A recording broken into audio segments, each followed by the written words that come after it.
Will you follow me when the sky starts to change? Yeah, we won't be afraid. We'll never be the same again.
You're streaming with the Fantasy Follow.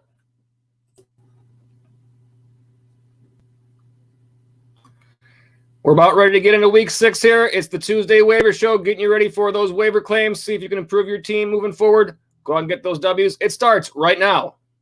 It's a big day of football.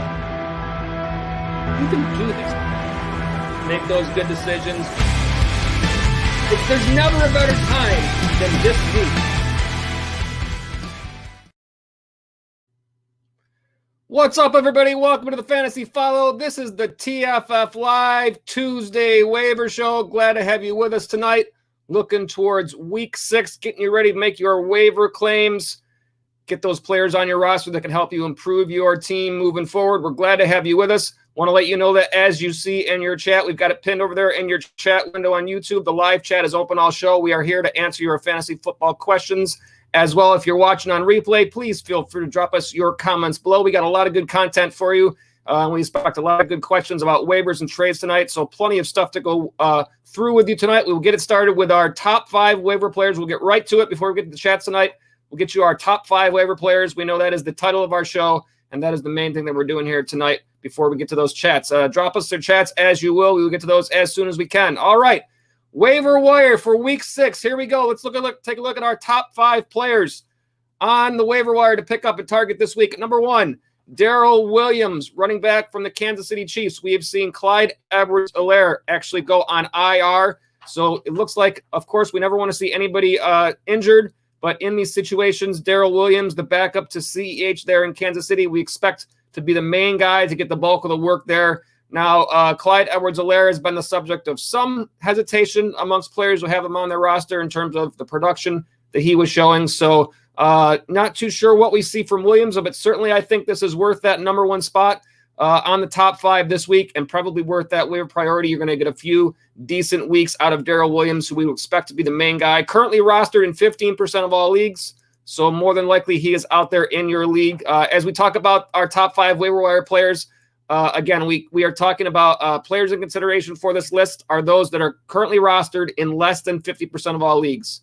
So in your individual leagues, there certainly may be players who might be rostered in a higher percentage than that, but they haven't been considered for these lists. So that's how we compile our top 5, just to give you some background information. At any rate, looking specifically at Darrell Williams in this last game where he got some work with Clyde Edwards-Helaire injured, 5 rushes for 27 yards, 5 targets for 3 catches, 18 yards against Buffalo. Overall, obviously he hasn't seen quite as much work, but in terms of what he's seen for fantasy points in the last 2 games, 14 and 8. So some decent potential there. And then we always like to look at the upcoming games for each of these players, because that does make a difference when you're working the waiver wire. You don't want to pick up somebody and expect him to play great, and all of a sudden, after you've used up that waiver priority, find out, oh no, this guy's got terrible matchups, and perhaps you could have used your waiver priority differently. So that is taken into consideration here. Williams, this next game against Washington currently allowing the 14th most fantasy points to the running back spot, and then they've got Tennessee, the Giants, and Green Bay, and the numbers for those teams are 28 and 16 respectively. So some middle of the road matchups. But again, because of the volume that you would expect Williams to see, that is the reason why we put him at the number 1 spot on this week's list.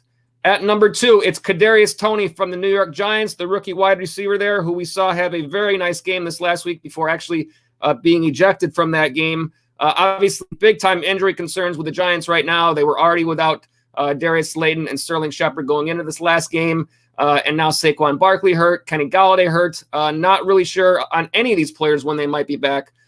So who do they have left? I mean, it certainly means an uptick in volume we would expect for a guy like Kadarius Toney, and that's why he gets the number 2 spot on this week's list. This last week against Dallas for Toney, it was 13 targets, 10 catches, 189 yards. Like I said, was having a great game before he actually got ejected. 30 fantasy points. He was actually overall wide receiver 5 amongst all players this past week.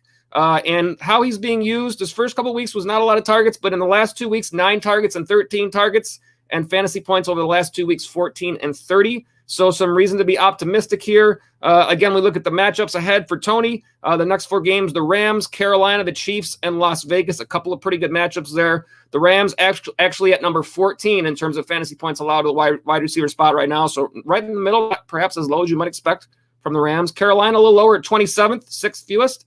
But then the Chiefs at 11. We've seen that defense be available for some fantasy scoring against them. And then Las Vegas at 29, so down near the bottom. So we got Kadarius Toney as number 2, expecting to see an uptick in volume going forward there for the Giants. Next spot here, we got Hunter Henry. We talked about Hunter Henry last week. We had him as a bonus ad last week. If you went out there and got him and played him this past week, he turned in a nice performance for you. 20 fantasy points in a PPR scoring format, 8 targets, 6 catches, 75 yards, and a touchdown against Houston. He is currently rostered in 46% of all leagues. So he's still a player that we're talking about here. He's simply moved up that list now into that top 5. His run of targets over the stretch, I know Jonnu Smith is obviously also there. They got the 2 tight ends, but the production and the usage has been fairly similar between the 2. Henry saw a little bit more in this last game, actually, but if you look at his 5 games, target-wise, 3, 4, 6, 5, 8. When you're talking about the tight end spot, trying to stream tight ends, it's difficult. You probably take this level of production, fantasy points, 6, 6, 9, 13, 20, and he is overall tight end 9 for the season right now. So you like that level of production from Henry. And again, the matchups in line for Henry coming up here, this is part of the reason why he makes the top 5. He has got a nice string of matchups here that make him definitely streamable at this point. Dallas, the Jets, the Chargers, Carolina in that order. Dallas at 9. The Jets at 11, the Chargers at 2 in terms of fantasy points allowed to the tight end spot. So some nice matchups. Carolina a little bit lower at 20, but a good run here for Hunter Henry. We like him as a top 5 waiver wire pickup this week. That's why we got him there. The next player up, again, back to the New York Giants, Devontae Booker. We see Saquon Barkley hurt. Not sure on when he might be back, but that means Devontae Booker is that next guy in the Giants backfield. And in this last game with Barkley missing most of it, Booker saw 16 carries for 42 yards, also 4 targets for 3 catches, 16 yards, touchdown both on the ground and through the air. So 2 touchdowns in that game. So again, 21 fantasy points against Dallas for Booker. Not too sure about the Giants offense, where it's going to be. So that's why Booker perhaps is only at 4 on this list, because I think there's a little bit more of a question mark in terms of what that Giants offense is going to do. Also, the matchup's not quite as good, still not terrible. The Rams at 17 in terms of fantasy points to the running back spot. Then you have Carolina at last, the very fewest amount of fantasy points to running backs. Kansas City 11, Las Vegas at 9. Perhaps Saquon Barkley is back within a couple of games, so Booker may not see those matchups. Again, that's why he still slots in that top 5. But just understand that he might, let's say he only gets 2 games, the matchups are not quite as good, but still you'll take the volume here. Like we often talk about, the volume does make a huge difference here. And then at number 5, David Njoku from the Cleveland Browns. Let's talk a little about Njoku, because I felt like he had to be included in the top 5 here because of the performance he put in this last game. You're talking about 7 catches on all 7 targets, 149 yards, and a touchdown, 25 fantasy points. He was tight end 2 overall last week. That was against the Chargers. Anytime you see a player have that big of a day, you certainly have to think about him on the waiver wire. I do feel like this is potentially a situation where you're chasing the points in Njoku. Who knows if they're going to continue to use him in that offense there. Cleveland is run first, and the usage for their receivers, their tight ends, has been varied, to say the least. I think he's worthy of a spot on this top 5 because of how great of a game he had. But I, at the same time, will say beware that this is chasing the points, not only because of the usage in Cleveland, but also because this is a very bad run of games. A very bad run of games coming up for the tight end spot for Njoku. The next 4 games, Arizona, Denver, Pittsburgh, Cincinnati. In order, the fewest, the 4th fewest, the 7th fewest, and the 5th fewest fantasy points allowed to the tight end spot in those 4 matchups from those teams. So again, I feel like this is not necessarily a situation where, of course, like I said, when a player has this big of a game, you just don't know if there's a chance that this guy is breaking out. And that's certainly a possibility, and that's why I put him on the top 5. But the flip side of that is, that run of games is really bad. And there are other tight ends out there who you could potentially pick up if you're looking to stream a tight end that won't cost you your waiver priority. Njoku most likely will. So there are other options here if you decide to go a different way. I'm simply presenting both sides of this. I'm not trying to say Njoku's going to play great or he's not going to play great. We just don't know. That's fantasy football. But this is what we're looking at, and the data is what we have to rely on here, and this data is not good. At the same time, this last game was very good. So Njoku lands on the list. We will just have to see what happens. If you are in need of a tight end, certainly could be worth a shot. And we'll just have to see how this ends up working out with the Cleveland Browns. They're currently only rostered in 3% of all leagues. So pretty sure he's probably available in your league. All right, the top 5 to recap. We'll get to the chats after this. We do have some bonus ads also, but let's recap the top 5 first. We got Darrell Williams from the Kansas City Chiefs, running back, 15% of all rosters. Right now, Kadarius Toney, wide receiver for the Giants, 17% of all rosters.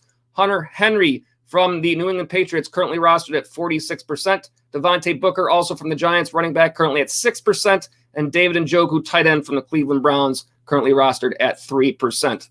And we will have some more bonus ads to give you. We will give those a little bit later on in the show, but we want to get to our comments. We see a bunch of them here, so let's get right in and start working on these. We'll start at the very beginning, starting out with MK. MK was here a little bit early, I think, before we even started the stream, so welcome back, MK. Glad to have you with us, one of our regulars. You say, hey, TFF, I'm here early. I'm rolling the dice. I trade Rodgers, Henderson, Woods for Josh Allen. And you say that you are pairing him with Diggs, Kupp, Hill. So you have gotten an upgrade. I remember, I think you were saying you were a little bit hesitant on Aaron Rodgers this season right now. So you were looking to take an upgrade there. You did get rid of Henderson, who I do like, but you've definitely got an upgrade. And Robert Woods is at best a problem right now on your roster because we haven't really seen what we expected from him. And I think he was certainly a sell high candidate at this point. And then you say running back Taylor and Hunt had to take a chance, full PPR, 8-man, love Allen's running upside each game. So, yeah, you've got 2 decent running backs there to fill up the RB1, RB2. You're going to be looking at playing probably a receiver in your flex. It's a PPR league, so nothing wrong with that at all. You got a nice upgrade at quarterback. You've, like I always say with these trades, it's not always about the trade is never it's difficult to look at it just separately from the rest of the information, like your roster, the other player's roster. And it's not always about who wins the trade. It's sometimes about, did you make your team better? So MK, you were hesitant on Rodgers and you got Allen. You improved yourself at quarterback. You are good at running back still, and you've got good players at wide receiver. So you have the potential that you've made your team better, and you can never argue that with that in terms of trades. So nice work out there, MK. Way to manage your team, and hopefully that all works out for you. Get you some W's going forward. Bill Romanowski, one of our regulars, is here. Bill hits us up with the emojis and says, evening, Joe. And I say, evening, Bill. Glad to have you back on the stream. And Bill says hi to MK as well. And let's see what Bill says. He's down Montgomery and Saquon actually have to coach. That's unfortunate when these things happen in fantasy football and you actually have to figure things out. But hopefully, Bill, you were able to go out on that waiver wire and pick up Damian Williams, not Darrell Williams, Damian Williams from the Bears last week when Montgomery got hurt, to have that person to fill in. And again, we've already talked about Devontae Booker is out there. If you did pick up Williams last week, I know you said you had the number 1 priority. You probably don't have it anymore. But this is where we have to work, and this is where we earn those fantasy wins. So good luck to you, Bill. MK says hi to Bill as well. Rob Navarro is here, says, hey, how's it going? What's up, Rob? Glad to have you on the stream. Bobby Schmerda, one of our regulars, is with us tonight. Should I be nervous about A.J. Brown and Waller? I would like to say no, you shouldn't be. But I in the case of Brown, I mean, the injury concern, hopefully he's fully healthy. I want to hope that the injury has something to do with his production. Certainly the beginning of the year, I think, was the change in offense there in Tennessee. Things have been a little bit different this year. I have to think Ryan Tannehill has not played well from a fantasy standpoint. I have to think things do turn around at some point, but it is tough right now. If you're thinking about, not starting A.J. Brown at certain times right now, I certainly can understand that. There's a lot to be thought about that. Darren Waller, I have to imagine, we talked about this a little bit last night on the stream. I'll start out with this first of all. The situation with what happened with the Raiders and their coach is just, there's nothing good about that. We can't, there's nothing to say like this, these things like, that what happened with him no longer being there was inevitable. It's the way it should be. Hopefully they can turn around things with their organization and not have that sort of outlook, opinions going on that those things can't be. This is football. This is a game. This is fantasy football. This is a game. Those other things are much bigger than that. And it can't be that way. There's nothing else to say. So they move on as an organization and hopefully they clean things up for themselves. In terms of football wise, I got to think that the offense probably remains like what it has been all along. And Darren Waller is still pretty clearly their best pass catcher on that team, in my opinion. So I can't think that it's a situation where you're nervous because of that. Obviously he had a great start to the season. When you look at the stats, as I did a little bit earlier while I was doing some research for this show, I believe he is still the most targeted tight end in the league right now. He's had 48 targets for the year. That's more than any other tight end has. I think that the volume will continue to be there. I would be shocked if it isn't. So I don't think let's put it this way. Of these two, you're probably feeling more nervous about A.J. Brown. I think that, I'd be surprised if you don't see Darren Waller continue to be a major player in that offense there. So that's kind of my thoughts on there, Bobby. Bill Romanowski says hi to Rob and Bob. Kicks for Mike, one of our regulars here. What's up, bro? I'm back. Welcome back. Kicks for Mike. Hope you're doing well in your leagues.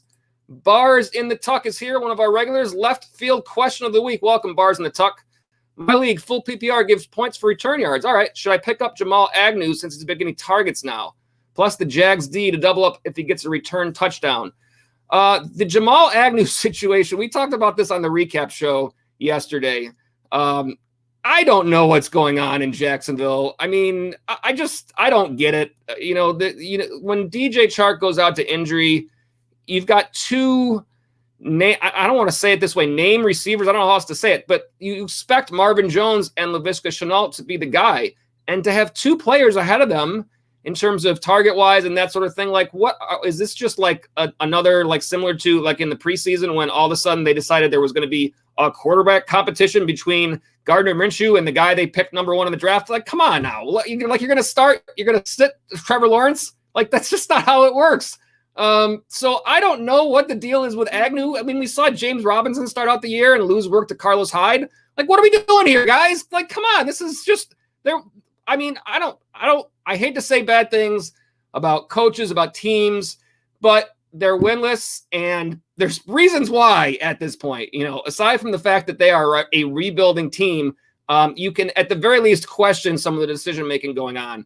So who knows what's going on with Agnew? I think if you can pick this person up and you have depth on your bench and you can do it without using your waiver priority, then I don't think there's anything wrong with it, because who knows if they continue to shift things around in that offense.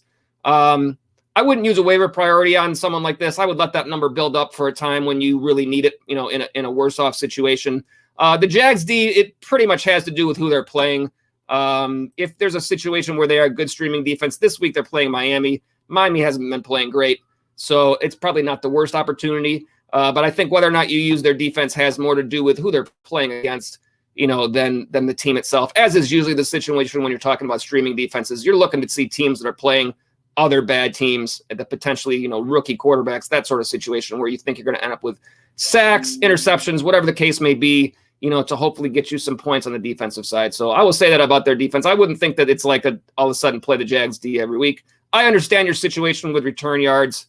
That might give you a little more value for Agnew, and that might be more reason, but I don't know I don't know if I would go further than that towards the defense, but Agnew, I could see some reasoning for that.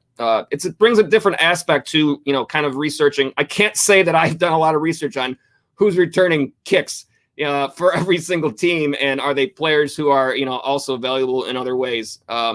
But it certainly does add another element, Bars in the Tuck, and perhaps that's something that you have to just throw in there as part of the kind of the research that you're doing. So I wish you luck with that, Bars in the Tuck. Hope that you are continuing to get those W's there in your league. You said you have a free spot with CEH on IR, so I certainly understand whenever you have a free spot, you can use it in a lot of varied ways. So good thoughts here. I like the fact that you guys are always thinking these ways that you can gain a little edge there. So if that ends up being what works out for you, I do wish you luck with that, Bars in the Tuck. Kicks for Mike. Did I win this trade in PPR? I traded D. Hopkins for Swift and Michael Thomas.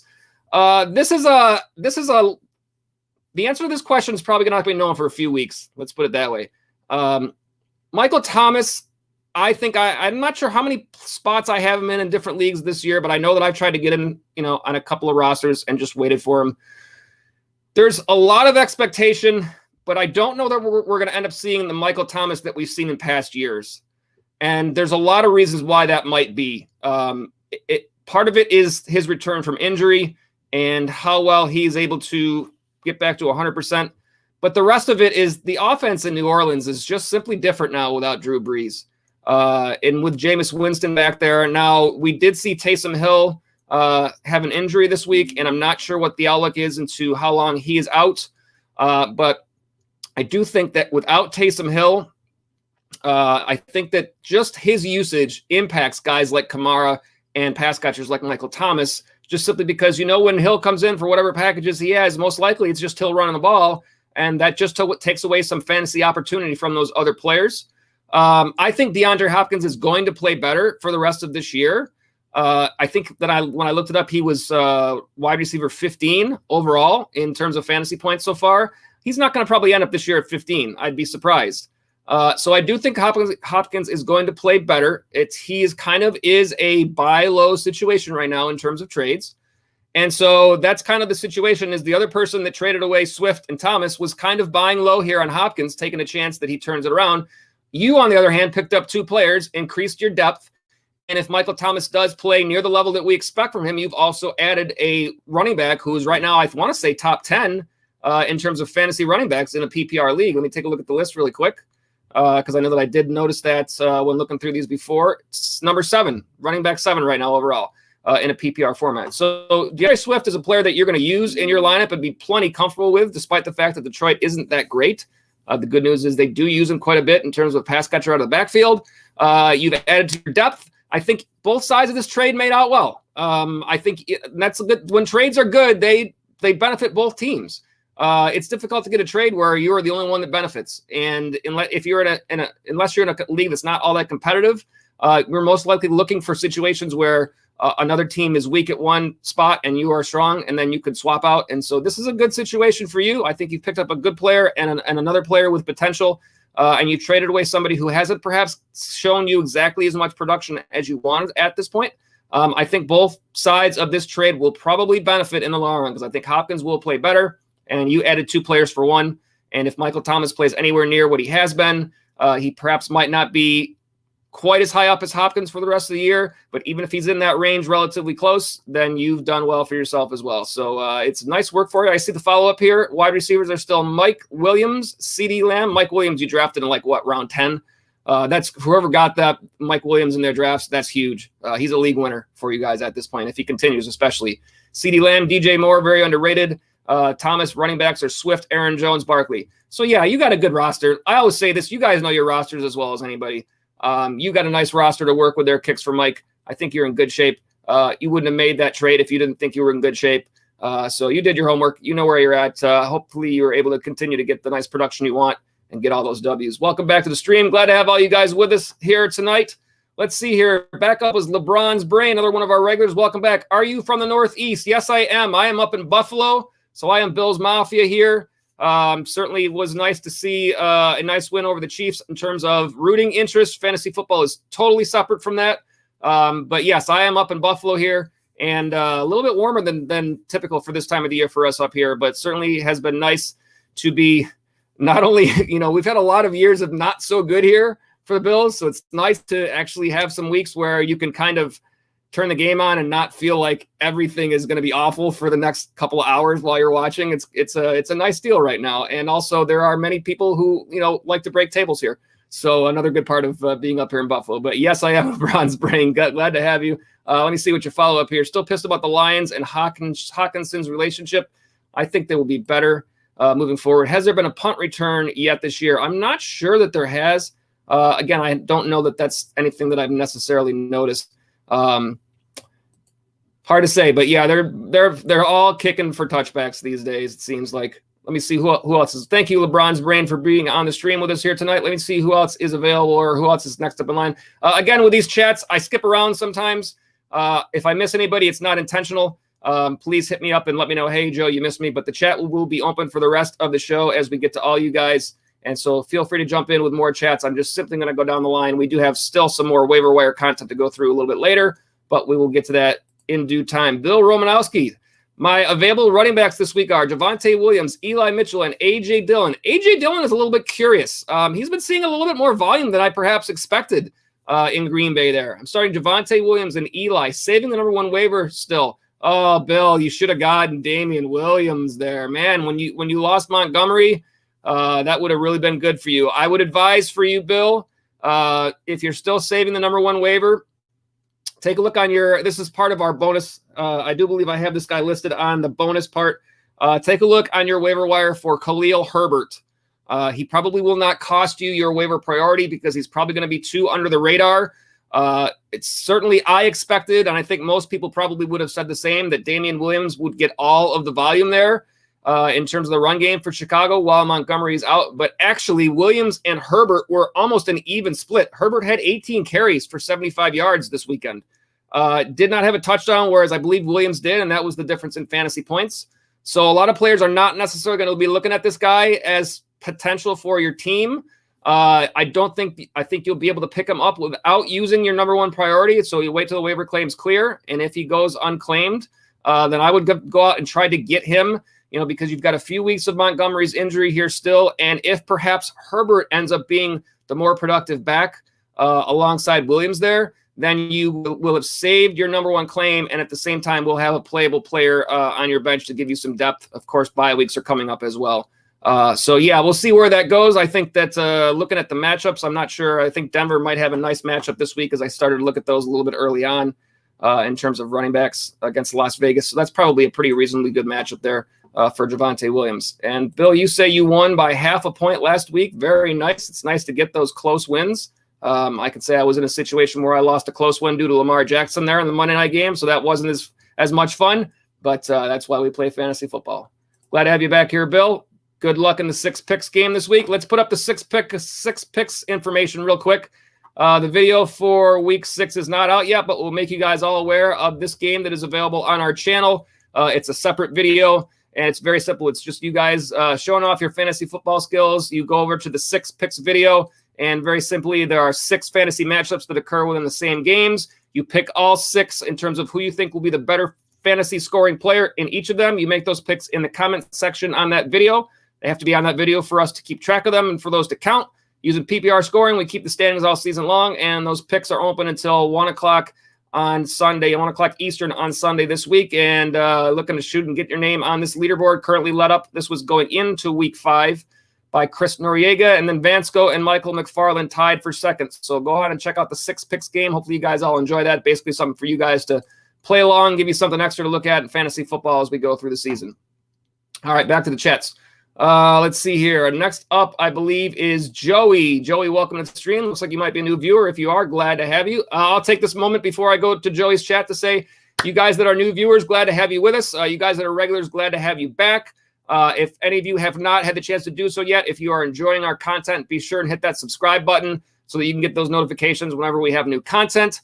And also, if you are enjoying what we're doing here, feel free to drop us a like. Those likes and those subscribes really do help out the channel a ton. So we definitely appreciate all of you new and return viewers. Joey, here's your chat. Trade Chase Edmonds for Chase Claypool. A Chase for Chase trade.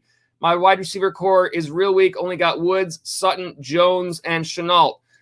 Yeah, they talk about trade your strength, right?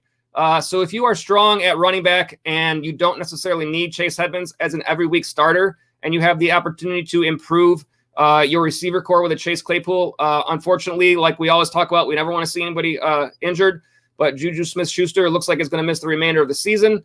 And that does mean an uptick in volume for both Deontay Johnson and Chase Claypool. We saw Chase Claypool have a great game this last game. We would expect opportunity for both of those players moving forward. So I do think that this is an opportunity for you, Joey, if you want to go ahead and look that way here. And I'm looking up to see if there is a follow-up. I do see a follow-up. I'll finish up on this before to your follow-up because it's a different situation.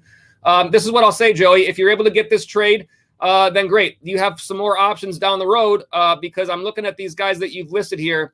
And the name that stands out here is Robert Woods. We've talked about him a lot on this stream, not only because of his level of play this year, but also because of the fact that simply I have Robert Woods in a bunch of spots too. So it's a situation that I'm very familiar with. Robert Woods is a guy that if he had a good game this last week, I personally don't think that this is a guy that's going to have consistent production all year long. I think he will have some good games here and there. But I think Cooper Kupp really seems to have that connection with Matthew Stafford. Even in this last game, although Woods had a great game, Kupp still had a ton of targets. It's not like his targets suddenly shifted. That wasn't the case. So I think Robert Woods at times this year is going to be a sell high candidate in terms of making a trade. I don't know if it's right now because it's only one good week, but let's say he has another good week this week and you still don't feel like that production is going to stay there. You then have the opportunity to go ahead and do another trade, bringing back another running back to your team if you feel like once you've lost Edmonds, you need somebody else. So this is kind of opportunities here. Essentially what it would end up being if you could end up working both trades, you've basically swapped out Claypool for Woods, and then you could potentially end up swapping out Edmonds for a different running back that perhaps you like more. So in that case, it could be two separate trades that both improve your team. I think this is the first of those steps. I like this step for you. If you're strong already at running back, this Claypool will help, I believe, will help your wide receiver core down the road.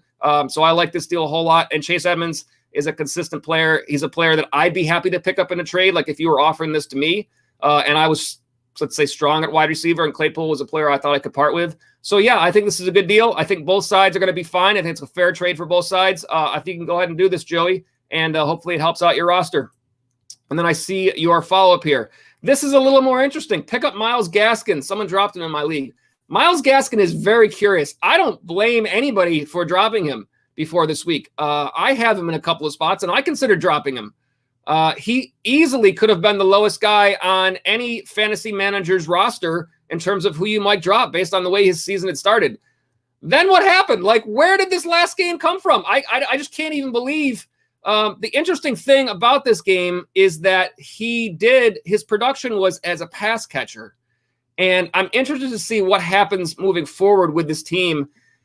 I thought that I kind of liked Miami as a team that stuck with one running back for most of their work. That was one of the reasons why I drafted Gaskin this year, because I thought he was a value running back to draft a little bit later on in the rounds where you might have gotten him.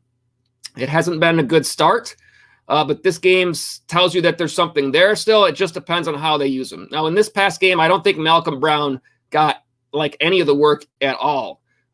Going against Tampa, who's a good run defense, Gaskin did his work as a pass catcher, and Tampa has been giving up more points through the air, fantasy-wise, than they have on the ground. So that makes some sense. Here's the deal now. In this next game, because I'm in a situation myself where I have Gaskin, and I'm looking at this in terms of what do you do at this point? Miami this week playing Jacksonville. Is it perhaps a situation where, they're going to feel like they want to run the ball more this game instead of throw the ball to their pass catchers out of the backfield? And does that mean Malcolm Brown is all of a sudden like, is this a deal where the coaching staff is picking their running backs based on how they're going to attack the game plan? That's what I'm concerned about. If that's what we see this week, then we know it's going to be very difficult to determine if Myles Gaskin is someone we could start. It's tough to know how those game plans are going to play out. We don't have that information, unfortunately. All we have is the data to go off of, and the data says that Myles Gaskin had a great game, so he's worth watching. Absolutely, I think you pick him up, unless you absolutely have nobody worthy of cutting.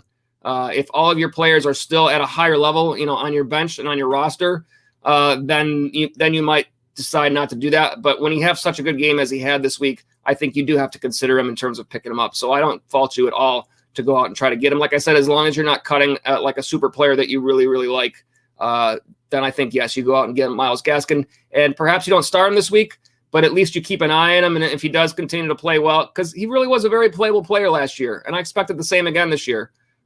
So, yes, I think he's a player that you go out there and get. I don't think he's going to be available in a lot of people's leagues. So if you got that chance, it's a good chance for you. Joey, welcome. Glad to have you on the stream, and thank you for the chats. Bill Romanowski says, cool, thanks. And I say thank you, Bill, for being here as always. Let me go up and get the next person in order. Again, I do jump around a little bit on these chats. So if I miss out on anybody, please just let me know. Hey, Joe, you missed me. But I'm going back up, scrolling up, and I do believe that DJ Vic is next up here. Welcome back, DJ Vic, to the stream. You say you traded Travis Kelce for Najee Harris and Dalton Schultz. Needed running back help. All right, you've got. I like Dalton Schultz this year. I like the trajectory that he's moving in. I think he's on the upswing. One of those players who was under the radar going into the season, kind of along the same lines as Dawson Knox. I do think that Dalton Schultz has a very nice outlook for the rest of the season. Of course, it's tough to lose Travis Kelce because he is just a top-notch player no matter what.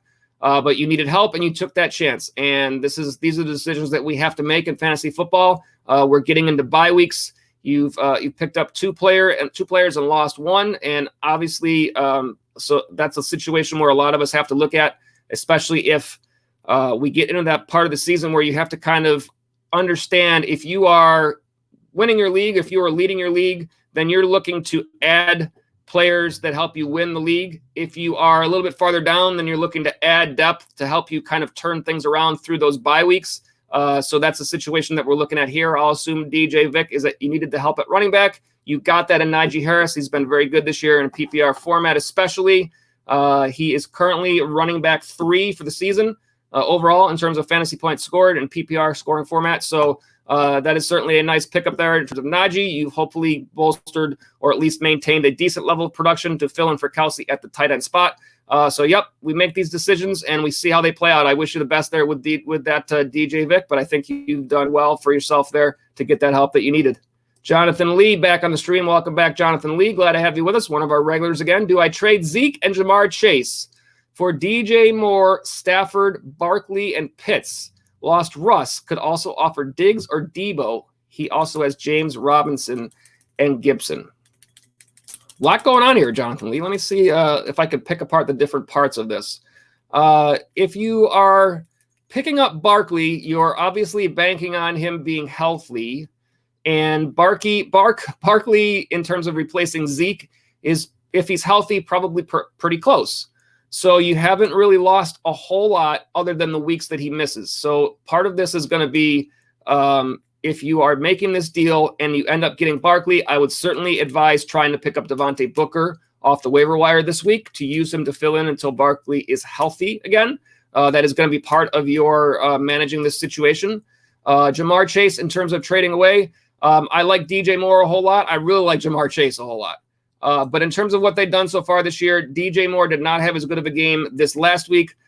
But right now, DJ Moore is wide receiver 7 for the season, and Jamar Chase is wide receiver 8. So if you go strictly on the data, they are right about at the same level.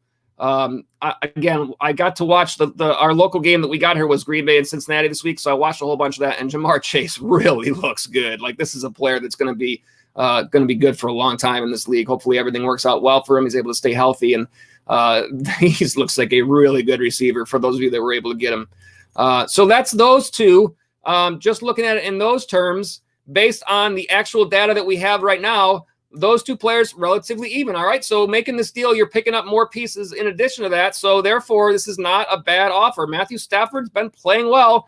Didn't have as good of a game this week. But again, we look at what he's doing overall, and he is currently the quarterback 8 for the year. So nothing wrong with that production at all. And Kyle Pitts, we saw him have a great game for Atlanta in the game in London. Obviously, there was no Calvin Ridley and no Russell Gage in that game, so he likely saw a little bit of an uptick in volume. But hopefully showing that he can do it at that level means that they continue to give him that volume moving forward. I certainly think that Pitts is a good pickup at the tight end spot. You could also, offer Diggs or Debo. I don't know if Debo's pretty high up the list right now in terms of his standing. I think he is wide receiver 5 right now. So I probably would try to keep him around. If your top two receivers now probably are Debo and Chase, you're offering up, one or the other, but definitely wouldn't offer both.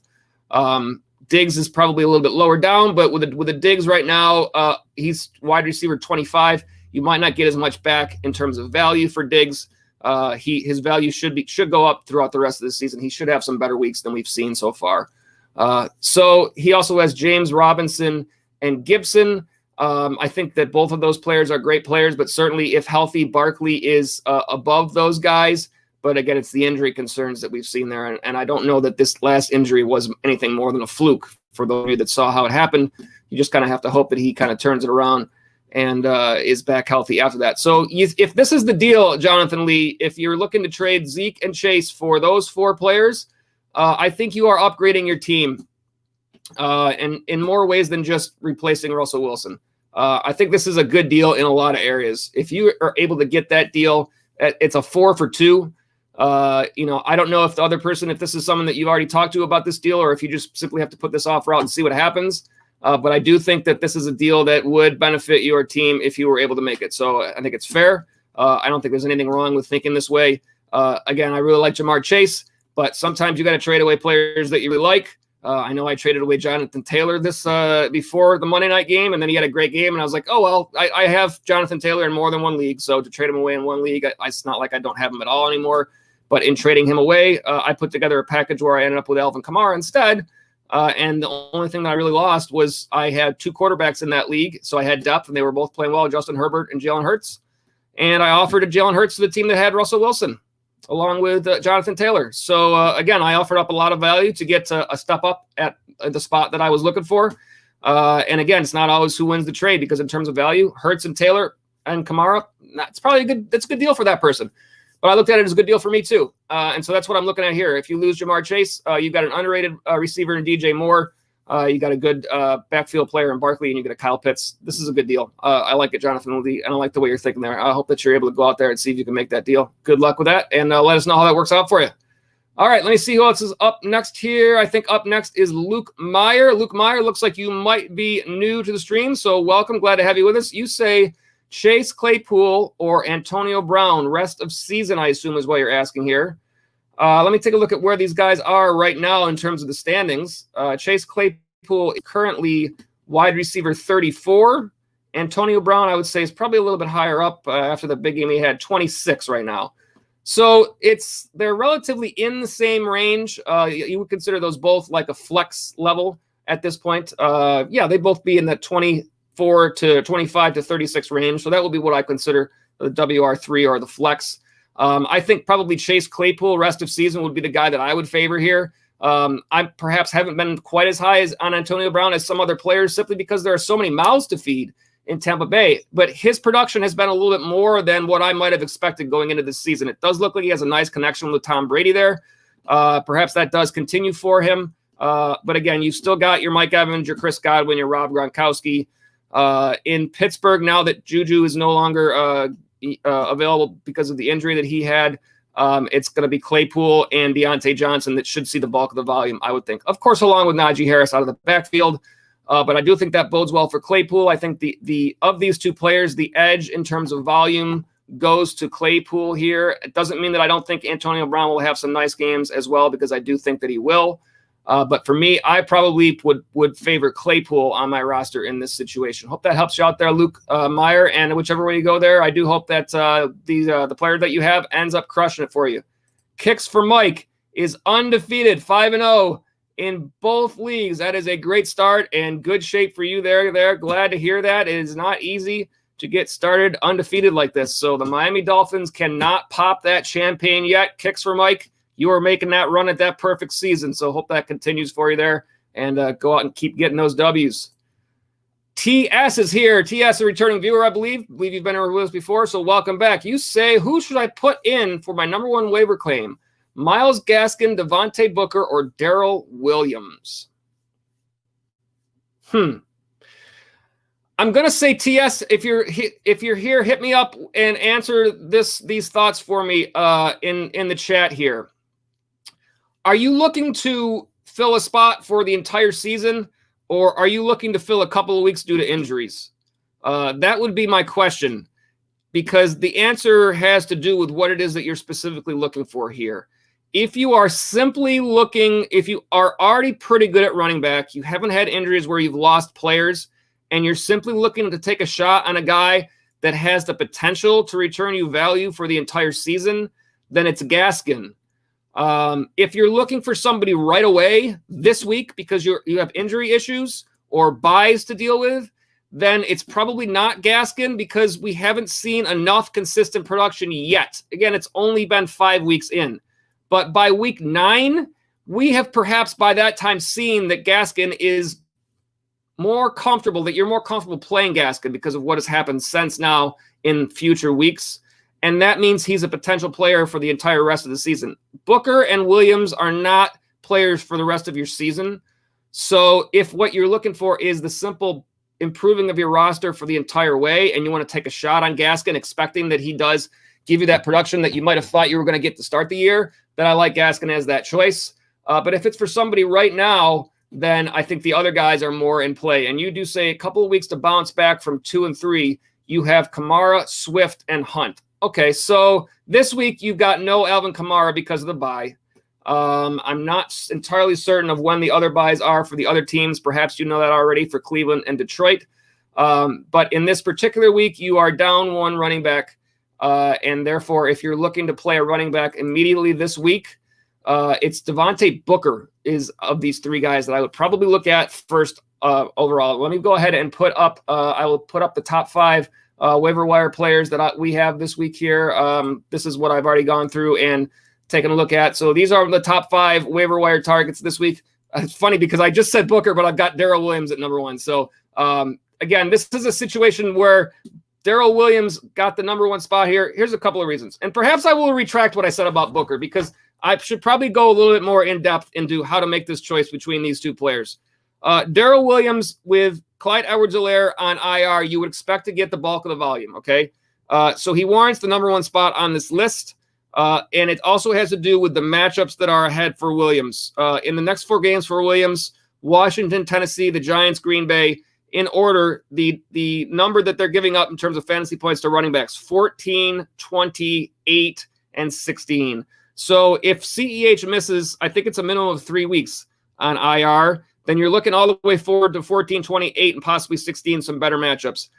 Booker for the Giants, I don't think that Saquon is expected to miss that as many weeks. I think you're looking at more 1, 2, and I could be wrong, and I don't know if I've seen the most recent report on that. But the matchups are not quite as good for Booker in the first 2 weeks. It's the Rams this week at number 17 in terms of fantasy points to running backs. And then Carolina is 32nd last, the fewest amount of points offered to the running back spot. And then Kansas City, Las Vegas are better matchups, but Barkley may be back by that time.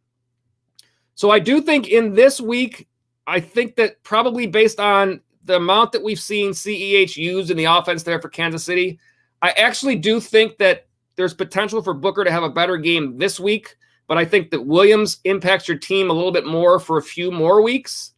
So it's kind of a toss-up which guy you go there. When I said Booker it's more looking at it in terms of Kamara's not playing for you this week. So if you're looking at a 1 week only, I might favor Booker in this only 1 week.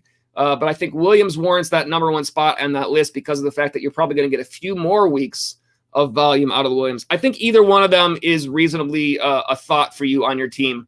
Again, if it's more of a long-term deal that you're looking for the remainder of the season beyond that, then I would favor Gaskin. So that's going to be, like I said, a lot of times with these questions, I'm more giving information that might lead you the way that you want to go that works best for your roster than absolutely saying it's got to be this guy or it's got to be that guy. I like Myles Gaskin, but we just simply don't know if this was just a one-off this last week or if things are going to turn around for him. We have no way to know that. And you definitely expect both Booker and Williams to be the guys that get the bulk of the volume there while those other players are out to injury. So if you're looking for 2 to 3 weeks, I would pick between Williams and Booker based on what you feel is best for you. Again, I talked about those matchups already. And again, I already said, if you're looking for somebody for the entire season moving forward from that, then I would think more for Gaskin. But either way, I hope whichever guys that you pick there, I hope that you're able to crush it with them. And by all means, 2 and 3 right now in fantasy football, that's not like you can't return from that. I mean, 2 and 3 is nothing. We're only 5 weeks in. It's a 17-game season. There's plenty of time. So I wouldn't feel like you are out of this by any means. Just keep doing your homework. Like you guys are out here watching live streams like this. You're doing your homework. You know, you got an extra game this year, and that is to your advantage because those, like you say, the cream rises to the top. So you add that one more week. And how many times have you played fantasy football leagues where you were just that close to the playoffs and you're just like, oh, if I just had one more week, I would have probably made it. Well, you got it this year. So TS, you're in fine shape there. Keep doing that work, and wish you luck moving forward with your roster there, getting those W's. James, and thank you for the chat. James Kazi is back, one of our regulars. Thank you for being back with us, James. You need a streamer, you said. I need a streamer this week only because of bias. Should I pick up Fournette, Gaskin, Darrell Williams, Antonio Brown? Well, this is a good problem to have. You say also Devontae Booker is available, but not a very good matchup versus the Rams. I agree with that. Gaskin and Fournette have very good matchups. I would say this is kind of the same answer as it just was with TS. Gaskin, I think, has some opportunity for the entire rest of the season, but I think if it were me, and I don't even have to say if it were me, because it literally is me in one of my leagues where I have this same situation where I have Gaskin on a roster that I have Kamara. And I believe in that league, I've put in a claim for Booker in that situation, but I don't have an option for a Fournette or a Darrell Williams. They're not there. So I want to say it's that leagues get jumbled together. So if that's not the exact situation I'm in, it might not be, but it is something like that. And I simply don't have the confidence to start Myles Gaskin at this point. Despite the big game that he had, I need to have some more of an understanding of what Miami's going to use, how they're going to use him in that offense. Is he going to return to being like their pretty much every down guy?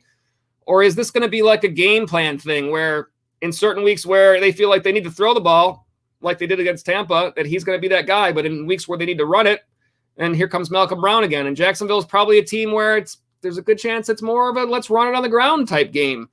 So that worries me in terms of starting Gaskin this week. I think that there's a good possibility that he does end up being a guy over the course of the season that is there for you, but it's hard to answer that right now. And I just don't feel like I personally would want to trust him as a starter this week, whereas I would feel more comfortable starting Leonard Fournette for you. And again, if you look at the list of where these players are in terms of ranking right now, let's see where Leonard Fournette falls. It does seem like he's the guy that they are trusting as their main guy. He's currently RB 15 overall in the league. Okay, so that's a RB2 level. You feel good about that in terms of the actual usage in the offense. Rushes over the 5 games, 9, 11, 4, 20, and 12.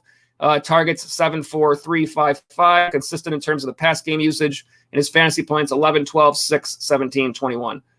So consistent. I feel more comfortable starting Leonard Fournette out of all these players. Darrell Williams could play well. I expect him to play well. I expect him to get the volume. But again, there are other players there. I've heard some thoughts about Jerick McKinnon. What might he do without CEH there? So there's a little bit more question marks over Darrell Williams. And you have players who are probably more you probably like to favor over Williams in terms of your choices. And then Antonio Brown is kind of a little bit of a question mark here too, because I certainly think you could do Antonio Brown. I just think that he is tougher to predict in terms of when he is going to have, big games, because there are so many mouths to feed. There certainly will be some big games there. And I think you have a higher ceiling perhaps with Antonio Brown. Again, he's currently wide receiver 26. But I think Leonard Fournette provides you a little bit better floor, a little bit safer play because you expect him to get the work. And in this matchup this week, we are looking at Tampa Bay on the road at Philadelphia. You would expect Tampa to be running the ball there. And let me see if I did not get all these graphics loaded. So let me see if I can load up this graphic really quick for you. It might take me just a second just to get it loaded. But in terms of fantasy points allowed to the running back spot, let's see, where are we here? Let me see if I can find it real quick. There it is. Let's see here. 1 second. Just loading this up. Fantasy points to running backs. There we go. I want to take a look at what Philadelphia has allowed to the running back spot. We'll put this up on the left side of your screen, and that is the current numbers allowed to the running back spot. So Philadelphia currently at number 10. So that's quite a good matchup there for four. If you are to compare that to the fantasy points that are being allowed to wide receivers, again, I have to load that up, but I will do that for you right now. And we will then compare that to Leonard Fournette because I think this is what your choice comes down to. Again, if you look at Gaskin, playing Jacksonville. Jacksonville is, where do they fall? 5th. So also a good matchup there for Gaskin, just a matter of whether or not he gets the usage. In terms of Antonio Brown, again, playing against Philadelphia. Philadelphia currently at 28th. So 5th fewest fantasy points being allowed to the wide receiver spot for Antonio Brown. When you put that in combination with the fact that there are a lot of mouths to feed there, you might not feel quite as comfortable with that play if you had to pick one of these guys for this week only. So I think, of all that being said, I think my choice here is probably Leonard Fournette. I feel good about a running back here. I feel like it's a better situation to believe that he's going to get the volume over a wide receiver because, again, it could be Godwin day. It could be an Evans day. I don't know if Gronkowski will be back. I think you favor Fournette over Gaskin, over Williams. I think you favor him over Devontae Booker. And you've already said Gaskin and Fournette have very, very good matchups. So I feel more comfortable between these two, that Fournette is the guy that I feel like the volume should be there, and Gaskin is a little bit more of a question mark until we know more about what happens there. So hope that helps you out there, James Kazi, and hope that whichever guy you go with there, I do hope that they crush it for you. All right, TS says, I try to stay away from players unless they're studs if it's a London game. Yeah, that is also a situation. That's why you wouldn't start Gaskin this week. That is very, like last week with the Atlanta Jets, I know that I actually streamed both teams' defenses in different leagues. Clearly, you're streaming against the Jets right now, obviously, for a defense. So using Atlanta for a defense last week was not really, it was a little bit of a no-brainer. But I also did stream the Jets defense in another league against Atlanta because Atlanta also hasn't been great. And I thought to myself, there's a good chance that game is absolutely a stinker in terms of offense. So I took the chance on both sides. Didn't get a great game out of either one of them. But I do agree with that deal with London because things happen that are weird there sometimes. So I definitely would agree with that. James, you're back saying thank you very much. And I say nope. As always, thank you, James, and all you guys for being on the stream because you guys do make the show with all your chats. So I say thank you as well. Rob Navarro jumps in and says PPR League. Thank you, TS, for the chat, for the opinion there. Rob says PPR League, Russell Wilson on IR, Wentz, Burrow, Darnold, Heineke, all available. Who should I pick up in your opinion? Let's look at matchups for this situation. This is a 1-week situation for you. And here are the left side of your screen, fantasy points being allowed to the quarterback spot. We'll start in order that you presented them. Indianapolis at home against Houston, 11th most fantasy points to the quarterback spot. The guy that I like best overall out of these is Joe Burrow in terms of his overall production for the season. That's easy to say right off the bat. And in terms of this matchup against Detroit, that's on the road. Detroit currently, where do they fall? 22nd. Clearly, a lot of that could be because game script wise, teams don't always necessarily need to throw the ball against Detroit. Detroit is giving up a lot of fantasy points to the run. Sam Darnold has been playing well with the exception of this past week. Home against Minnesota. Minnesota at 23rd, so right in that same range. And Taylor Heineke is a player that I actually have as one of my bonus ads this week off of the waiver wire as a streamer. Home against Kansas City. This is a good matchup. Kansas City allowing the very most fantasy points to the quarterback spot. So I think to me, between Burrow and Heineke is your decision here. One of those two players, and it just comes down to whether or not you trust Joe Burrow as the more proven player over Taylor Heineke, or if you want to go with the matchup, which is better for Heineke than it is for Burrow. I think both have been playing fine, actually. Heineke would be a little bit more of a sneaky play for you, but I do think that he's certainly playable.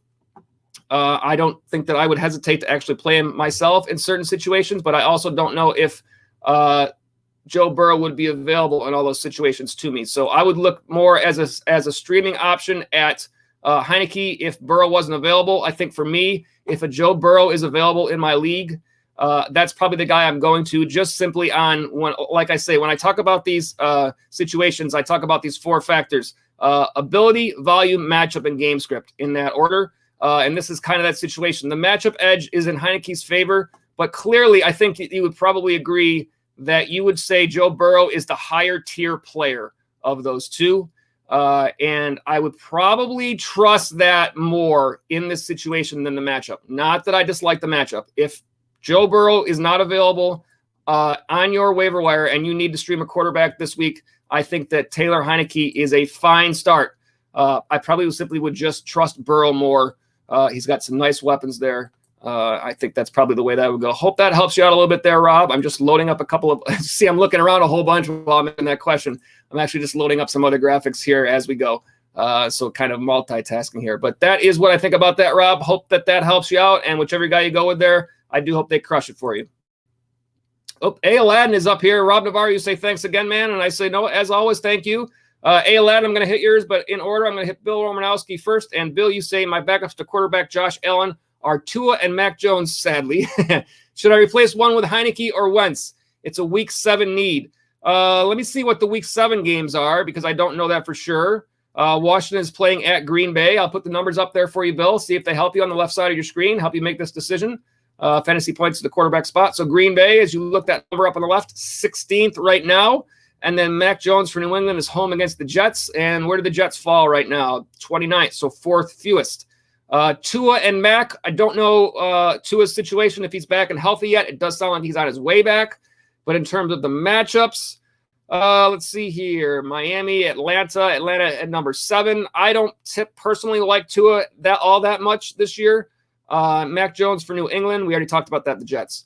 Wentz is the one I didn't talk about. Indianapolis. Let's see here. Who do they play? Sunday night game against San Fran. San Fran at 12th.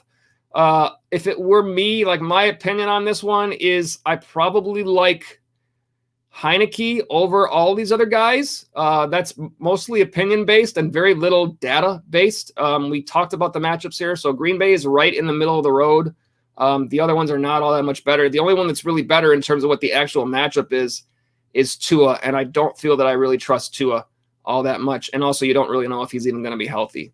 So I probably think that out of all these guys, the one that I feel the best about is Heineke. I hope that helps you out there, Bill. And you're going to see, Heineke did not have a great week this past week, but he has been pretty good overall. So I think that's probably the way that I would look here for you. Hope that helps you out, Bill. And hope whichever guy you go with there, as I always say, hope they crush it for you. A. Aladdin, welcome back to the stream. One of our regulars, you say Carson Wentz or Ryan Tannehill. Bill jumps in and says he likes Heineke too. Thank you. No problem, Bill. Thank you. Back to A. Aladdin. Let's take a look at your 2 matchups here. Let me go ahead and get on my other screen things set up the way I need them to be. And here are the numbers to fantasy points allowed to the quarterback spot. So for Carson Wentz, that is let's see, what time they play? Where are they?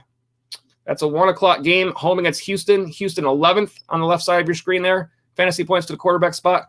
Ryan Tannehill, man, we don't know what's going on for these guys right now. Tennessee, that's a home game against Buffalo. Good chance that they have to throw the ball more in that game, you would think. Buffalo, in last in terms of fantasy points allowed to the quarterback spot. I certainly think Tannehill is the higher tier player of these 2. I don't think that you guys would probably disagree with that, but we have not seen great games from Tannehill at this point.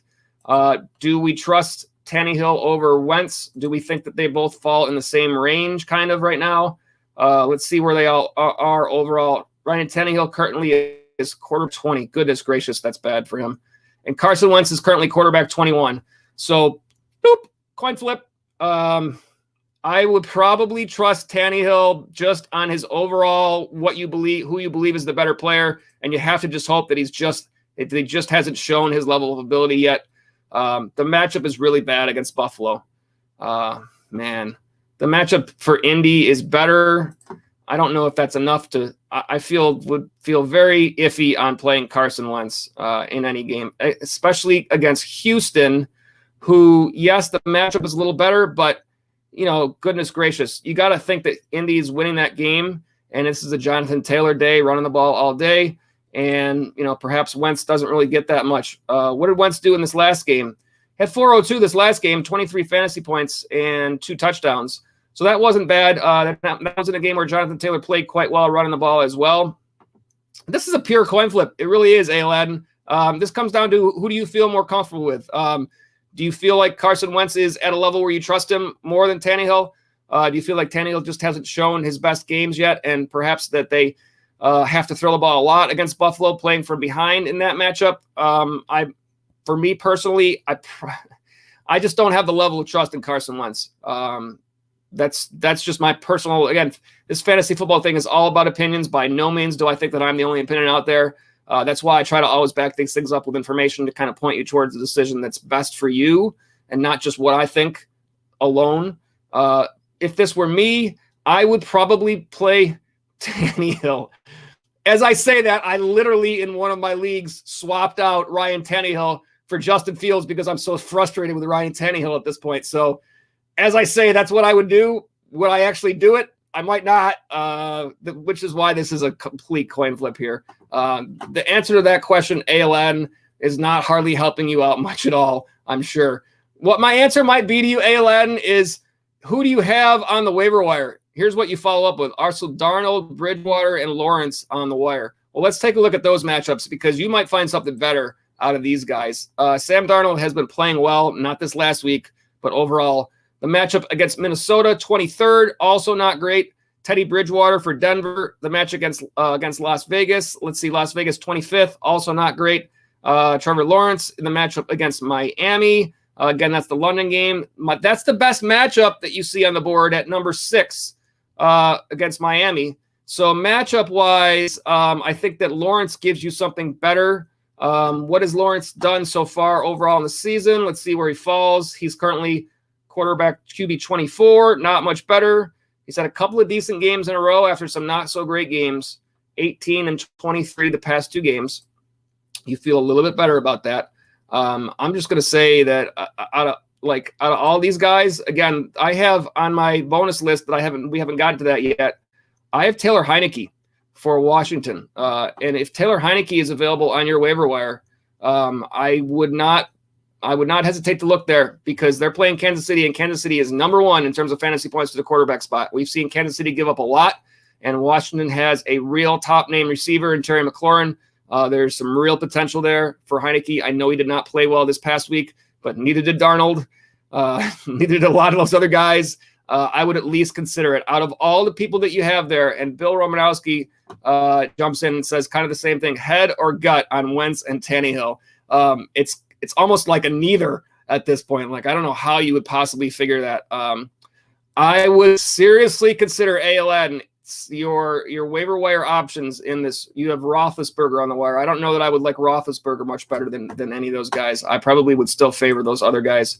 How would I order them? For me, I would probably put, I don't know, man. I would probably still put Tannehill 1. Not by much.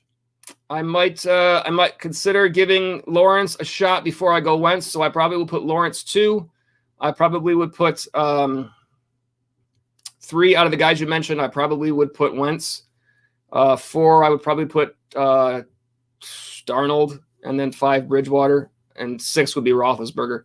But I would probably put Taylor Heineke at least at the same level as I would put Ryan Tannehill if he was available. It sounds like you would have probably already told me in the chat if he was available, so I'm guessing that he is not.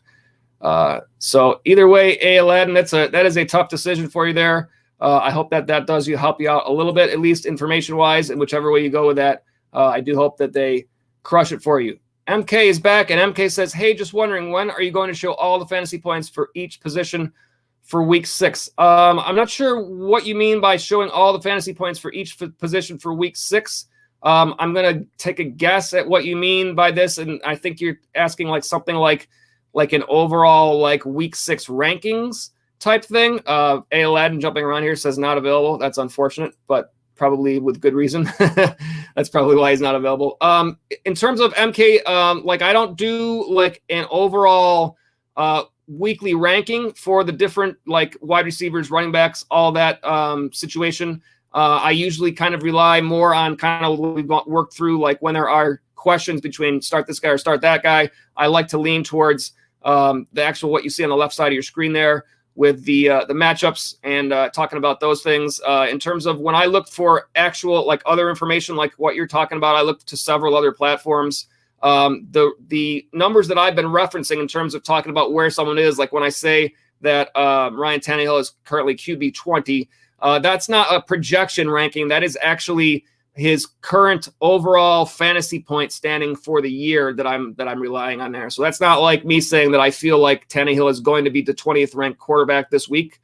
I just simply don't put it in those terms. It would be a tremendous amount of data to actually come up with actual rankings. And I'm not a huge, not to say that isn't something that I would ever think about doing in the future, But when it comes to actually ranking players, I just feel like there is, unless you are actually using data to back that up, which that's a tremendous undertaking. Not to say that's not possible sometime. But you're talking, if it's not data-based, then it's simply opinion-based. And so for me to sit here and say, well, I have so-and-so ranked 10th. Why, Joe? Well, because I think he's better than the guy in 11th, and he's a little bit worse than the guy in 9th. Well, no, I don't really like that so much. Like that doesn't so much cut it for me, because I really want to be able to back that up with something that says this is why, like the matchup numbers or what they've done or the targets for wide receivers or rushes for running backs. So yeah, I don't really want to just give my answer based on I've got this guy ranked ahead of the other, because what is that other than my opinion? My opinion is just not, it's not any better than anyone. I shouldn't say it's not any better. I hope it's better. I hope it's good. Like hopefully we try to get these right as often as possible, but it's kind of the line that I say a lot of times is, I know that fantasy football is all about opinions, and I never think that my opinion is the only one out there. So if I say a guy is ranked 10th and someone else says a guy is ranked 20th, what is that based on? I like this guy better than the other. So what? Like, that's just me. I don't want to go that way. I want to look towards data. I want to see, what is this team allowing against this player? Like, is he in a good matchup? Is he in a bad matchup? Does your other player have a better matchup than he does? Which guy do you play? Who do you start? Like, that's kind of how I look at things. So it's a little bit different. Let me see if your follow-up here helps me understand. It says, my bad. I meant like when you showed fantasy points for quarterbacks versus team, etc. Yeah, that is pretty much what I'm saying. Like in terms of, like, you're talking about these numbers versus the quarterback. And that's, to me, that's pure data. And when you've got this many games into a season, we've got 5 games, to me, these numbers are meaningful. And so I like to use these when you're referencing one player versus another in terms of, who has the potential. That doesn't always mean that that's the only piece of information that you go with.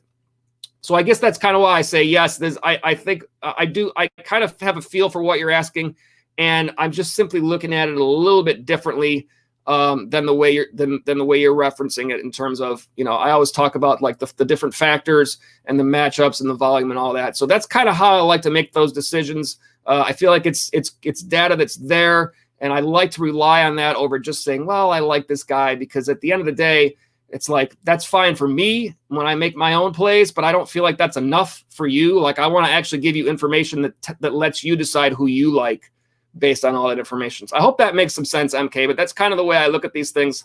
It's kind of different for me, like when I'm personally making these decisions, than it is for when I'm presenting this information to you guys. And hopefully that I'm able to give you, that's why I always say it that way. Hopefully I'm able to give you information that helps lead you towards the decision that you like best. And then not only are you getting a decision that you like, but also in that situation, like when that works out for you, based on you've put all this information together, it feels really good in fantasy football to make that choice when you're not sure and have it go well. It sucks when it doesn't go well, but that's the game. It happens, So we all wish we could get it right every week, but it just simply doesn't happen that way. But like, that's why I always say we always hope that these players crush it for you. You follow up saying, yeah, totally understand. It's just, this is a fun game. It's also a funny game. It goes both ways sometimes. So all we can do is try to make the best decisions. It's a lot like poker. And sometimes the cards fall the right way and sometimes they don't. Bill Romanowski jumps in and says that Big Ben is walking on crutches practically while he plays. An interesting way of looking at things, but I can't really disagree too much. It is a constant struggle for Big Ben. The good news is that there does seem to be plenty of volume for his receivers and his main running backs, so that those guys in that offense still seem to produce for you for your fantasy team. So that is good news. Let me see what we got here from Los Vods, or Los Vods. I'm going to say Los Vods. I hope I'm saying that right here. Let me know. Always try to get these right. Glad to have you on the stream. Looks like you might be a new viewer, so glad to have you with us. You say, do you think I should trade Diggs and Miles Sanders for Godwin, Lockett, and MT? I don't dislike the fact that you would be picking up 3 receivers and giving up 1. If you are very strong at running back and you are feeling like you're weak at wide receiver, then that would certainly give you some depth. Of these players, I'm personally probably not as high on Tyler Lockett, because he is simply so boom or bust that you're likely going to have real big games out of him, and then you're going to have other games where he just simply doesn't give you anything. Also, with Russell Wilson out for a few weeks, that doesn't seem like it's going to help his production. I think Godwin is a fine player for Tampa Bay. I think you're going to see a fairly standard level of production for him. I always kind of look at Chris Godwin as I guess I would say the most consistent performer in terms of all those wide receivers. I think I would look to him as the guy that gets the most targets overall, typically in that offense. Looking at between Evans and Godwin right now, target-wise, Evans has seen 45, Godwin has seen 41. Evans is slightly ahead right now in terms of overall fantasy. Antonio Brown has 29. So I like Godwin, especially if this is a PPR league, because Godwin's not going to be as much, I wouldn't say as a big player, but more of the consistent volume target producer. So I like that. And Michael Thomas is a question mark. You're taking a chance on him, hoping that he returns close to the form that we've seen in past years. I don't think he's going to return to that form that we've seen in past years. I think that there are going to be concerns in terms of him being 100% healthy. And I also think that there are going to be concerns is not the right word, but I just think their offense is different than it has been in past years, with Winston instead of Drew Brees. I do think that is going to play out differently. I don't know how that's going to play out. So it is a little bit more of a question mark. There is some potential there, but I don't think that you're getting a Michael Thomas like in the same way you would have seen him in past years. I just don't think he's going to be at that level. Now, that being said, Diggs is right now not playing as well as you would expect him fantasy-wise for the entire season. I would expect him to move up from where he is right now. Miles Sanders, I think, has been a little bit of a concern. So, again, if you have a lot of depth at running back, then you are likely trading away players who you have more concern over. He is currently RB 30, not good. So these are two players that are other players in your league are likely going to look at these guys as buy low candidates right now. So I'm curious, Los Vods, if this is an offer that you have been offered or if you are trying to send out this offer. My thought would be is that I feel like other players might not want to give up as much for a Diggs or for a Sanders right now because they haven't had great games yet. If they have a big game in the next couple of weeks, then you might have an opportunity to kind of say, hey, no, look, Diggs is playing well. Like, forget those other weeks. Like, that was early. He's picked it up. I think that might be what it takes to make this deal for you, because right now I think that you might not potentially get back the value that you deserve for a guy like a Diggs or a Sanders because they're too low overall in the standings based on what they've done so far. If you could swing this sort of a deal right now, then yeah, I would probably go for it because Diggs and Sanders are not producing what you would expect. And so the value, if you're getting that kind of good value with Godwin, Lockett, and Thomas for these guys who haven't been producing, then yeah, it might be worthwhile to you if you can get it right now. So sure, I would say go for it, but I would also say that consider waiting for a big game from one of those players and then taking advantage of that opportunity to try to make that deal done. I think you can go both ways on that. Hope that helps you out there, Los Vods, and glad to have you on the stream. Looks like you might be a new viewer, so glad to have you and look forward to see you on future streams as well. Got a chat here from Will M. Will M says, I just got a trade Cooper Kupp and Keenan Allen for Saquon Barkley and Stephon Diggs. Full PPR. Do I accept? You get Kupp and Allen, and you give up Barkley and Diggs. If you're still on the chat here, Will M, tell me, let's see here. You're giving up Barkley. Who else do you have at running back? Are you strong at running back, or is losing Saquon Barkley going to mean that you have that you're in a bad spot in your running back core? Because you're basically Kupp and Allen to Diggs is a nice upgrade. And if you can still have good running backs and only lose Barkley here, then I think this is an accept for you. I think you take this deal. I like Keenan Allen a whole lot. And in PPR, full PPR, you said Keenan Allen, even though Mike Williams has been the guy with the huge games, Keenan Allen is still seeing good volume in terms of targets. And that's going to keep him in a safer floor. You say Eckler is your other running back. So yeah, you're still in good shape. I'm just curious, like it's aside from your other starting running back, do you have other depth beyond those guys? Like if your next running back along the line is like, let's say Darrell Henderson or something like that, then you're going to be fine to play those guys with Henderson. But if your next running back along the line is like Ronald Jones or something like that, then it's a little different. So sometimes these trade questions are without knowing the full rosters. I'm kind of guessing a little bit. But in this situation, I'm just looking to see as I scroll around here. In this situation for you, if you feel okay with your two other starters beyond Barkley, I'm going to scroll down and see if this chat is from you. Nope, from somebody else. Then I think in terms of your receivers, I think you are getting a nice upgrade here. Cooper Kupp is obviously number one wide receiver in the league right now, and I don't think he may not necessarily finish the year at number one, but I think his level of usage in that offense is going to be pretty distant to where it is now. I would be surprised if it takes a huge dip. And Keenan Allen, I would think, is going to pick it up from where he is this year so far. So 17 right now, wide receiver 17 is Keenan Allen, and Diggs is currently wide receiver 25. I also think Diggs is going to pick it up. But if Diggs and Allen both pick it up, then those are a lateral move. You're getting the number one receiver for Saquon Barkley, who's currently hurt. I think you take this deal unless you are significantly in a better spot at running back. You say your next running back is Zach Moss. I think that's just marginal, but I think you're okay with Zach Moss. He's been playing better, and Buffalo has been playing the run game more this year than perhaps they did last year. So I probably would feel okay with Zach Moss there. And again, work your waiver wire. You're going to probably want to work your waiver wire a little bit more for running backs where you can. There are some decent running backs this week that you can go out there that you might want to play over a Zach Moss. Again, Buffalo this week playing. I'm in Buffalo. I should know this without having to look. That just tells you how much I'm looking at fantasy football.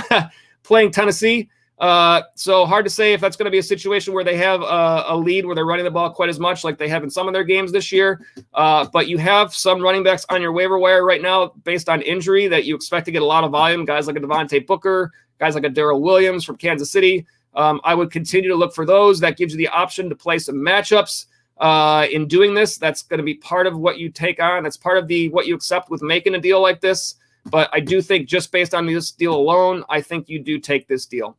Obviously, it's tough to trade away a guy like Saquon Barkley, but I think the value that you're getting back is very fair for you and fair for the other player too, I think. So, yeah, I think I do take this trade, Will. Again, that's, you make the decision that's best for you. You know your roster as well as anybody. But I think this is a nice offer for you. So good luck with that, Will. Let us know how that works out for you. And hope that those guys continue to crush it for you.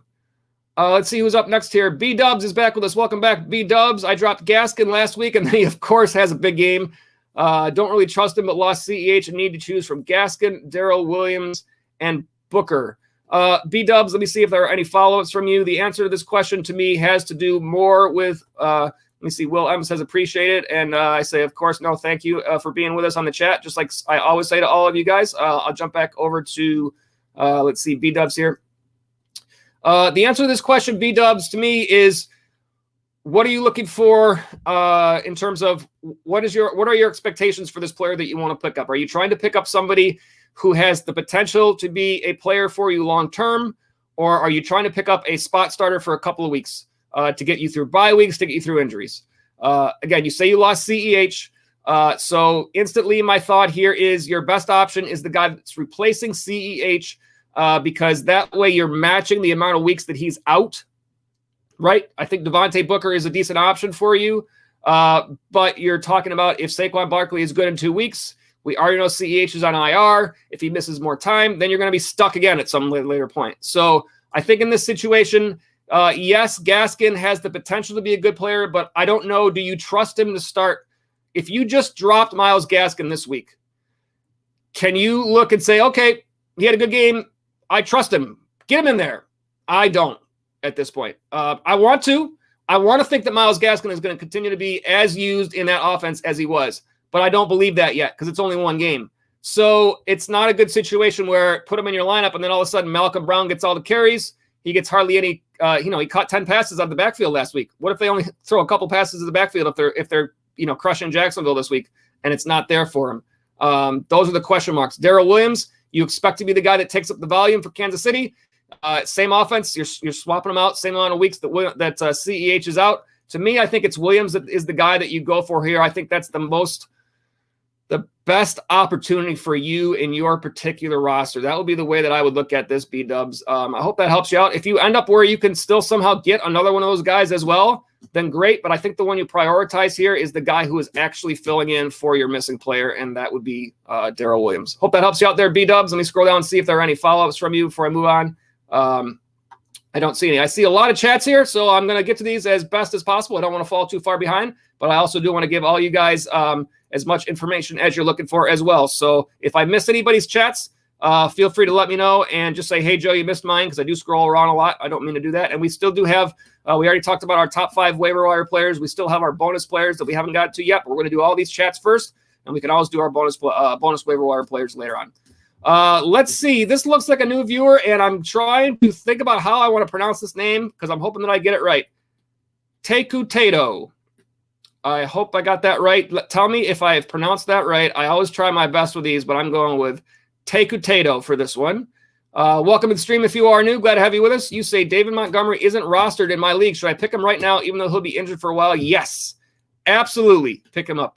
Unless you're absolutely in a bad spot where you have nobody worth cutting, that you don't have any roster spots that you need. David Montgomery, you would expect to return. And when he does, it is a huge value for your team if you got him for nothing off the waiver wire.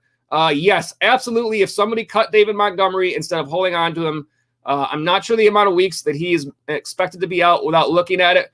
But, this is I don't want to say short term, but I want to think it was like 4 to 5 weeks. If that's the case and it's around week 10 or so, then you got a lot of weeks making a run towards playoffs. And once you get into playoffs where you've significantly improved your team, I would absolutely pick him up and hold on to him unless you are in such a bad spot where you absolutely need those players to get through like bye weeks. Then yes, David Montgomery, hurry fast, hit that button as fast as you can. Teku Tato. Hope that helps you out there, and hope he works out well for you as well coming back from injury. Philly Mike is here. Philly Mike says Robert Woods versus the Giants or Tyler Boyd versus Detroit. Tough one. Put up some numbers for you. Left side of your screen. Matchup numbers to the wide receiver spot. Robert Woods versus the Giants. The Giants currently are, where do they fall? On the left side of your screen, 19th fantasy points to wide receivers. Tyler Boyd playing against the Lions at 23rd. If T. Higgins were not back yet, I would probably say Boyd. When it was Boyd and Chase, you expected the volume to go up just a little bit for both of those guys. Now that T. Higgins is back, even though I have had extreme concerns about Robert Woods this year, I might, if I were you, give him a shot this week after he had a nice game last week, understanding that he might go back to that 6 target level where he was, and then you're like, that could easily happen. I'm looking for the numbers on my other screen for Tyler Boyd. I want to see how many targets he had in this last game now that T. Higgins was back to see if that was impacted. Yeah, in week 4 against Jacksonville, Boyd had 11 targets. Higgins played this last week in week 5, and Boyd had 5 targets. And I expect that to be the way it goes. I don't think you're going to see Jamar Chase see his targets, his volume decrease when T. Higgins comes back. I think it's going to be Boyd that gets the decrease. And if there were injury issues there, I wouldn't be as hesitant to get him back in the lineup. But right now, I think that Robert Woods probably, although you don't feel great about what he's done so far, I feel like he has the better opportunity to. Neither one of the matchups are much better than the other, but I feel like Woods has the opportunity. I think you might give him a shot to see what he does here if he can actually show you some of what you expected to get for him there. So I probably say Woods there. I don't really necessarily love either one of them, but I'd probably say Woods. And then Philly Mike, you say, would you trade CeeDee Lamb and Antonio Gibson for Jefferson and Swift? CeeDee Lamb currently wide receiver 23. Justin Jefferson currently wide receiver 9. That's in the overall fantasy scoring so far this year. That's not like projections. That's what they've actually done. So that's the upside there. You're getting an upgrade in terms of where Jefferson is, although I definitely do like Lamb. Gibson right now is the running back 13, and Swift is the running back 7. Those are all PPR numbers. So you are, in terms of where they stand right now, getting an upgrade on both. I like all of these guys. I like Lamb, I like Jefferson, I like Gibson, I like Swift, but just going on the data, the side of this that wins, or the side of this that's better right now, is the Jefferson Swift side. So yes, I would probably do this deal. I would probably not want to trade away Gibson, but Jefferson and Lamb, I would definitely want Jefferson, and I would live with the fact that I like Gibson a whole lot, but I'm trading away for somebody who's playing really well. So yes, if you're getting Jefferson and Swift, I do like this deal based on what they've done so far for you, Philly Mike. Hope that helps you out. I see a few follow-ups, but there are so many chats here that I'm not going to try to jump around because I don't want to miss people. So I'm going to go straight down the line, right in order here. And I know I'm about 10 minutes behind on where the chats were. Let's try to keep them in that range. I tend to give more information than less. So thank you, Philly Mike. I do see some of your follow-ups. I will hit them in order. This is Go. Welcome, Go. Which one or two out of Trey Lance, Van Jefferson, Trey Sermon, And Alex Collins, would you drop this week to make a waiver wire ad? Trey Sermon or Alex Collins. And I don't know where Chris Carson is in his injury, so that depends on Chris Carson. If the reports are that Chris Carson is back to being the player there, then it would be Collins. But Trey Sermon is not. He's not being used in that offense the way we expected. I want to see if I can call up the numbers from this last game for San Fran and give you an idea of what happened with these running backs. So Elijah Mitchell was back this week. 9 carries for 43 yards, 2 targets, 2 catches. Kyle Juszczyk, 4 targets, 3 catches. Trey Sermon, 1 rush attempt. That's it. It doesn't look good for Trey Sermon. San Francisco's on a bye this week. So either one of those guys, if you cut them and for some reason you decided later on that you had a spot open up and you wanted to go back and see them, Sermon or Lance I'm talking about now, I don't think that if you've got Trey Lance, you got him because you thought there might be some potential there. So I don't think you probably don't want to cut him. You say 1 or 2. So I think Sermon is 1. And Collins, based on Carson's status, if Carson is back and expected to be playing, then I would say Collins would be the next cut. If not, then I would keep Collins and I would probably cut Van Jefferson next. I don't know that Van Jefferson has enough consistent production in that offense. I know he has played well, but we just don't know what's going to happen. Unless this is a really deep league that you're playing in, you probably have better options at the wide receiver spot there. Out of all those 4, the last one that I think you want to cut is Trey Lance because you've got him because you're taking a flyer on his potential. I know he's a little bit hurt.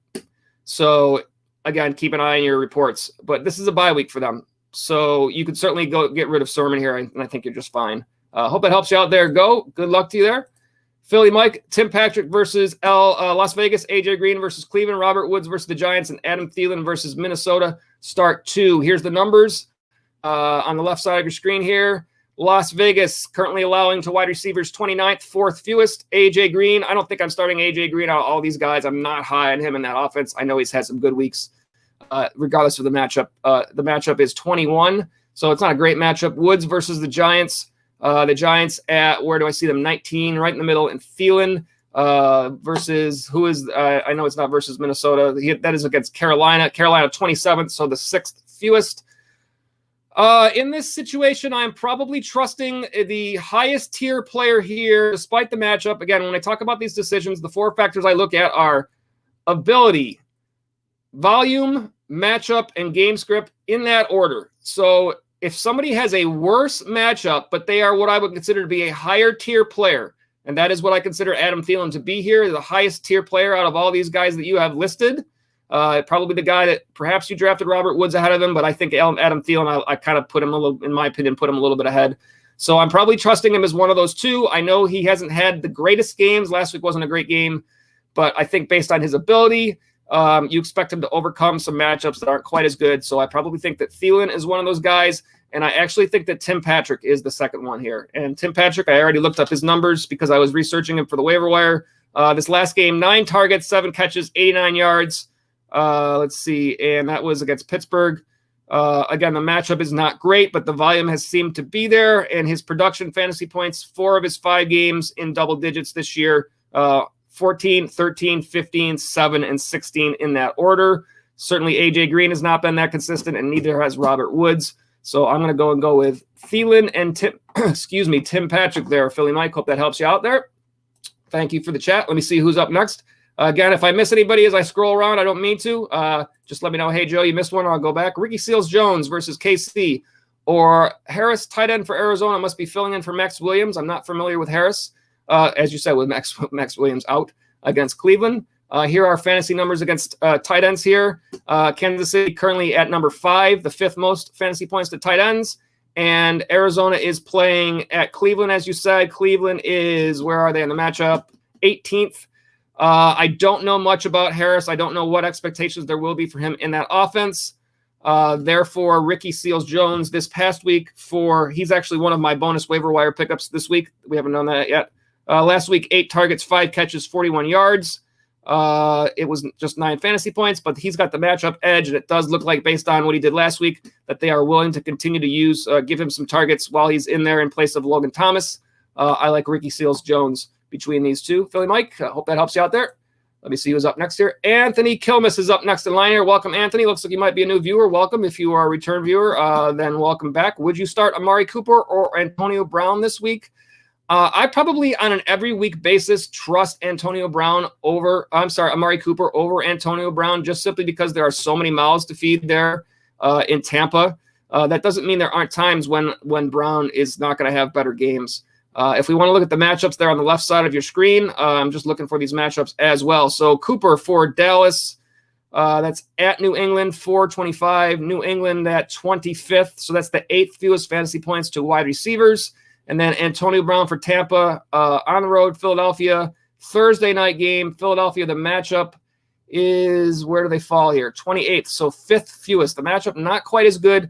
Also, do we think that there is any issue with Tom Brady's injury from this last week? I know they're saying it's not, but Philly is a team that you would think Tampa is probably comfortably winning that game. I know that last week I didn't really think that they would throw it as much because they would be comfortably winning. They still did. But does that mean that this week they run the ball more? Do we think that's a possibility? I kind of do. I probably lean Cooper. Like I said, in an every week situation, I probably, for me personally, that like when I answer these questions, there are opinions and then there's data. Like I already covered the data. This is now opinion. For me, I like Amari Cooper over Brown on an every week basis, just because of the fact that Amari Cooper is at least the 1B in that offense to CeeDee Lamb. And you might consider him the 1A, and a lot of players might consider him ahead of CeeDee Lamb as well.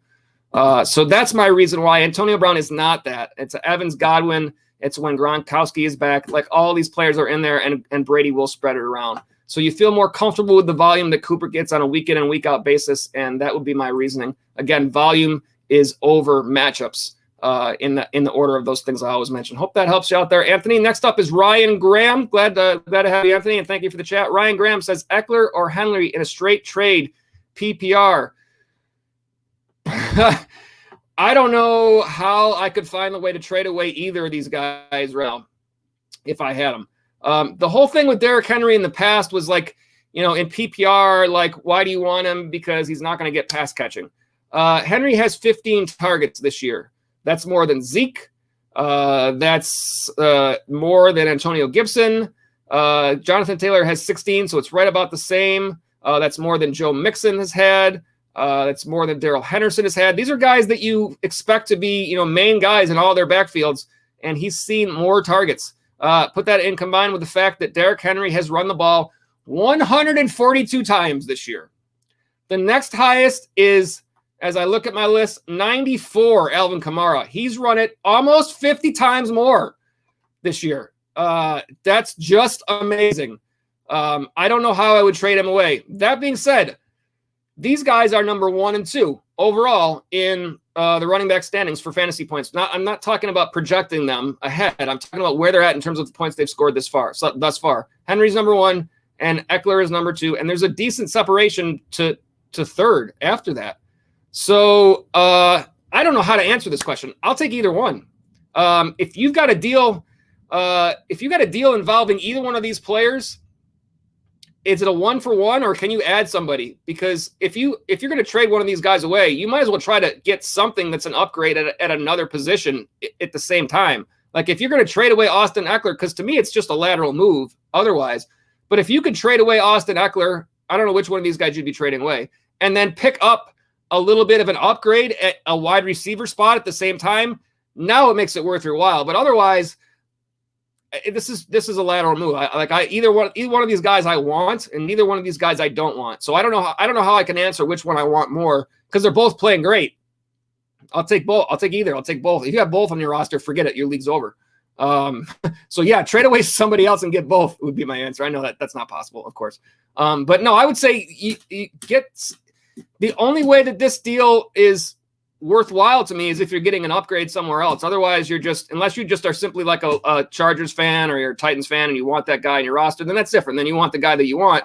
But to me, there's no real, they're at the same level. And I can't imagine that as long as they're both healthy, that's going to change. Like Tennessee's going to keep running the ball, and the Chargers offense likes to throw the ball to Eckler. So normally in PPR, you would think that's advantage Eckler.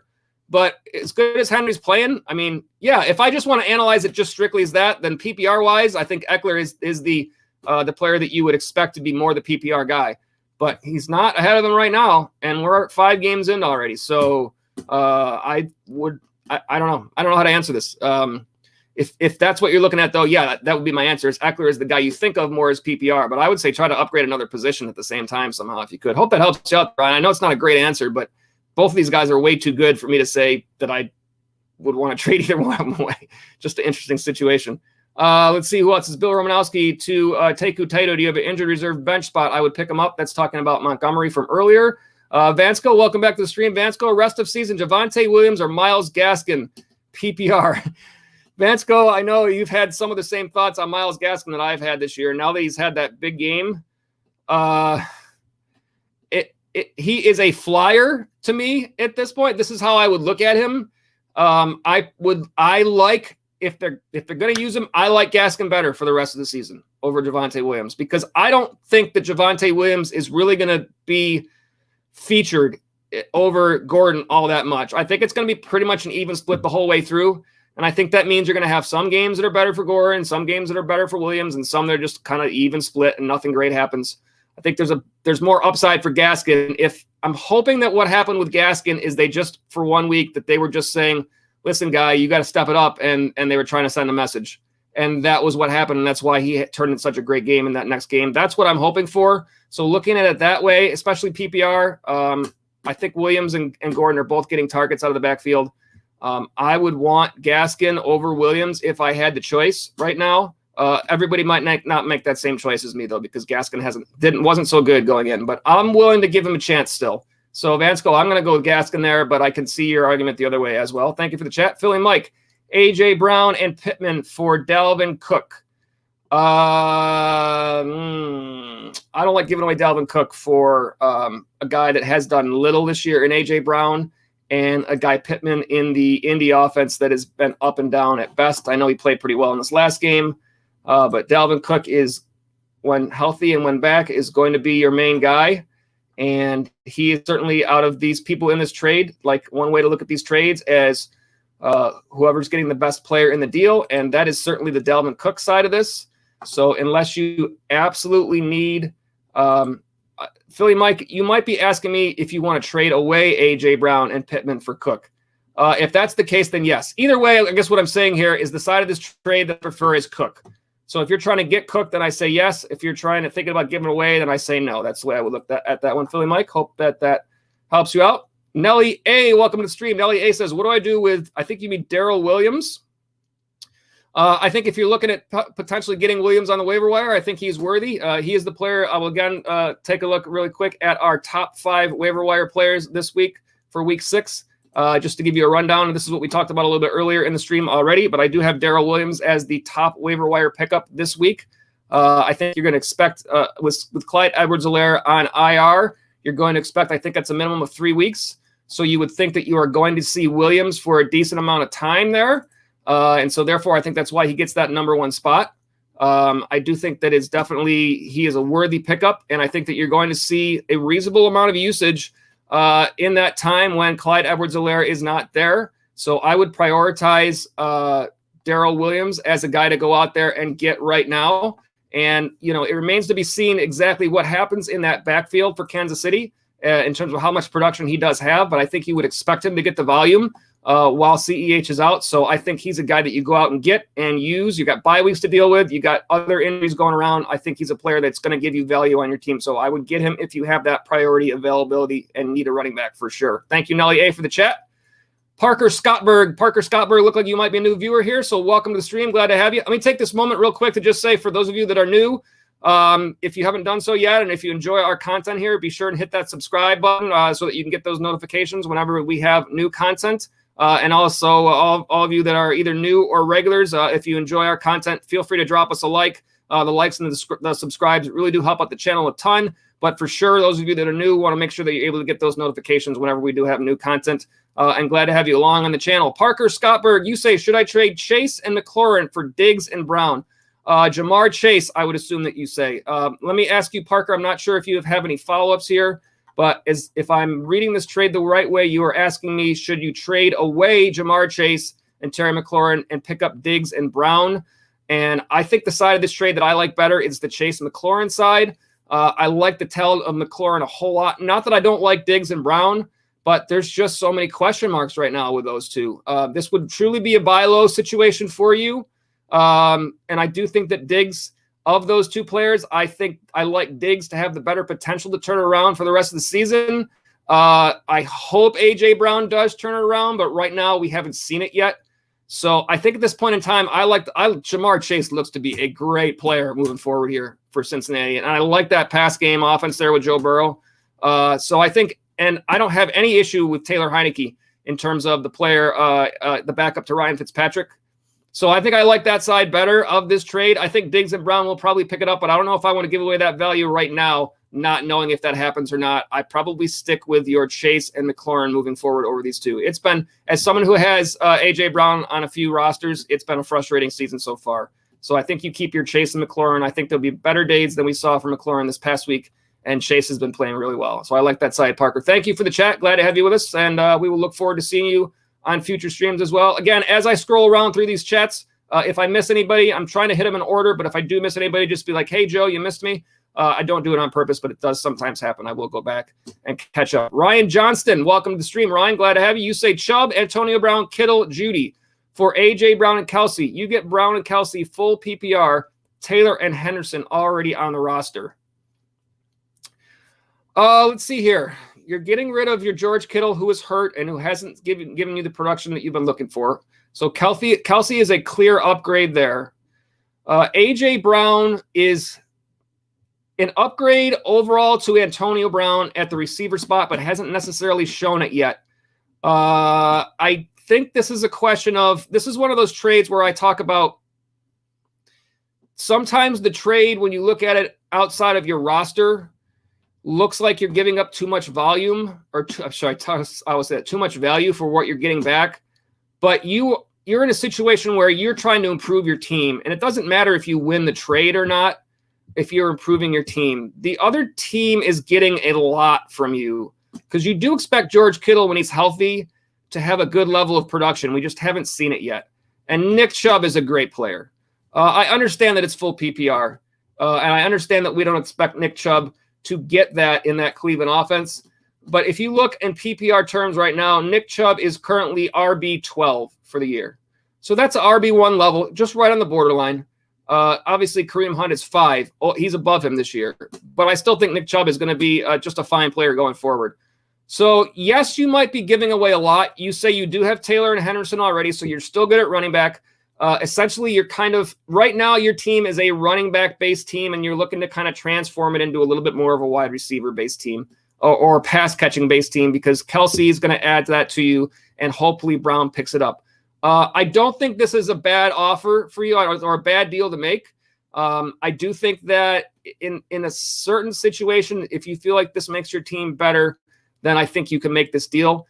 If I had to evaluate it, I guess in a vacuum would be the way I would put it, that I think that you are giving away a lot, but sometimes you have to give away a lot to get the deal that you like.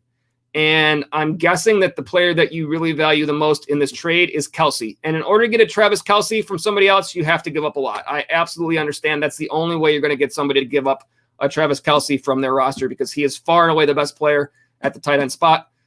So yes, that would require a lot, and that's what you were giving up here. So in terms of how do I answer this question, I don't think this is a bad deal for you.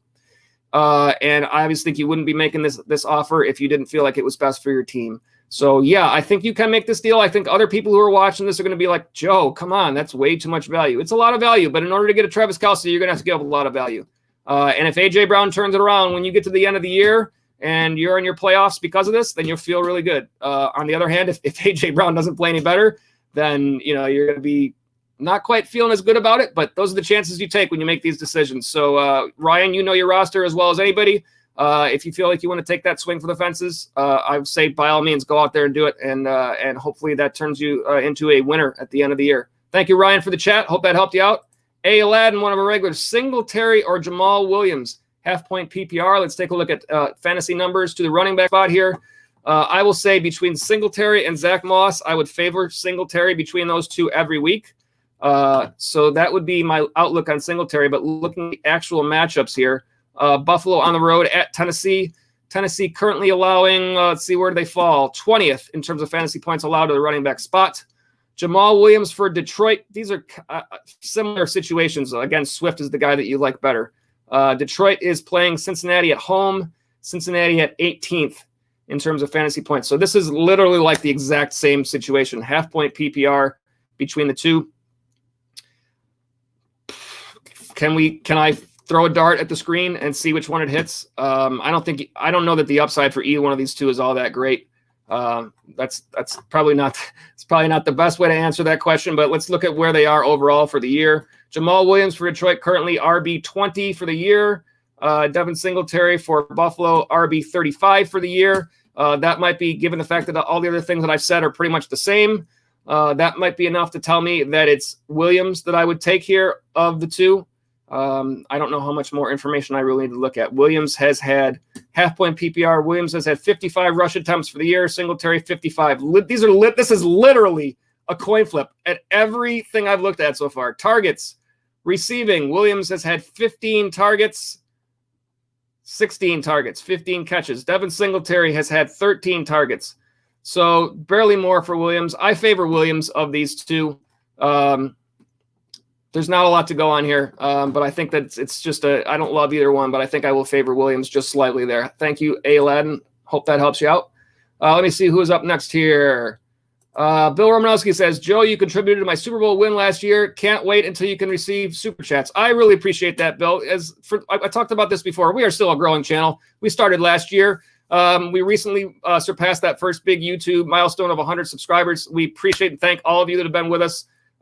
So absolutely, I appreciate all of you that have been our regulars. That's why I continue to say with you new viewers, if you enjoy our content, not only because it helps the channel, but also because I want you guys to get those notifications when we have new content for you to subscribe to the channel. I absolutely appreciate regulars like you, Bill, and glad to hear that things have worked out well for you. And that's all we can really hope for. So that makes me really feel good. I thank you for that, Bill.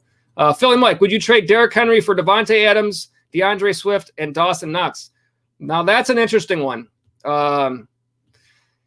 Again, this is a situation that's going to be, looking at it in a vacuum, difficult to answer. But if you are stacked at running back and you need help at wide receiver, clearly this is it, and you need help at tight end, Dawson Knox is a guy that I feel like he's been playing great. Let's pull the reins back in a little bit. He's had a couple of really good matchups. I don't know it's going to be that way every week. I think there are going to be a lot of weeks where Buffalo is not throwing the ball quite as much and just running the ball a little bit more. I liked what they've done, the way they've involved in the offense here. If he continues at this level, then great. You've picked up a great player off the waiver wire. And if it works out that way, there are plenty of tight ends that you get off the waiver wire. I mean, remember when George Kittle had his breakout year, you probably got him off the waiver wire. Okay. So is this happening with Knox right now? That would be great if it does. Regardless of that, if you're getting a Swift and an Adams for a Henry, again, Henry's 1 right now, running back wise, standings for the year, not projection, just what they've done. But Swift is 7. So yes, it's a downgrade a little bit on Henry, but Adams is probably, it's not even like an upgrade to your wide receiver because you're simply adding him. I think, Philly Mike, that this is a very fair deal for both sides. If you have another team that's stacked at wide receiver, that really values getting that top running back for Henry, then yeah, it's going to take a lot to make a Derrick Henry trade, but that is a lot. Adams, Swift, Knox is a lot, and I think this is a fair deal. And so, Philly Mike, for you, if you need that wide receiver and you can get this deal, I would make this deal because I do think that your team is better for it because of that. And most likely, if you're able to make this deal, then the other person in your league, their team probably also gets better as well. Otherwise, they wouldn't make the deal. So this is one of those times where, yeah, you look for trades that benefit both teams, and I think that potential is here. So, yes, I would make this deal, and I would look to see how that works out. Again, any deals that you make, those are decisions that you're sometimes taking a little bit of a chance on. So be sure that this is a chance that you want to take. But in your situation, if I'm looking at it the way you possibly are, then you've probably already thought that through. So that's a yes for me, Philly Mike. Ryan Johnston. Hope that helps you out, Philly Mike. Ryan Johnson, wide receivers are Ridley, Debo, Pittman, Jacoby Myers on bench. Also, Damian Harris on bench. I'm going to look up further that was the question about the Kelsey trade. So you're going to have, let's see, A.J. Brown, Ridley, Debo. Oh, yeah. Ridley should pick it up. This is a good deal, Ryan. You're still going to be fine. and you're going to be fine with your running backs. Yeah, I like this, and I thank you for letting me know. I think that's a nice roster you've got in works there. Go is here, and Go says which one or two out of. I think we got this one already.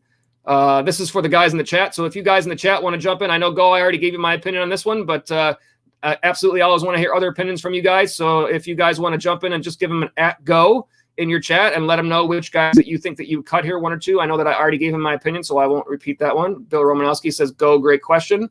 Ryan Johnson says Philly Mike PPR, and that was the trade. And Philly Mike says yes.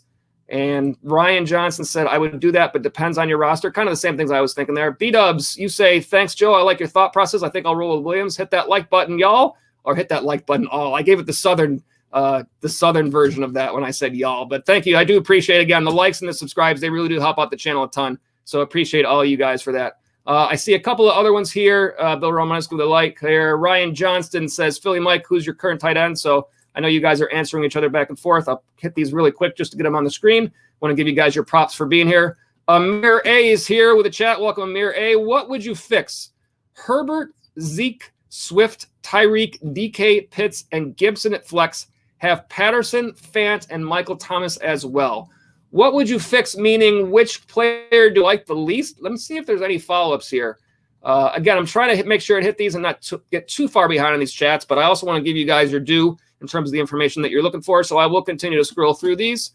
I like Herbert as quarterback. I literally, in one of my leagues, had Justin Herbert and Jalen Hurts, and I traded away Jalen Hurts. So that tells you how I feel about Herbert, because Jalen Hurts has been really good. Zeke has been good. Swift has been good. Tyreek is going to be fine. I know this last game isn't what you wanted. DK Metcalf is possibly looking at a little bit of a few weeks that are going to be tough for him without Russell Wilson. Kyle Pitts, we've seen him finally have a nice game. Antonio Gibson, I like a whole lot. You have Patterson, Fant, and Michael Thomas as well. I don't know where I see. The only thing that I see that I'm concerned here with DK and whether or not he continues to have the value. But in terms of your wide receivers, you're playing Tyreek, and then you need a second wide receiver. We've got Michael Thomas back. They're on bye this week. I know he was expected to be back in week 7. I haven't seen any reports saying if that's going to be out the way it is or not. And I talked about this a little bit before. I don't know if Michael Thomas returns at the level that we have seen him in the past. Injury-wise, it's a big question mark. But offense-wise, I think it's fairly simple to say, you guys might agree, that I don't think that New Orleans offense is going to give Michael Thomas the opportunity that he has had enough to get to the level where he's been in the past. So I think the Michael Thomas of this year is not going to be what we've seen before.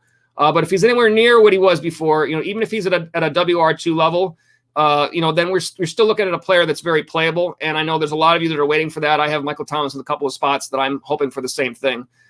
So to me, it's your DK Metcalf is the most concern out of all the players that I see here in terms of, does Geno Smith still offer him the same opportunity for the value that you want out of him while Russell Wilson is out? That being said, if Cordell Patterson, if the platform that you're playing on allows you to play him as either a wide receiver or a running back, you can plug him in there at that spot. And then you've got a Tyreek Hill and a Patterson. Gibson is still your flex. With Antonio Gibson as a flex player is pretty good. And Noah Fant is, in terms of a tight end, it's not like he's one of your top guys in like a Kelsey role, but he's going to give you decent value most of the time you would expect.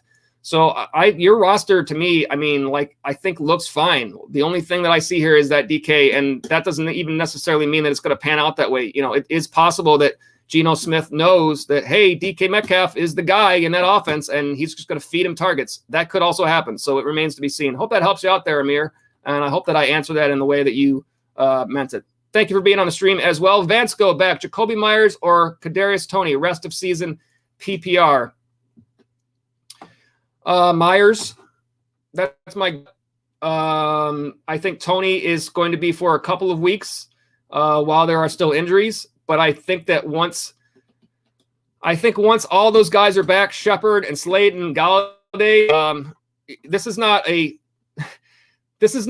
lot of mouths to feed situation. This is a too many mouths to feed situation. Like, I don't see the Giants as a situation where people know their roles. Like, we already saw Galladay yelling at the coaching staff on the sidelines. What do we think that's about? Kenny Galladay is somebody who they went out and got, and you would have kind of expected him to be the main guy there. It doesn't seem that he's happy with things. I don't know if they're happy with things. Right now, where do they fall right now? Let's see where Jacoby Myers falls in terms of, he is currently wide receiver 31. Tony, I don't believe is at that level, but he hasn't had as much opportunity. He's at 48. He's going to climb that list in the next 2 weeks because he's going to get more opportunity while those other guys are still out. And based on what we saw last week, he certainly can turn in some great games. It's not going to be up to, this is the way I see it. I don't see this as being up to Kadarius Toney if he gets to show his abilities in that offense. I think it's going to be up to the Giants. And I don't know where they're at. Of all the teams out there, things have seemed to be a little bit all over the place for that team. So that tells me that I don't know that Toney is absolutely going to get those opportunities when the rest of those guys are back. And I think Jacoby Myers will continue to see that volume. So I do think that I would go with Myers. But in the short term, I do think that Toney is probably going to be above him for a few weeks. But I think that will turn around at some point. Hope that helps you out there, Vansco. We got Khalid. Okay, let me try it because I always try to get these names right. Ganem or Ganem. I'm going to go with Ganem. Khalid Ganem. Tell me if I said that right, Khalid. I do try. Sometimes I don't, but I try my best. Would you trade Jefferson and Swift for Gibson and Diggs? Again, we've had a couple of questions over Jefferson so far. I think when you take these pieces away from each other and look at them separately, Jefferson for Diggs, to me, I think that Diggs is going to play better than he has. But right now, Jefferson is the wide receiver 9 and Diggs is 25. Do I think Diggs is going to be at 25 at the end of the year? No. Do I think that Jefferson is going to be at 9? Yeah, in that range. And I don't know if Diggs is going to surpass that or be right in that same range. So right now, I like the Jefferson side there. On the other side, Swift is currently, in terms of running backs, we looked this up a little while ago. I believe he's 7. Do I think he stays at 7? Again, that's in PPR. Do I think he stays at 7? Yeah, I think there's a reasonable chance he does. Gibson is currently at 13. Do I see Gibson surpassing from where he is right now? I don't know that I do. If he were getting a little bit more of the volume there, like if they're not at J.D. McKissick that was sometimes taking away targets and whatnot, then I would see him moving up. But when you look at the other guys that are around him, I like Antonio Gibson a whole lot, but that's an RB2 level, and I think he might stay at that level. So to me, Jefferson and Swift are both – this is not a situation where running back upgrade versus wide receiver upgrade. I see 2 upgrades on the Jefferson Swift side. I see both sides being ahead on that. It would be a buy low on Diggs at best, hoping that he returns more value. But in terms of where they are right now, I think Jefferson is I think Diggs is probably the more seasoned veteran of the two, but I think Jefferson is also a very fine wide receiver. So I think I would not trade away Jefferson and Swift for Gibson and Diggs here, because I think that in a trade like this, you would want to be one side up, like wide receiver upgrades, while the running back downgrades and vice versa. And I don't really see that here right now. It's a buy low, but that doesn't necessarily, yes, it could work out that way, but doesn't necessarily always work out that way. I think I like the Jefferson Swift side of this one. Hope that helps you out, Khalid. And I really do hope that I said your name correctly. Thank you for being on the stream. James Zhao is back with us. Welcome, James. Is it okay to have Jones and Devontae on the same team? Yeah, I think that's fine. I don't see any problem with that, because this is the way I've asked myself the same question other times in the past, but this is the way I look at it.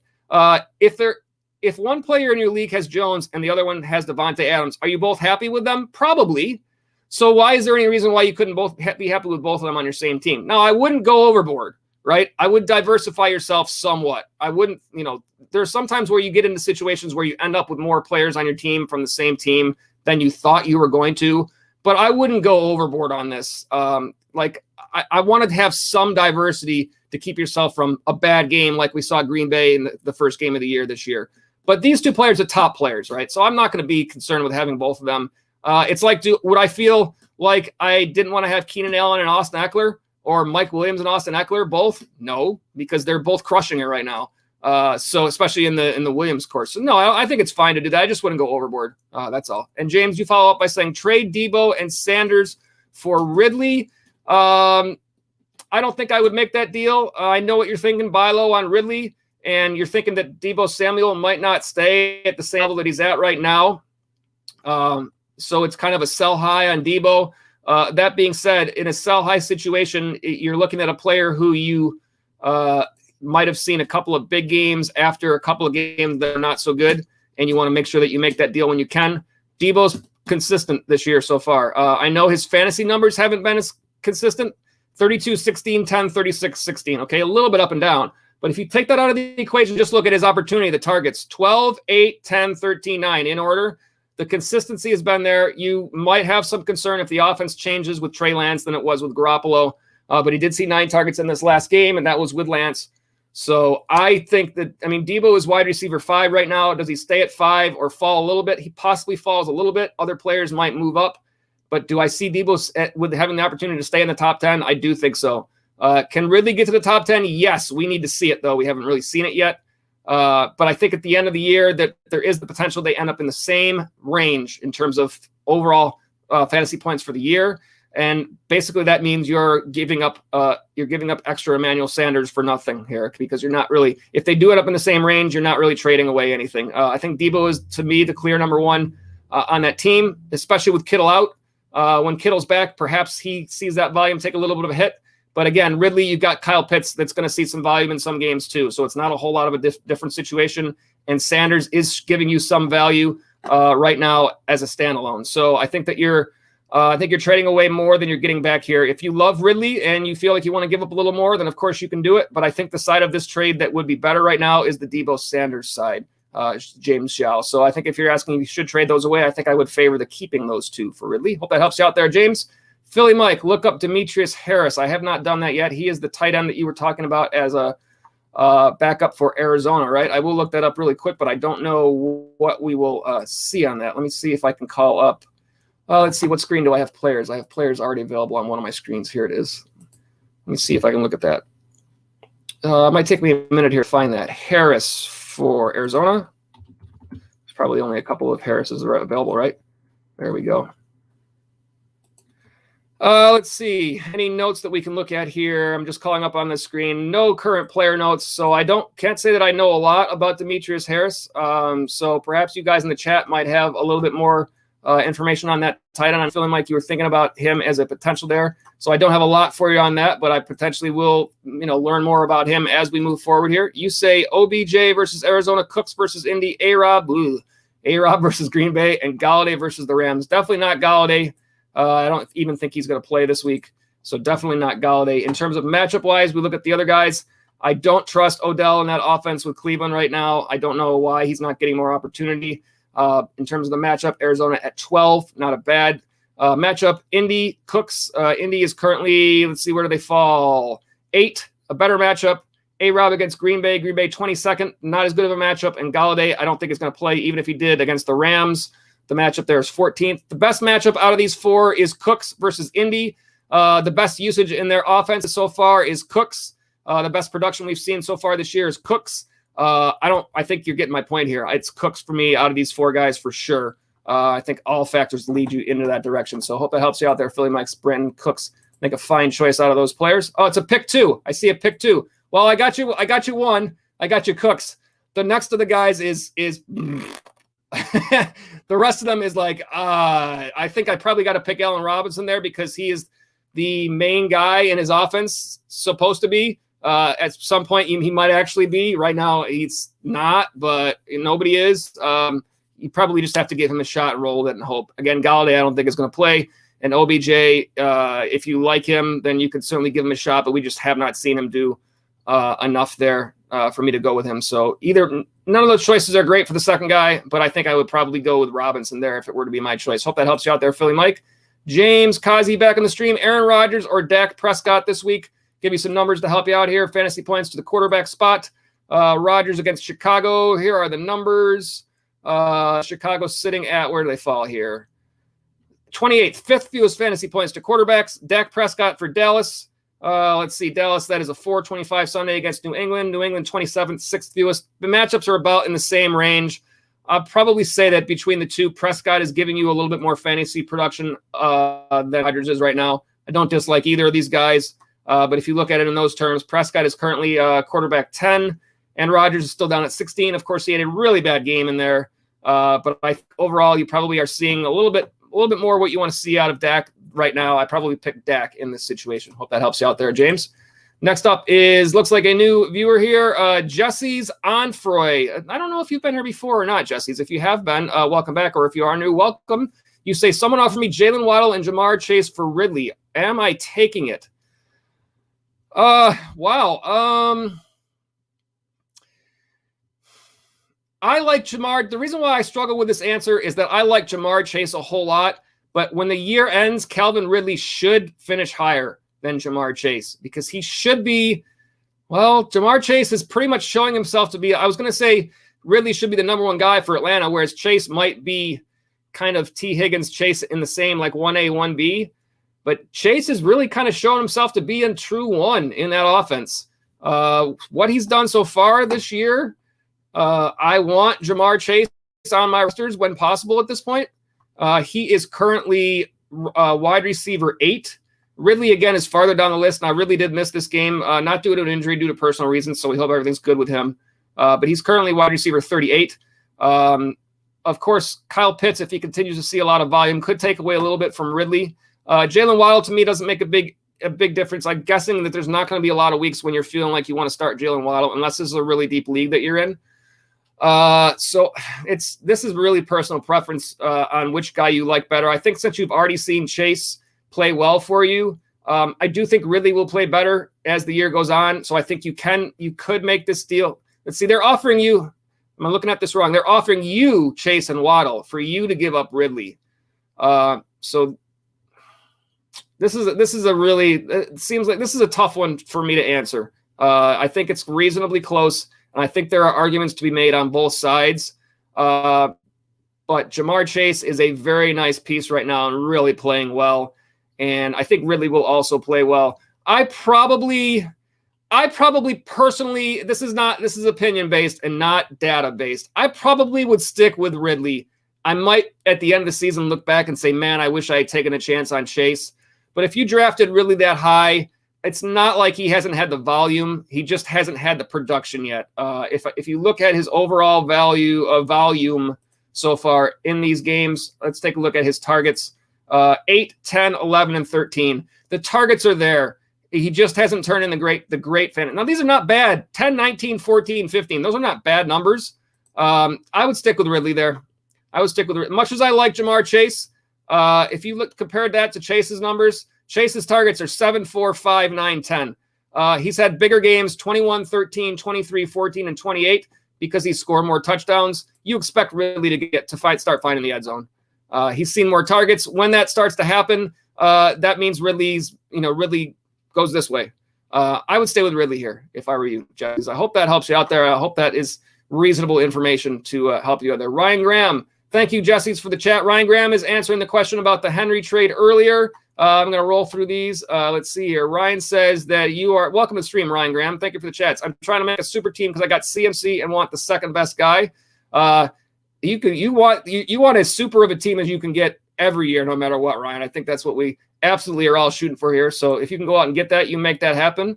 D. Martin is here on the stream. Welcome, D. Martin. You say, should I trade Swift, Adams, and Pitts and Myers for Cook, Diggs, Cordero, and Higgins?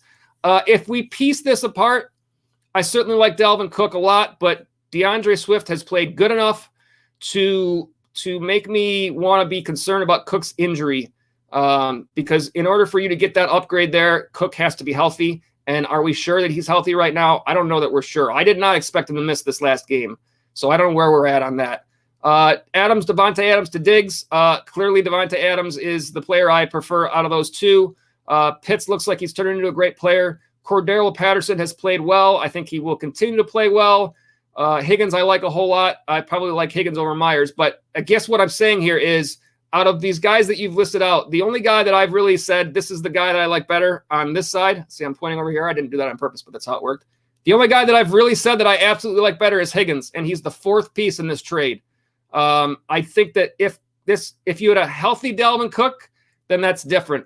But I think Swift has played well enough that it's worth being concerned about Cook's health in order to not make that deal.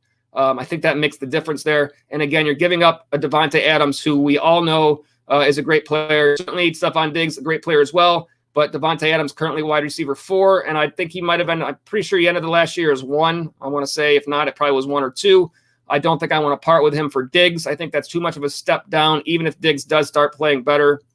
And I think Pitts is the guy that if you drafted him, you hang on to him because things are starting to go in the right direction. So I think D. Martin, I like the side here, which I assume is the side of players that you already have, which is Swift, Adam, Pitts, and Myers. yeah, I think those other guys are okay, but I don't think you're necessarily getting an upgrade. So I think I like that side better, D. Martin. I hope that helps you out there. We got Blammo time. Welcome to the stream, Blammo time. You say have a solid roster. Thank you for the chat, D. Martin. Have a solid roster. RB1 Taylor, Falcons running back, and Michael Carter. I'm guessing by a Falcons running back you mean Cordero Patterson. It's a very long name. I know that when I type it on graphics, I have the same problem, so I understand why you just said Falcons running backs.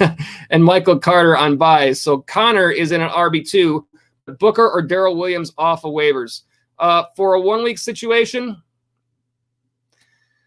the reason why I put Darrell Williams as the number one waiver claim this week and Booker at 4 has as much to do with the amount of time that you expect Williams versus Booker as it does the matchups. The matchups this week, I will put them both up on the screen here if it helps you out. Fantasy points to the running back spot, and we will compare Booker to Williams. So for the Giants, that game is a 1 o'clock game on Sunday at home against the Rams, and the Rams on the left side of your screen, 17th. So right in the middle in terms of fantasy points to the running back spot. And then Darrell Williams for Kansas City, that's on the road against Washington. Washington falls where 14th. A little better matchup for Williams. You would expect both of these guys to get the volume. I think it's a kind of a toss-up between the two. That being said, if you're looking at only this week and it's kind of a toss-up, then I would probably go with Williams because you have him more for potentially. I think the injury to Barkley, it sounds like 1 or 2 weeks. I don't know if you guys have heard the same thing. And CEH, I think, went on IR. I think that's a minimum of 3. So that means that if this week is the week you're worried about and they're close, I would probably say go ahead and go with Williams because that way you have a little bit more with Williams in case you need him further down the road. You might not. He might just sit on your bench, but you do have him there. I think that gives him a little more value to your team. So I probably pick Williams there. I want to say that I think both of those guys are in the same range. I don't know how I feel about what work Booker's going to get in that offense. Obviously, he had a couple touchdowns this past week. The Giants are going to be all over the place. There's hardly anybody on that team to give the ball to. So he potentially has a little bit better day volume-wise. That's the argument for Booker. Again, the answer to this question, not a really great cut and dry answer to either one. I think Booker potentially has a better week this week based on there's not that many other people on the roster to get the ball. Kansas City has a lot of other players. So, man, I'm all over the place in my answer here. I think you can go either way. I do think that Booker potentially has a little bit better possibility for a good week this week, if that sounds right, based on everything that I said, even though the matchup is a little better for Williams. But clearly Kansas City, could end up going different direction and not using Williams as much. The Giants, I don't know who's going to do, who else are going to give the ball to? Evan Ingram. There's been an Evan Ingram sighting. Yeah, I think Booker is reasonable for you here. That's going to be pretty much personal preference for you. I think either one of them can be can be okay. I didn't mean to say that.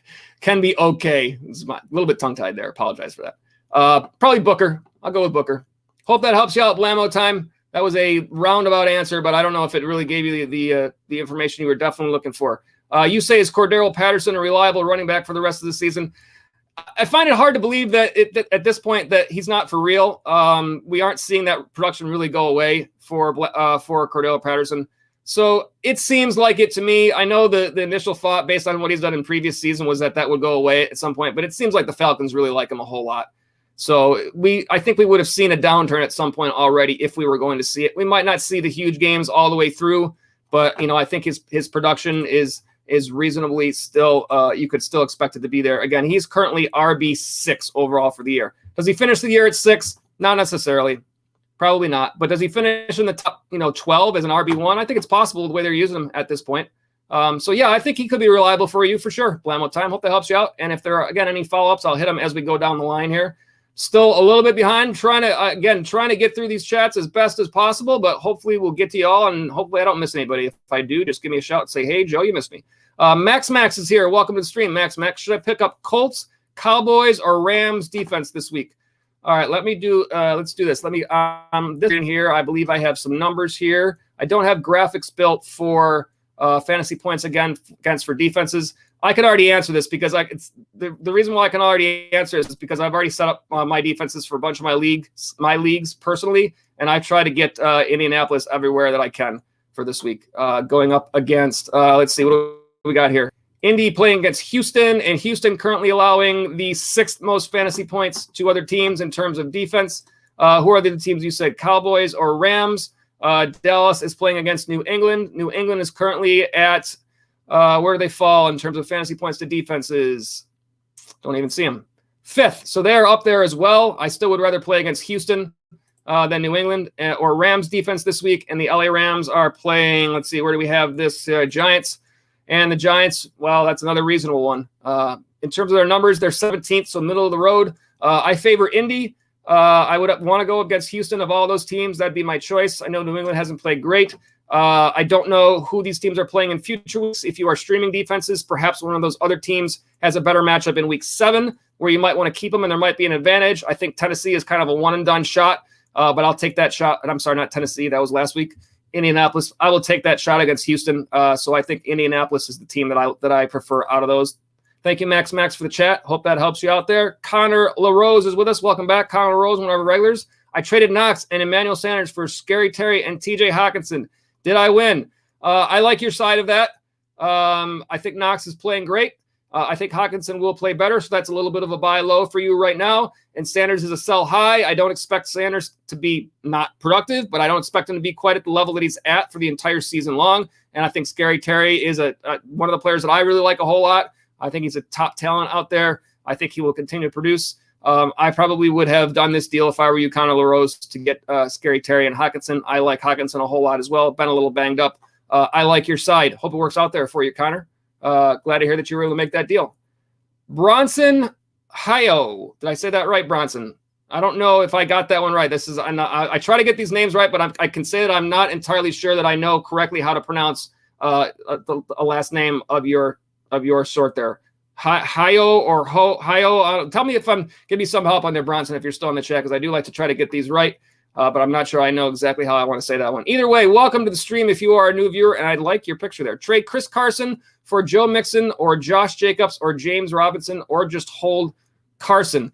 I don't know the real status on Carson's injury right now. Let me see if I can look that up on one of my screens to see if there are any new notes on Chris Carson or any updates in terms of reports. And then I'll hopefully be able to help you with that answer in that way. I know what my instant reaction to what you're saying already is, but I first want to see if there is any update on the status of Chris Carson here. Let's see what we got here. This is from Saturday. Pete Carroll said it's too early to tell if Carson will play in week 6. He missed week 5 with Seattle on a short week. Seahawks took his status game time before ruling him out. The fact he hasn't been placed on IR gives hope he can return after missing only one game with Wilson sideline. Carson, I'm reading this direct from Yahoo notes. They don't have anybody else. No, it doesn't say who this is reporting this. Carson figures to be the centerpiece of Seattle's offense if he returns in week 6. That being said, I would rather see, in terms of his status, I would rather see something that says he's definitely good to go here. I do think of the players that you're listing here, I think that out of those guys, to me, James Robinson is the guy that stands out there. Robinson currently at RB10. He is the highest of the guys that we've listed and also the most healthy. Joe Mixon at 14, but we've seen him be a little bit banged up. Jacobs, we've seen him be a little bit banged up all year. He's going to be a little farther down because he's missed more games. He's at 36 right now. And Robinson off to a slow start, and it started to turn it around into what we expected. To me, out of all these guys that you've listed, if you had to say, these are the 4 running backs, pick the one that you want to have on your team the most, I would pick James Robinson out of these guys. And that being said, not that I dislike Chris Carson because I have him in a couple of spots myself, but if you have the opportunity to get James Robinson here, I think that's the one that you look for. I think you certainly can also hold. I wouldn't trade Carson for Jacobs, and I think Carson for Mixon is a fair deal. So that's the way I look at all these. I think that the one I would try to make is Carson for Robinson if I'm looking to trade Carson and not going to hold on to him. That's the way I look at that. Hope that helps you out, Bronson. And then rest of season, George Kittle or TJ Hawkinson. It's Kittle for sure. It has to be healthy at some point. I can't imagine he's going to go the whole season without being healthy. Just simply a better offense. I know there are not a lot of other players to go to in Detroit there. But I absolutely would rather have, if you gave me my choice of these two, same situation, I would absolutely pick George Kittle for the rest of the season. I just can't imagine that he doesn't turn around from where he's been. Obviously, you never know what's going to happen, but I would absolutely take Kittle there. Hope that helps you out there, Bronson. I hope I didn't get your name completely wrong there. And thank you for being on the stream and for being on our chat. Ryan Johnson, you say thanks, and I say no. As always, thank you. Thank you guys all for being on the chat. Absolutely. You guys make the show, so thank you. Easy Money Sicilian is here. Welcome, Easy Money Sicilian. Looks like you were probably a new viewer to the stream, so glad to have you here. You ask, hold tight on Thielen or start Michael Pittman this week. All right, let's look at some matchup numbers, see if that helps you out with this question here. Fantasy points to the wide receiver spot there on the left side of your screen. And Adam Thielen in that matchup, we looked at that earlier, not great data-wise. Carolina currently at, where do they fall here? 27th. So that's the 6th fewest fantasy points to the wide receiver spot. And Pittman for Indianapolis against Houston. Houston is 26th, so 7th fewest, right in the same area. This is going to be, I think of the two, again, 4 factors I always talk about: ability, volume, matchup, and game script in that order. When I say ability, I typically mean which guy do I think is the higher tier player. I think to me that's Adam Thielen. But when you start looking at the volume that they've both been getting recently, it hasn't necessarily been there for Thielen in these past couple of games where you would want to see his numbers. It started out the season. This is his targets in order: 10, 7, 9, 8, 3. So that certainly went down this last game. You would expect that to bounce back. But 2 games now under double digits in terms of fantasy points. He's currently, let's see, wide receiver 18. Pittman is wide receiver 24. So both of them would be considered a WR2 range. In terms of targets, not nearly as consistent, I would say. 4, 12, 12, 8, 7. I don't remember for sure if there was an injury issue in week 1 or not with Pittman. There may have been. But certainly has had the targets in recent games. His fantasy points, 6, 20, 13, 12, 21 in that order. So not a lot of huge differences to go with, other than the fact that you might feel a little bit more hesitant because of Thielen's very last game that he played. That might be enough to make you start Pittman. There really is no advantage in the matchup to look to here. So it's going to come down to personal choice probably for you. For me, this is, again, there's data and then there's opinion. Opinion-wise, I might go with Thielen just because I might feel like Thielen's the guy I drafted higher, and I might trust him more on an every-week basis. But that being said, this last week might make me, I'm guessing you're thinking the exact same things that I'm thinking, and that's why you phrased it this way about hold tight or start Pittman. I could see you going with Pittman here because of that, and I would not fault you at all for doing that. So not much of a great answer either way, but I do think it's almost a coin flip for you. I think that for me, this would probably be one where I'll click the button several times back and forth. I do think that I might just land on Pittman. And then what would probably happen is Thielen would have a great game, and then I'd be like, great, why did I do that? So, but that might be where I would land based on all we can do is make decisions the best we can on the data that we have. So given the fact that Pittman has had, a little bit better play recently, it's just 1 week, I'd probably go that way, but it's a coin flip. Can't fault you either way. Hope that helps you there. Easy Money Sicilian, and whichever you guy there that you pick there, I do hope that they crush it for you. Caesar Wrangle, again, back on our stream, one of our regulars. Welcome, Caesar. Would you trade Aaron Jones for Travis Kelce? That's a close one. My running backs are Taylor, McCaffrey, Fournette, Jones, and I have Goddard at tight end. So you would have Taylor and McCaffrey with potential flexibility for Leonard Fournette if you did that. They talk about when you make trades, and you do follow up and say that this is a PPR league. They always talk about trade your strength. So you are strong at running back. So I think that you could make this deal and potentially have a top tight end. Dallas Goedert is, it's going to be okay sometimes, but he is more in that. I wouldn't say he's in the streaming level. He's probably in a tight end 1 level overall, but Kelce is obviously the guy. And so to get him, could you get that deal? Do you think that the person in your league would give up Travis Kelce for Aaron Jones? They would probably need a lot of help at running back. My thought is that you might need to offer a little bit more to get him. But I could understand valuing him to try to get him, and I don't think you would be wrong to go out and try to make this deal. I do think that you're getting a big upgrade at that spot with Kelce, and again, you're good because right now you're going Taylor, McCaffrey, and Jones, which is a great. If that's your lineup you're running out there, including your flex for running backs. I mean, I love that lineup too. So I don't think there's anything wrong with keeping it the way it is either. Perhaps there is another deal in there that involves getting rid of Fournette for somebody that's at a lower range. You're certainly not going to get a Travis Kelce for Leonard Fournette, but perhaps there's somewhere else that you can bolster your strength if this isn't enough to get Kelce. I don't know how much you want to give up. I think you might have to give up more than this to get Kelsey back. I'm not sure if Jones would be enough. But I think if you can make this deal, I think that it is an upgrade to your team, and that's the bottom line on these trades, Caesar. So I hope that helps you out there if you can make it. But I don't dislike what you have either, putting it that way. So I hope that helps you out, and whichever way you go there, I hope you continue to crush it in your leagues. Sam Wise 1023 is on the stream. Welcome to the stream, Sam Wise 1023. You say I have Debo. Should I accept Debo for Saquon? I have McCaffrey, Chubb, Jefferson, Pittman, and Corey Davis. You would be looking at, you would significantly be changing your team to a running back heavy team with McCaffrey, Chubb, and then your flex as Saquon, which is a great lineup. In doing so, you would have to accept your wide receiver core being a little bit less of a top core than you have right now, because I think right now with Debo and Jefferson, you have two great names, and you have McCaffrey and Chubb, which you have two great names. And so you're in more of a situation now where you have to play matchups for your flex. If you make this deal, your flex is pretty much set every week. You're going to have to play matchups for your second wide receiver. So it just depends on what you value here. If this is PPR or not would make a difference to me, I think. I think with Saquon, it doesn't really matter if it's PPR or not. Debo's playing quite well, so he's tough to trade away. But Saquon, let's say this Samwise 1023. I wouldn't make this deal until Saquon's healthy.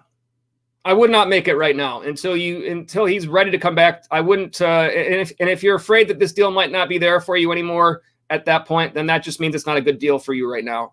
If this is a good deal, it's going to still be a good deal when Saquon's ready to go again. I would want to see things. I don't think the injury this year is related to what he had before by any means, but I just want to make sure that I'm not trading away somebody for a player who's going to end up having injury concerns the rest of the season for whatever reason, right? So I think you can make this deal, but I wouldn't do it right now. I would at least wait. I know San Francisco's on bye, so it doesn't really make a difference this week. But at the same rate, I want to find out and make sure that you're good with Saquon first. I also want to make sure that you're good with McCaffrey first, right? Because you have McCaffrey and you still need to make sure that things work out right on that range. So yeah, I understand there's a lot of things up in the air here. I would just sit tight where you're at for a little bit, let things shake out.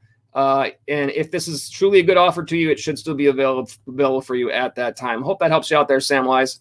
And thank you for the chat. Chase Wellner is with us. I like the picture there, Chase Wellner. Javonte or Moss, PPR. Let's take a look at matchups to see if that helps you out. I like Zach Moss right now. I think is probably going to be my choice unless the matchup says otherwise. If we look at these games here, Buffalo at Tennessee, that's the Monday night game. Fantasy points to the running back spot. Left side of your screen, 20th is where Tennessee sits. For Denver, let's see, that is a 4:25 game on Sunday, home against Vegas, 9th. Clear matchup edge there to Williams. So in this particular match, or in this decision here, the four factors, again, I talk about in order: ability, volume, matchup, game script. Ability-wise, same level, same tier player to me. Volume-wise, same level, because you're both splitting Moss with Singletary and Javonte with Melvin Gordon. The difference here is that Moss seems to be the clear favorite around the goal line, whereas I'm guessing without looking specifically at goal line touches there, that Williams and Gordon are probably equally splitting everything at this point. So that would be the only difference. In a PPR league, you're looking more at the potential targets. I know Moss and Singletary, I don't know if there's a huge difference. I don't know if there's a huge difference on the Gordon-Williams side either. So therefore, all those things being said, those are all equal. That brings us to the matchup. And the clear edge in numbers here, we go on data, right? The matchup is better for Williams, right? 9th versus 20th for Moss. So these are the factors that we look at. And if we're looking straight at this decision, I'm going to lean on the matchup, given the fact that all those other things look to be the same way. Game script-wise, I don't know that there's a huge difference, right? Denver, Las Vegas, probably going to be an evenly played game, you would expect. And Buffalo, Tennessee, I think could also be an evenly played game. I don't know that I expect Buffalo to all of a sudden be blowing out Tennessee. So I think all their factors remain the same. I think that means that the matchup difference is what makes this decision for you, and that edge goes to Javonte Williams. So I hope that helps you out there, Chase. I think a fine start there. Whichever guy that you pick for your team, I hope they crush it, but I think Javonte Williams a fine start there.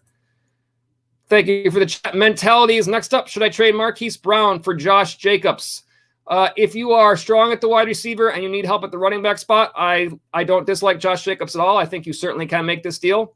I wouldn't make it if you're already weak at wide receivers, obviously, but you probably wouldn't be asking that question Easy Money Sicilian says absolutely not. So he doesn't like it nearly as much.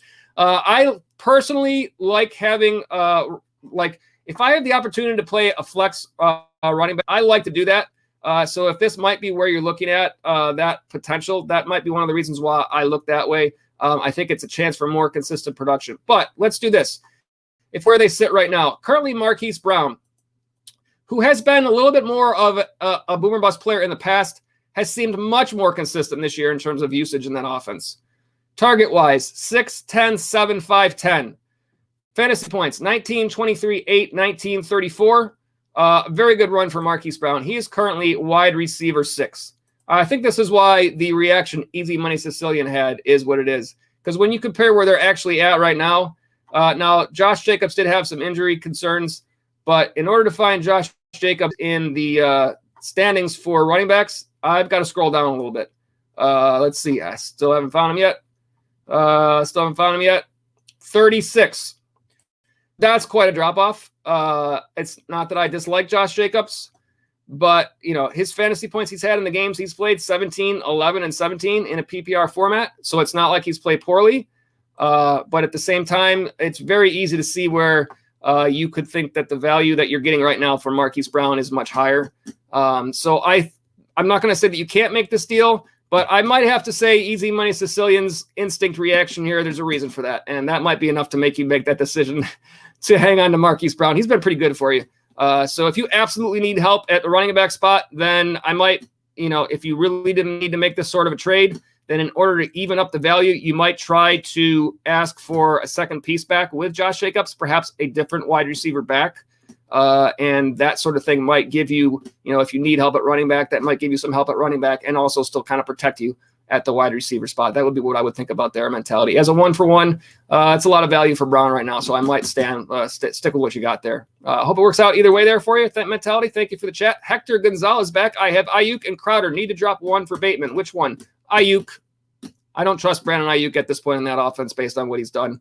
I think Crowder is a guy that can see some volume. I don't think that Ayuk sees the same volume. Without even looking up stats, that's just an instinct reaction based on these two. But, if we had to look up stats on the two, I know that Crowder hasn't played as many games, but Ayuk I don't trust what his level in that offense. I don't trust what's going on with the whole deal with all the different players there. He's currently wide receiver 3. That's not very good. And target-wise, he's 0.2634 in his 5 games. Jamison Crowder is wide receiver 80, and he's only played 2 games. And Ayuk's played 5. So that's overall standings and overall points. Crowder's targets 9 and 6 in the 2 games that he's played. Fantasy points 19 and 8. I don't think Brandon Ayuk has even had 8 in a single game. He had 1 game at 15, but the rest of them is 5 or less. If you need to drop one of those 2, I think it's Ayuk of those 2. Hope that helps you out there, Hector. El Cita, I want to say, might be the way you say this. El Cita. Welcome to the stream. Looks like you might be a new viewer. Glad to have you. You say keeper league. Send Henry, Edmonds, and Thielen for Eckler, Chubb, and Jefferson. This is a PPR leagues. El Cita, let me know if you're still on the stream, if you're still on the chat here. Just going down to see here. Keeper league here. Henry, Edmonds, and Thielen. Thielen for Jefferson, definitely an upgrade. Edmonds for Chubb, definitely an upgrade. And Henry for Eckler is pretty much number 1 overall for number 2. So, yes, the Eckler, Chubb, Jefferson side of this is the better side to get if you can do that. In a keeper league, Jefferson, the younger player of the 2. I'm not sure on the other side of the other 2, but I probably either way, just in the pure production level, I think that the better side of this trade is the Eckler, Chubb, and Jefferson side. So if you can get this deal, I like that side of this deal. Hope that helps you out there, El Cita. And I hope I said your name right as well. But either way, glad to have you in the stream. Greg Churinkin is back with us, one of our regulars. Welcome back, Greg. Should I put a claim in for Tony and drop Ayuk? Yes, I would do that. I think Tony, at least for a couple of weeks, is going to give you some value. And so far, we have not really seen Brandon Ayuk give you any reliable value at all. So if he is the lowest guy on your roster in terms of making a cut, I like that move completely right now. Again, I will remind you guys, we still haven't done the bonus names on our waiver wire, but we did start off the show with our top 5 waiver wire targets. So without going through them individually, I will remind you of the 5 guys on that list this week. And it's Darrell Williams at number 1 for the Chiefs, Kadarius Toney at number 2 for the Giants, Hunter Henry at number 3 for the Patriots, Devontae Booker at number 4 for the Giants, and David Njoku with an asterisk because I do think David Njoku a little bit is chasing the points, but I think he had such a great game that it's difficult to not take a shot on him. Very bad run of matchups for Njoku, so just understand that if that's the player that you're going to go for. Again, these are all players when we talk about the top 5 that are currently rostered in less than 50% of all leagues. But yes, I do think that is a good claim to put in. I think it's worth your waiver priority for Tony based on what he did this past week and the fact that as long as those players remain out injured for the Giants, they've got to go somewhere with the ball, and he has shown to have some ability there. So I do think that's a good claim to put in. Hopefully he doesn't get ejected from any more games. Let's hope the Giants don't have fights everywhere. It would be nice. Thank you for this. Thank you for the chat there, Greg Trick. And Harry Wolf is with us. Welcome to the stream, Harry Wolf. If I have Aaron Jones, should I still start A.J. Dillon at flex over A.J. Brown PPR? We've had some questions like this about A.J. Dillon in past weeks, and I've kind of just been like, A.J. Dillon, he doesn't have the volume. He's not going to have the production. But that did kind of change this last week, and we saw A.J. Dillon have a little bit more of a role in that offense in this last game. So my thought process has changed a little bit on A.J. Dillon. Now, is that enough to make me start him over A.J. Brown? Probably not, especially if it's PPR. I know that Dillon did have some pass catching. I'm looking up the numbers on my other screen right now. In this last game, he did have 18 fantasy points. He did have 11 the game before that. In terms of rush attempts, in order for his 5 games, 4, 5, 6, 15, 8, and targets 2, 1, 2, 1, 4. The touchdown helped him to have a better day this last game. I know he's had more production. I just still think that in the long run, these games are not going to be real consistent in terms of when he actually does get enough volume to produce for you. Whereas with A.J. Brown, I know he hasn't been playing that well, but how can he not have volume in that offense in the pass game other than the fact that Derrick Henry has these huge games? But they need A.J. Brown to be their top receiver. He hasn't shown that yet. His targets this year, in the 4 games he's played, 8, 9, 2, and 6. The one that was 2, I will assume, had to do with leaving that game due to injury. His fantasy points, 15, 7, 0, and 7. Again, the 0, most likely due to injury. In this game against Buffalo, you would think that they're going to have to throw the ball a bunch. You would think this is not going to be a run, Derrick Henry, because you're leading by a ton. And if you look at the matchup numbers on the left side of your screen there, in terms of fantasy points to the wide receiver spot, Buffalo, not great, right? Very last in the league in terms of fantasy points allowed to the wide receivers. If you look at the other side of that, Green Bay against Chicago, 23rd, not a great matchup either there for running backs. That is the 10th fewest there for Dillon. So I don't think for me, I've got enough to start Dillon. Again, that might be the way I've looked at Dillon. That has started to change a little bit based on what they've done recently, but I still think that I've got to have A.J. Brown. If you are going to contend for your league playoffs, you need to have A.J. Brown start to produce. You can't have to rely on playing both Aaron Jones and A.J. Dillon every week. So looking at that more in that aspect, either way, you've got to have A.J. Brown play better this week or overall. So I probably have to give him that shot to start doing that this week. And even though the matchup is not that great, you do think there's a chance they have to throw the ball more this week. So I probably, I do have to go A.J. Brown over Dillon there. I just think he's the higher tier player, and there's a reason why you drafted him that much higher. So just hopefully, you might not like it, but you just hopefully got to see him have that production. Hope that helps you out there, Harry Wolf, and thank you for the chat. Ray Gamer, one of our regulars, is back. Flex question, standard scoring. T. Higgins versus the Lions, Emmanuel Sanders versus Titans, Darrell Williams versus the Washington football team, or Myles Gaskin versus the Jaguars. Here are some numbers to help you out. Higgins against Detroit, fantasy points to wide receivers on the left side of your screen. Detroit currently at 23rd. That is 10th fewest. Emmanuel Sanders versus Tennessee. Tennessee as number 1. Fantasy points to wide receivers. Darrell Williams versus Washington. That is running back numbers. So here they are. Washington currently sits at 14th, so right about in the middle. Or Myles Gaskin versus the Jaguars, and that is 5th. Matchup edge there. Standard scoring here.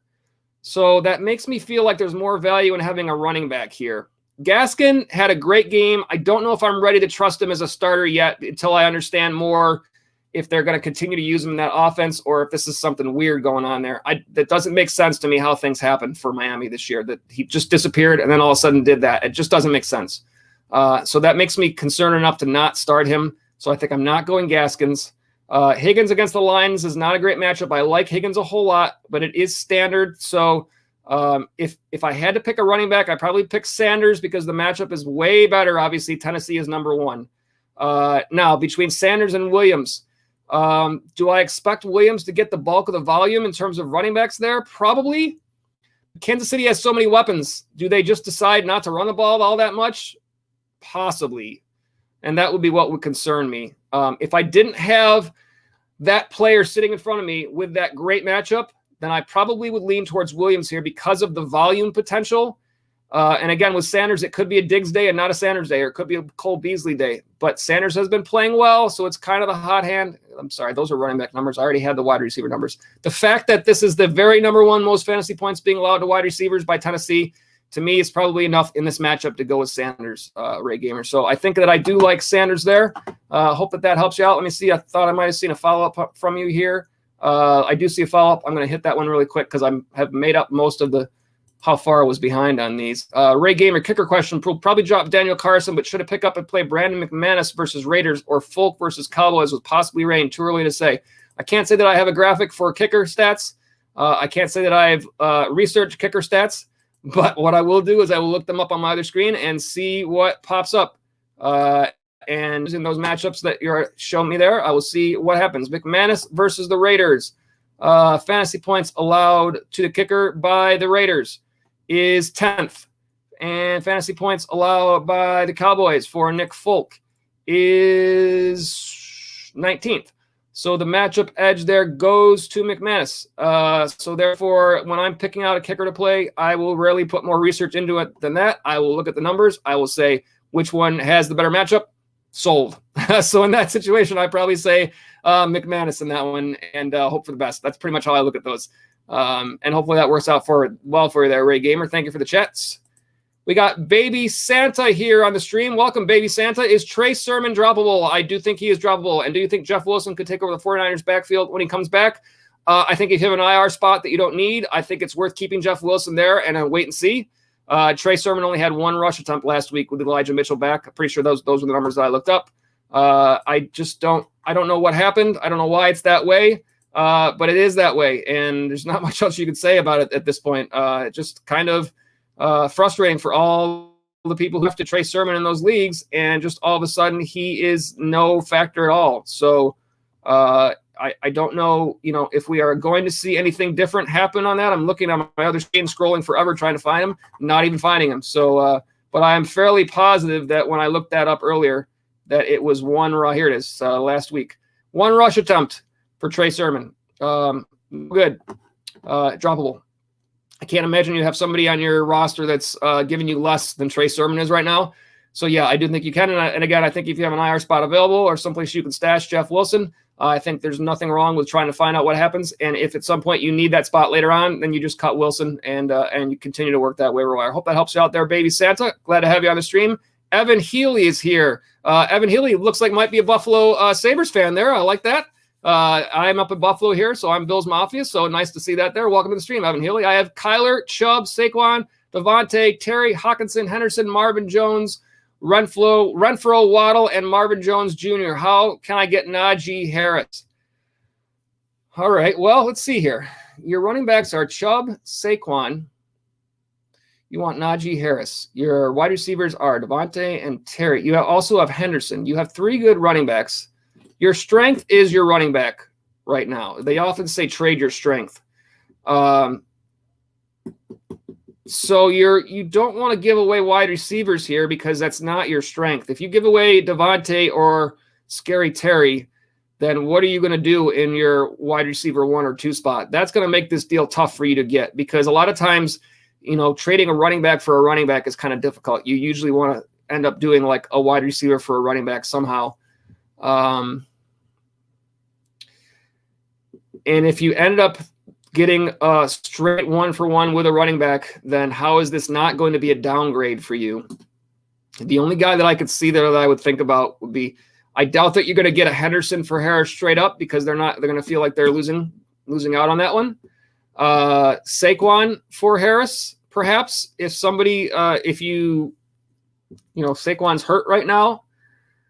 If somebody wants to take a shot at waiting for him, but again, why would they do that? Because they're losing out. You almost have to do a 2-for-1 here somehow for someone that needs. The problem is that in order to get this deal, you need to work with somebody who needs a wide receiver. And for them to get a wide receiver that they feel is the right value, you have to give up Devontae or Scary Terry. So a 2-for-1 doesn't help you because then you're going to be hurting at wide receiver, which means you've got to make this a 2-for-2.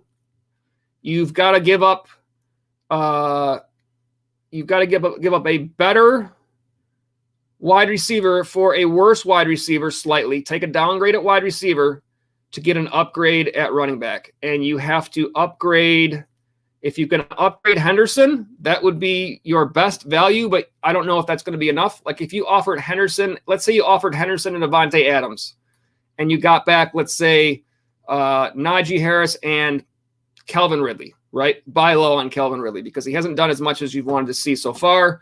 Perhaps the person who has him on their roster is unhappy with that and would love to have Davante Adams, and you feel like, okay, that gets me Harris, and you're taking a little bit of a chance on does Ridley return to what you expected him to be this year. That's the chance you're going to have to take to get Harris. You're still going to have 3 running backs. You're still going to have 2 very playable wide receivers. I don't know if Terry McLaurin is a big enough name. I like Terry McLaurin a whole lot, but if someone's going to give up Najee Harris for McLaurin, like a McLaurin plus a Henderson or McLaurin plus Saquon, again, you've got to get back a wide receiver to replace that better wide receiver that you're giving up. So it's going to depend on what the rosters are from the other players in your league. What are players that are going to be in that range that I would think would be reasonable that you might be able to get? DK Metcalf, because of the fact that he might be not people might be worried about Russell Wilson being out. He's a possibility. Metcalf is a downgrade to Davante Adams. DJ Moore has been playing pretty well, but is an underrated receiver. You might be able to get a DJ Moore and feel like you're still doing okay for your wide receiver core. And then you'd be losing Adams, obviously. So, yeah, that's what I'm looking at, like a Saquon and Davante for one of those receivers that I talk about. It's gonna depend on who your opponents have. Keenan Allen, who hasn't really produced games that we would have expected so far, but has the chance to turn it around, someone like that. Those are the names that I would look for on other rosters. You're going to have to kind of look around your league and see what's out there and try to find out what works best. But I don't think you're going to get it as a 1-for-1. And I don't think you want to do a 2-for-1 because then you're going to be hurting at wide receiver. So I think it's got to be a 2-for-2 at least. Unless there's some way you can offer Kyler Murray, you probably don't want to do that at this point. But that would be what I would be thinking about. The bigger the name, the better the chance of you getting back the player that you want. You just don't want to. You want to make sure that you're not losing too much value in doing that. Hope that helps you out there, Evan Healy. Looking for any follow-ups there. Don't see him, so hope that helps you out. I already got Ray Gamer, so let me see. Bill Romanowski responded about the kicker. Brandon McManus is great. Have him and Younghoe Koo both highly accurate and clutch. Bronson, again, I don't know if I said that last name right. I said Heyo, I think is how I said it. So Manti Te'o, so that'll be Heyo, perhaps is the right way to say that. I'm not sure. But you say thanks for the help, Bronson. And I say, of course, no, thank you for being on the stream, as I always do. Noah Dronsel, one of our regulars, is here. Should I start Devontae Smith, Zach Moss, or Damian Williams this week? I believe the matchup, I'm going to put up the matchup numbers. I believe Devontae Smith has a real top-line matchup. Philadelphia against Tampa Bay. Tampa Bay, number 1 fantasy points allowed to wide receivers right now. I like Damian Williams a whole lot. I'm a little bit concerned about the splitting of time that we're potentially seeing there for Chicago. I probably would trust Williams again. I trusted him last week in a couple of lineups where I had him. The matchup there for Chicago against Green Bay, not quite as good. Green Bay at 16th, so middle of the road. And the Zach Moss matchup against Tennessee. Tennessee is 20th. So the clear matchup edge here is Devontae Smith. Is the difference in volume with Williams enough to make you make that choice? Possibly make it close. If it's a PPR league, I think you could definitely use that to go with Smith. If it's standard, I think that might be enough to make you think Williams. But either way, I think that the matchup for Smith is so good that might be enough to make you say Smith either way. So that would be my thought there, Noah Dronsel. Hope that helps you out there. And whichever guy you pick, I hope they crush it for you. Takashi 6400, one of our regulars here, used the number 1 on Booker. Only running backs are Gibson and Murray. Yeah, I think you can use the number one on either Booker or Darrell Williams from Kansas City, whichever one that you prefer. I think that the difference is that with the Giants, there are so many players that are injured that how can they not use Booker quite a bit this week? And we saw him have a nice game last week. When those players start to return from injury or when Saquon Barkley is back, then that probably means the value for Booker obviously won't be there. And for Darrell Williams with Kansas City, we know that Clyde Edwards-Helaire has gone to IR, so that means at least 3 weeks, right? Tell me if I'm completely not looking at that right, but I'm very certain that I did see the report that Clyde Edwards-Helaire was going to IR. I didn't see if they thought it was going to be more than 3 weeks. Let me look that up really quick to see if it helps you out. Clyde Edwards-Helaire. What I'm getting at here is that you are potentially going to have more weeks from Darrell Williams from Kansas City if you wanted to use him for more weeks. It looks like 3 weeks is what they're kind of projecting on Yahoo here. So that's the difference between Kansas City and New York Giants in terms of who you pick up there. But in the short term, I do think that Booker's matchups are not going to be as good moving forward. Booker in this week, the Rams at 17 in terms of fantasy points to running backs, but the week after that is Carolina giving up the fewest fantasy points to running backs. So if Barkley is out for 2 weeks, that's what you're looking at for a matchup. On the other side of that, for Darrell Williams, Washington this week is 14th in terms of fantasy points to running backs, and Tennessee the next week is 20th, and then the Giants the week after that is 8th. So some better matchups for Williams, if that's enough to sway you going that way, if you would rather go that way. But I do think you definitely use your pick on one of those guys because I would rather have him than Latavius Murray at this point. Gibson's going to be fine. I just don't think Murray's going to give you enough. I'm not even sure what Murray did in this last game for Baltimore. I did not look that up, but I don't remember seeing that it was anything outstanding by any means. Let me see if I can call that up really quick, just because I'm curious. Latavius Murray, 5 fantasy points in a PPR, nothing to speak of there. So yeah, I would rather roll with either one of those guys, Booker or Williams, over Murray at this point. Hope that helps you out there. Takasu 6400, welcome back. Nelly A says, cut Booker before Sunday's game. FMO. Yeah, that sucks. It happens though. I know that I have on a roster where I have Christian McCaffrey this year. I handcuffed Chuba Hubbard to start the year, and then I was like, all right, I cut him, and then all of a sudden I needed him. I'm like, oh man, couldn't get him back. LeBron's shape, thank you for the chats, Nelly A. LeBron's brain says, what do you think of Taylor and Boyd for Jefferson Gibson PPR? I think this deal works for both sides. If you are weak at wide receiver, you're getting your upgrade that you need there. And if you are strong at running back, you're still going to be okay by trading away Taylor. I think Gibson is going to be just fine. I like him a whole lot. I think there's a bigger step up from Boyd to Jefferson than there is from Gibson to Taylor. So if you are giving away Taylor and Boyd and getting Jefferson Gibson, then in looking at it that way, I probably think that the Jefferson Gibson side of that is the better side to have. I think Boyd is a player who is a spot starter, and Jefferson is an every week starter, and Taylor and Gibson to me are both every week starters. So that's the way I would evaluate that trade. LeBron's brain. I think the Jefferson Gibson side of that, you are in good shape there. Hope that helps you out. Cash's Stylist is here. Welcome, Cash's Stylist. Let's see what you got here. Devontae Booker or Darrell Williams off waivers. Need one to start. Injuries. Again, same situation with the two. I think they are both playable. Perhaps you might have heard my other answer on this one. I do think that Darrell Williams is going to potentially give you more weeks because it does sound like the Barkley injury might be a 1 or 2 week deal, whereas Clyde Edwards-Helaire has gone on IR. It means it's a minimum of 3 weeks. So I think that the difference here is that you are probably going to have more weeks of potential with Williams. You would expect him to get all the volume. However, in New York, with so many players out injured, like where else are they going to go with the ball? So there's a much better chance that Booker has a better game regardless of how bad the matchups. And the matchup in week 2, or I should say not week 2, but week 7, his second week of this stint here is against the team that's giving up the fewest fantasy points in the league, in Carolina Panthers. So not a great matchup in the second week. And if other players start to come back in that lineup from injury, even if they're wide receivers, it does mean the ball can go other places. So I think at least in week 1, potentially Booker may have the bigger game in the first week. You might get more weeks of Williams, and you might get a little bit more level production out of that time. But I think either one of them are worthy of a pickup off of waivers. It's just a matter of, do you need somebody for 1 week or do you need somebody for 3 weeks? Or somewhere in between. If you're benefited more because of buys and injuries to have someone for 3 weeks instead of potentially 1 good week, then I would go with Williams. If you would rather look for the bigger week in the first of these weeks, which will be week 6, then Booker is probably your choice there. Hope that helps you out there. Cash's Stylist, welcome to the stream. Glad to have you here. And we got, let's see, STR3 Gaming. Am I saying that right? I'm trying to look at your image to see if there's a different way to say that. STR3 Gaming. I'm going to try and guess that's the way, unless that's supposed to be straight gaming instead of that. I'm not sure. But either way, glad to have you on the stream, and let me know how I'm properly supposed to say that. I hope I'm not saying it wrong.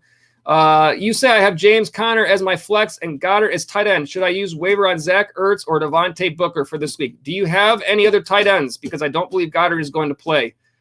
So if that's the case and you need one, then you need to pick up a tight end. I don't think it absolutely has to be Ertz, and I don't think that you have to use your waiver priority for it. So can you get both of those guys? Yes. If that were to be the case, then I would try to get use your waiver on Booker, your waiver priority on Booker, and then either do a second waiver claim for a different tight end or just wait for waivers to clear. I will say this because I'm most of the way through these chats. Straight. I want to keep calling it straight gaming. I'm not sure if that's how you say it or not, but it looks like that might be what it's supposed to be. Either way, I think there are some other tight ends worth looking at besides just Zach Ertz. I think it's possible that Zach Ertz is in good shape this game. Again, fantasy points to the tight end spot. Philly against Tampa Bay. If you look at the matchup there on the left side of your screen, Tampa Bay currently sits at where do they sit? 6th. So that is a good matchup there. However, I do feel like there are a couple of other tight ends that are a little bit under the radar that could potentially, like if Zach Ertz gets picked up as a waiver priority, they could be there for you. So that is a part of my bonus ads off the waiver wire. I will hit those up as soon as I'm through the rest of these chats here. So if you want to stick around, I will give you that information there. But I'll tell you the names that I have here without going through all the information. It's Ricky Seals-Jones for Washington, who I think is going to fly under the radar but has some potential. And also Dan Arnold for Jacksonville are a couple of names that are out there that I think could be a little bit more sneaky plays for you there. Perhaps worth a thought if you can't get the one that you want there. Next up, thank you for the chat there, either STR3 or Straight Gaming, whichever one it is. Appreciate you being on the stream. Next one up from Clap Nuts. Welcome here, Clap Nuts. Start Gaskin, Boyd, or Devontae Parker at the flex. Full PPR. Let's look at some numbers here. Devontae Parker is a player that I struggle with figuring out when to play him and when to sit him. I always have struggled with him. I'm not sure how healthy he is because I know there was an issue before. So let me look up and see if there are any notes on Devontae Parker right now and see if there's anything. He does still have a questionable tag, and this is, again, the London game. So this is very early morning on Sunday, which possibly is going to be a problem with a questionable tag. He was inactive this last game, and there are no reports since then. So that concerns me. You would have to you'd have to be willing to be able to figure that out before game time, potentially on Sunday morning, if you're going to go that way. The matchup numbers there for Miami against Jacksonville. Let's see how the matchup looks. Jacksonville is 20th, so not that great. Middle of the road. Tyler Boyd for Cincinnati. The matchup against Detroit is also not that great. 10th fewest fantasy points to wide receivers.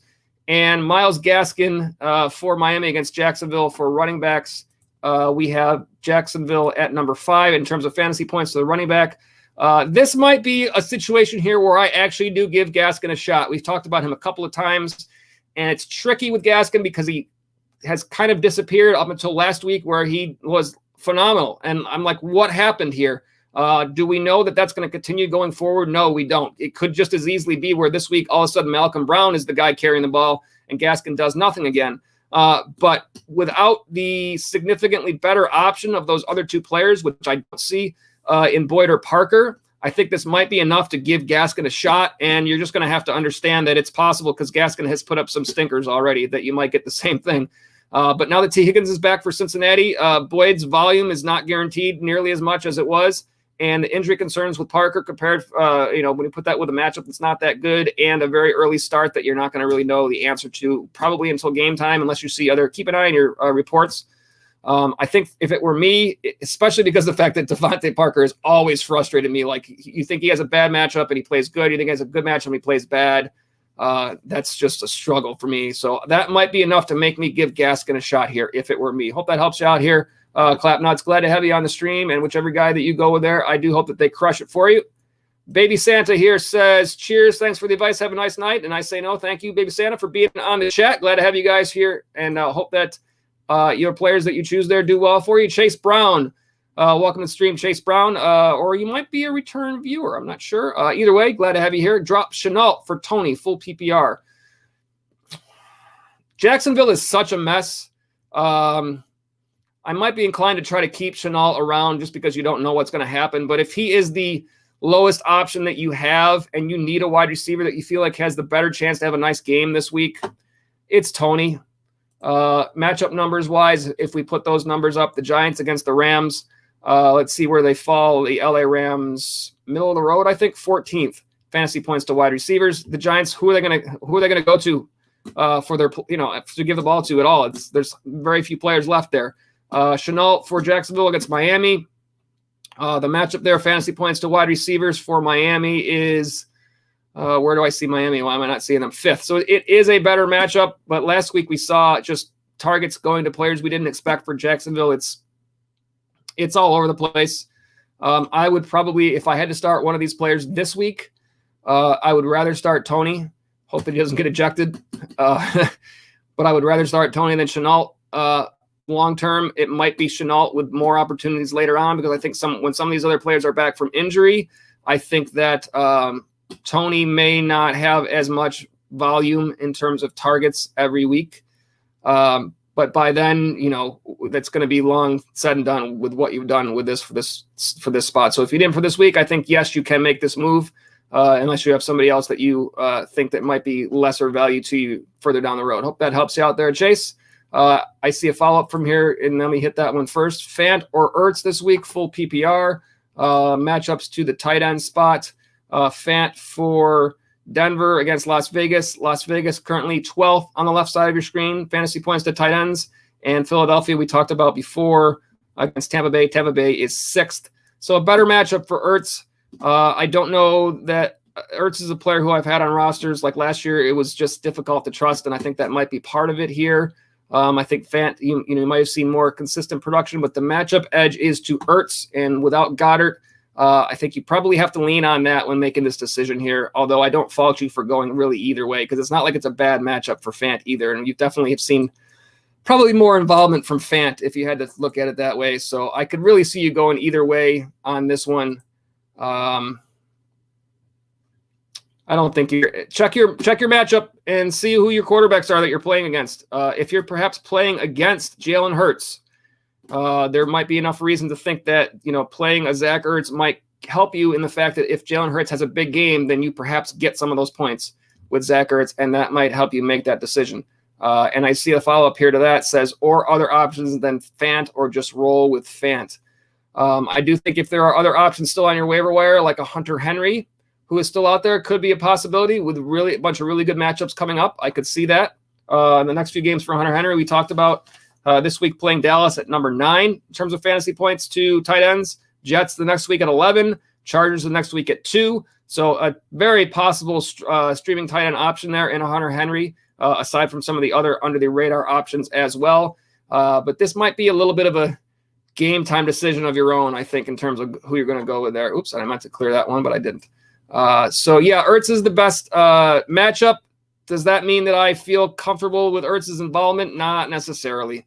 Either way, you're probably Fant as a player that you might feel is more regularly involved in that offense there in Denver. Hope that helps you out there, Chase. I know that sometimes these answers are not a specific this guy or a specific that guy, but more information to kind of point you in the direction that you feel is best. You guys know your rosters, as I always say, as well as anybody. So I try to give you information that points you to the decision that you feel like you like the best there on all of these. Nate is up next. If I miss anybody, just let me know. Hey, Joe, you missed me, and I'll jump back and check it. Nate is on the stream. Welcome. You say, who should I play? Pick 2, Booker, Gibson, Eckler, Taylor, or Swift?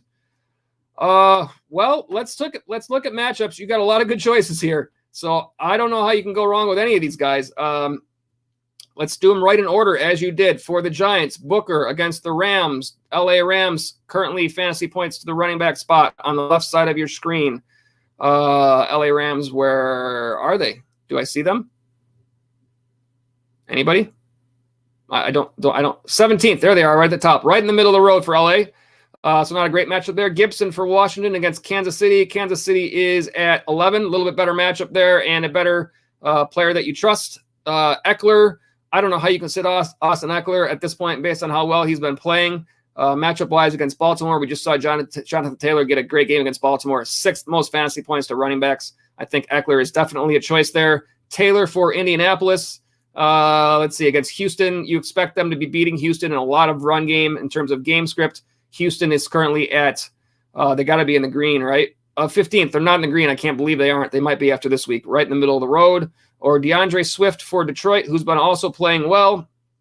The matchup says Detroit is home to Cincinnati, and Cincinnati is currently at 18. I think for me, it is Eckler. If you can only pick two, I would love to play Eckler, Taylor, and Gibson here, but I think it's got to be Eckler and Taylor based on the hot hand that both of them have at this point, and also good matchups as well. So I think the two I pick here are Eckler and Taylor that I want to roll with. They've been pretty good this year. I would, especially for those of you that watched the Monday night game there, I would roll with those two if it were me. Thank you, Nate, for the chat. Glad to have you on the stream. Blamo Time says, tight end situation is weird. Hawkinson or Gesicki in PPR. I wish that Hawkinson had been producing more than he was. It would be an easy choice for me if that were the case. Unfortunately, he hasn't. Gesicki is a player that worries me, especially given the fact that I know there's some talk about Tua returning to the lineup, Tua Tagovailoa, and we didn't see much usage for Gesicki until Jacoby Brissett took over a quarterback there. So if Tua plays, I'm really concerned with Gesicki. The matchup for Miami at Jacksonville. Jacksonville currently the 8th most fantasy points to the tight end spot, so the matchup's pretty good. Detroit, Cincinnati. Cincinnati's numbers are, where are they at here? Lots lower, 5th fewest, 28th. That being said, who else does Detroit want to throw the ball to? It's a little bit of a revolving door. Again, Hawkinson has not produced what you've wanted him to in recent weeks. Let me just take a look at his numbers really quick. He is still tight end 6, but at the tight end spot, that's about where you expect him to be, actually, given the fact that Knox and Schultz have moved up there. But target-wise, in order for 5 games, 11, 9, 2, 8, 3. So not the targets we want to see, and he's been under 10 fantasy points in each of the last 3 games. Let me see if there's anything that it says about him here. Doesn't say much about him still being hurt. It says a lot about other players, but yeah, I mean, I don't know if I trust Mike Gesicki enough if it were me. Gesicki is tight end 10 right now overall, and his targets 3, 6, 12, 6, 7 in order. His fantasy points in order 0, 7, 19, 17, 8. This is an ugly choice, really is. I see why you said that it's weird. For me personally, because it's so difficult to find a tight end that you can trust week in and week out, I think Hawkinson is trustable week in and week out, even though he hasn't been giving you as much. Just based on that, I probably wouldn't try to make a matchup play here with Gesicki. I would probably stick with Hawkinson and hope for the best, understanding that he has to be involved in that offense more than he has been, even though the matchup is not good. If you like playing the matchup, I can't fault you for going Gesicki here. It just worries me because it's so up and down for Gesicki in Miami, and that offense is so. I mean, you see it with the running backs. Like Gaskin does nothing, and then all of a sudden does like what's going on? Like how can we trust anything there? So that would be enough to make me play Hawkinson, but I don't fault you if you go the other way there. I hope that helps you out there, Blamo Time. LeBron's brain is back. I have one of the worst lineups because of injuries. Dak, Chubb, Taylor, Julio, Higgins, Hawkinson, Sanders, Goddard, Gallup, Boyd, Pittman, Tim Patrick, and CEH. What should I do? You're fine with Zach. You're fine with Dak. You're fine with Chubb. You're fine with Taylor. So your running backs are good. Your quarterback is good. Julio, don't know if he's going to play this week. Higgins is back. That's good news. Certainly not the top guy that you hope. Does Sanders mean Emmanuel Sanders? If that's the case, he's got a great matchup this week. You're okay there. Hawkinson, you can play. Gallup, you're not going to play. You're not going to play Boyd over Higgins. Pittman, you could play potentially over Higgins. Tim Patrick, you could play potentially over Higgins. I don't think you're in awful shape here. I think you can play, if that is Emmanuel Sanders, that's the first choice because of the matchup. Again, the matchup numbers that we talked about before, Sanders for Buffalo against Tennessee, fantasy points to the wide receiver spot, Tennessee number 1. And Sanders has been playing well. So I think you could put him in there. Pittman for Indianapolis has been playing well against Houston. The numbers aren't as great, 26th. 7th fewest, but he has been playing well. Patrick for Denver has been playing well. Let's see where those numbers fall against Las Vegas. Again, the matchup is not great. 4th fewest. Of all those guys, I probably would. What did I talk about? Higgins' numbers for Cincinnati against Detroit. The matchup for Detroit is also not great. 23rd. But I think that Sanders is the number one wide receiver out of those guys to pick. And I don't think you're going to pick Boyd over Higgins. So it's between, to me, Higgins and Pittman and Patrick. And I probably think the hot hand that you roll with here is Pittman, although it might be close with Patrick that you could also go with. I'd like Higgins, but I don't know if I slot Higgins in there just yet. And then what do you do in your flex? Hawkinson is obviously your tight end. What do you do in your flex? Certainly you could play Higgins as your flex, or you could play Patrick as your flex. Sanders, Pittman, wide receivers, and then Higgins or Patrick as your flex. And then you hope to buy the week. I don't think it's awful. You certainly could work the waiver wire if you want to replace Clyde Edwards-Helaire with Darrell Williams. I would do that anyways, just to make sure that you are in okay shape moving forward, because what happens if you have an issue somewhere else? I would think about doing that anyways, is working that waiver wire to get that guy. And then roll with that lineup and see if you can steal a win. That's what you hope for some of these times with fantasy. But you have some guys in there that can get you some pretty nice games. Taylor's been playing pretty good. Chubb's been playing pretty good. So I don't think you're in terrible shape. Hopefully you can get that W. Joshua Booker is on the stream. Welcome, Joshua Booker. Glad to have you. Looks like you might be a new viewer, so welcome. You say, should I trade Sutton for Sanders in PPR? Emmanuel Sanders? Lateral move at this point? Probably. Cortland Sutton is probably the guy that you expect to be the main number one target there in Denver. Has had some good games. Emmanuel Sanders currently wide receiver 20 for the year.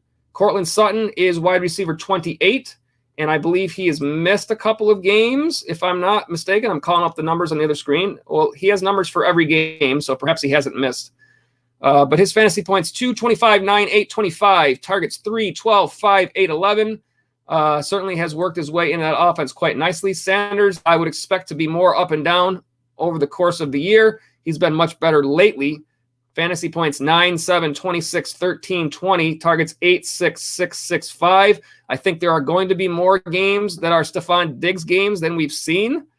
But Buffalo is the higher scoring offense of the two, so that might even it out. I think you can make this trade, but if you can't get it either, I don't think it's the worst if you have Cortland Sutton still. I think that they're probably pretty close to each other. Because I think that what's going to happen is you had a couple of big games from Sanders. You're going to see a couple of games that aren't quite as good. Sutton, you're going to see a couple of big games here and there. It's going to kind of go back and forth. So I don't know that by the time the year ends that there's a huge difference in where they finish. I think they're probably reasonably close, but based on what they've done recently, you could certainly go for Sanders here and roll with that and see what happens. Let us know how that works out for you, Joshua. Glad to have you on the stream. And whichever guy you end up with there, I hope they crush it for you. Chase Brown says, I have Keenan Allen and Deontay Johnson. Don't really need Tony this week. Just need depth for future weeks. So I think that's what we were talking about with the who you drop. So if that's the case and you need depth for future weeks at the wide receiver spot, if it's wide receiver that you're looking for, I think Tim Patrick is a guy that you think about over Tony. I think he has have more consistent production potentially in that lineup than Tony might have. Not to say that Tony couldn't continue it. I don't have a lot of wide receivers written down this week. One of the guys that I will say, and we're almost through these chats, so I will do the bonus, but one of the guys that I do have as a bonus pickup this week is Mecole Hardman for the Chiefs. So let me go through. Let's do this. I will roll through these. You actually say that you are playing against Hurts, and there is, something to be said for that. It's something that I bring up sometimes because when these decisions are really close, sometimes there are little factors that you can find that'll help you. So in a situation like this, where you have a player that is playing with a quarterback on your opponent for the same team, this is the situation. If you are favored to win this game, then you are protected by playing a player with a quarterback on the other team, because it's going to be more difficult for that guy to have a huge game to overtake you, figuring that you're going to get some of those points. The same way as if you are not favored to win this game, then you don't want this situation where you have that player, because in that situation, it's going to be more difficult for you to make up points to move past the other guy. So those things can help you make these decisions. It's easier when this is a game that's later on. Like this is the first game of the week. It's going to be hard to tell. Like sometimes you might know Like, let's say, by Sunday something happened on Thursday. It affected both teams. You know where you're at. You might not have been favored right away, but perhaps you already had a big game and your opponent didn't. This might help you make that decision in order how to do this. It's tough when it's the very first game. But if you take a look at the rosters between yours and your opponent and ask yourself, should I win this game or do I need help? And if you say I should win this game, then there's a lot of value in making sure you get some points. And just in case Hurts has a big game and you think that you can get some of those points so that they don't get such a big advantage on you. So that is something to look at, Chase Brown. And I'm glad that I mentioned it, since that actually did happen there. So it's something to think about when you make that decision. Drew Charlton is back with us, one of our regulars. Welcome back. You say Barkley for A.J. Brown and McLaurin. Other running backs are Swift and Cook. Good trade. If you are weak at wide receiver, I really like Terry McLaurin, and I'd like to like A.J. Brown if he would just start playing well. You have to expect that at some point that he will. It's just that we haven't seen it yet. So if you need to bolster your wide receiver core, then I think you certainly can make this move, especially given the fact that Barkley is a little bit hurt. Better for you if you can make this move now to get that help for these couple of weeks, because obviously you're not going to have Barkley anyways. And it sounds like from the reports, it looks like 1 to 2 weeks.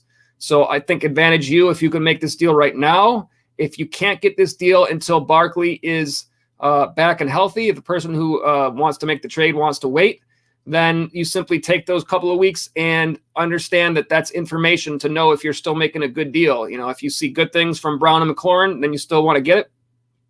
If things haven't turned around for Brown, you want to reevaluate, you can. So you have time in that situation, but if you can get it now, I think the time to get it is right now. So I would try to make this deal now if you can. And you're still good at running backs and you're bolstering your wide receiver core.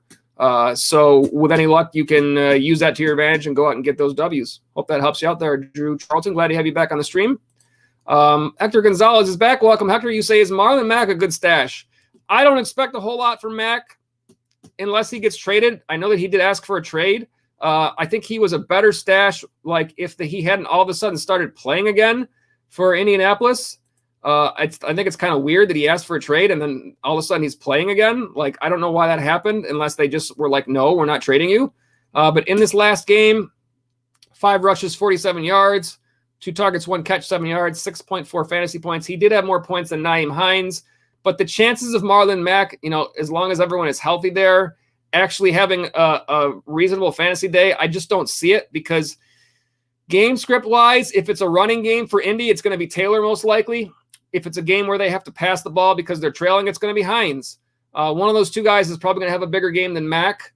And therefore, I don't think, unless you're in a really deep league, I don't think that Mack is probably going to give you enough value to stash him. I think you can better use that spot on your bench for a Darrell Williams type player or or Devontae Booker type player that might have some immediate impact for your team. And then you can just go and work the waiver wire later on to replace them if they are no longer, like when the other players are back. That would be the way I would look at that. I wouldn't expect Marlon Mack a whole lot. If something changes, if there's a trade, then that might change your outlook. But for now, I would be surprised, if you're starting to see him get volume over Taylor. And at the same time, if they have to turn to the pass, it's going to be Hines most likely. So I wouldn't see it for Mack. But thank you for the chat there, Hector. Hope that helps you out. Joshua Booker says thank you. And I say, no, Joshua, thank you for being on the stream. As I always say, to have you guys here on the stream is we always would rather be talking fantasy football with you guys than just talking to you guys. Chase Brown, if I pick up Ertz, who do you drop? Who do I drop? My bench is Judy, Pitts, Clyde Edwards-Helaire, Boyd, Hubbard, Madison, and Chenault. I don't remember if you said you had Cook or not. I'm scrolling back up in the chats. I don't remember if you said that you had Cook. If Cook is back this week, you drop Madison. If CMC is back this week, you drop Hubbard. As soon as you get that information, that means you might not have that information tonight. If you want to make a waiver claim, you say you don't have Cook. So that means that if Cook doesn't play, you definitely want to have Madison still. It's in your favor to wait and see if you can pick up a tight end.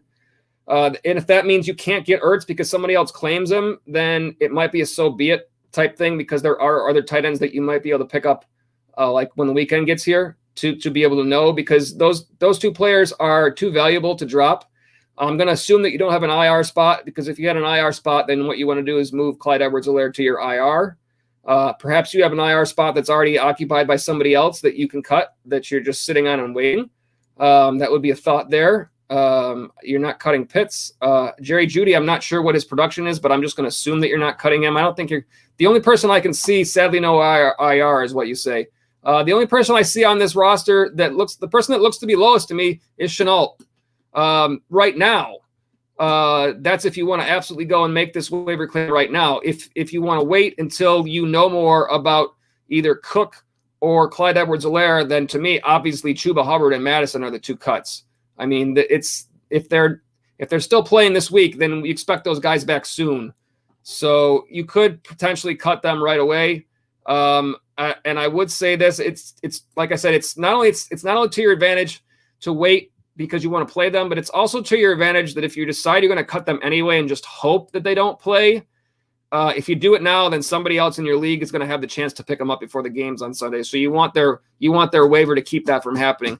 That means that you might have to think about going to a more under the radar tight end. Like I said, there are players out there. I think of all the players that I would favor right now, Ricky Seals-Jones for the Washington football team, while Logan Thomas is out to injury. He saw 8 targets last week. And I tend to look more at targets than points. Like I talked about, David Njoku had that big game, but his matchups for the next 4 weeks, just awful. In order, David Njoku, Arizona, Denver, Pittsburgh, Cincinnati. The numbers in terms of fantasy points allowed to tight ends for those 4 teams are last. I believe that says 24th. It might say 29th. If it's 24th, it's the 9th fewest. If it's 29th, it's the 4th fewest, which I think I'm not even sure what I wrote down. Pittsburgh at 25, so that's the 8th fewest, and Cincinnati at 28th, 5th fewest. Those are terrible matchups. Yeah, and Njoku had a great game. Is it going to be chasing the point situation for him? I think it might be. And you're probably going to need a waiver priority to get him, which means I don't know if I value him all that much. So you think in this situation it might be worth your while, even though it might seem like you want to play Ertz here. It might be worth your while to wait on this one because you don't want to lose out on a potential Hubbard or Madison big game. We saw a big game from Madison last week. If you're going to do it now, I think it's got to be Chenault. Again, I don't know what Jerry Jeudy has done recently, but I'm going to look up his numbers really quick to see where he is on the list overall. Let's see, wide receivers. Not seeing him right away. And I think he has missed some games due to injury too, so that's probably also why he's a little bit farther down. But again, you would expect him to be involved. I don't even see him. There he is, 117th. How many games has he missed? All of them? Oh yeah, he's absolutely out right now. Is he on IR? He's on IR. He's gonna be back in late October. They said he might return in week 7. I mean, if you have to cut a player that's on IR, if you have no IR spots, then that might be your cut there. I mean, yeah, you expect to have him back, but I don't know. I still might think it might be worthwhile to keep him over Chenault. I don't. The Jacksonville offense right now, to me, is a mess.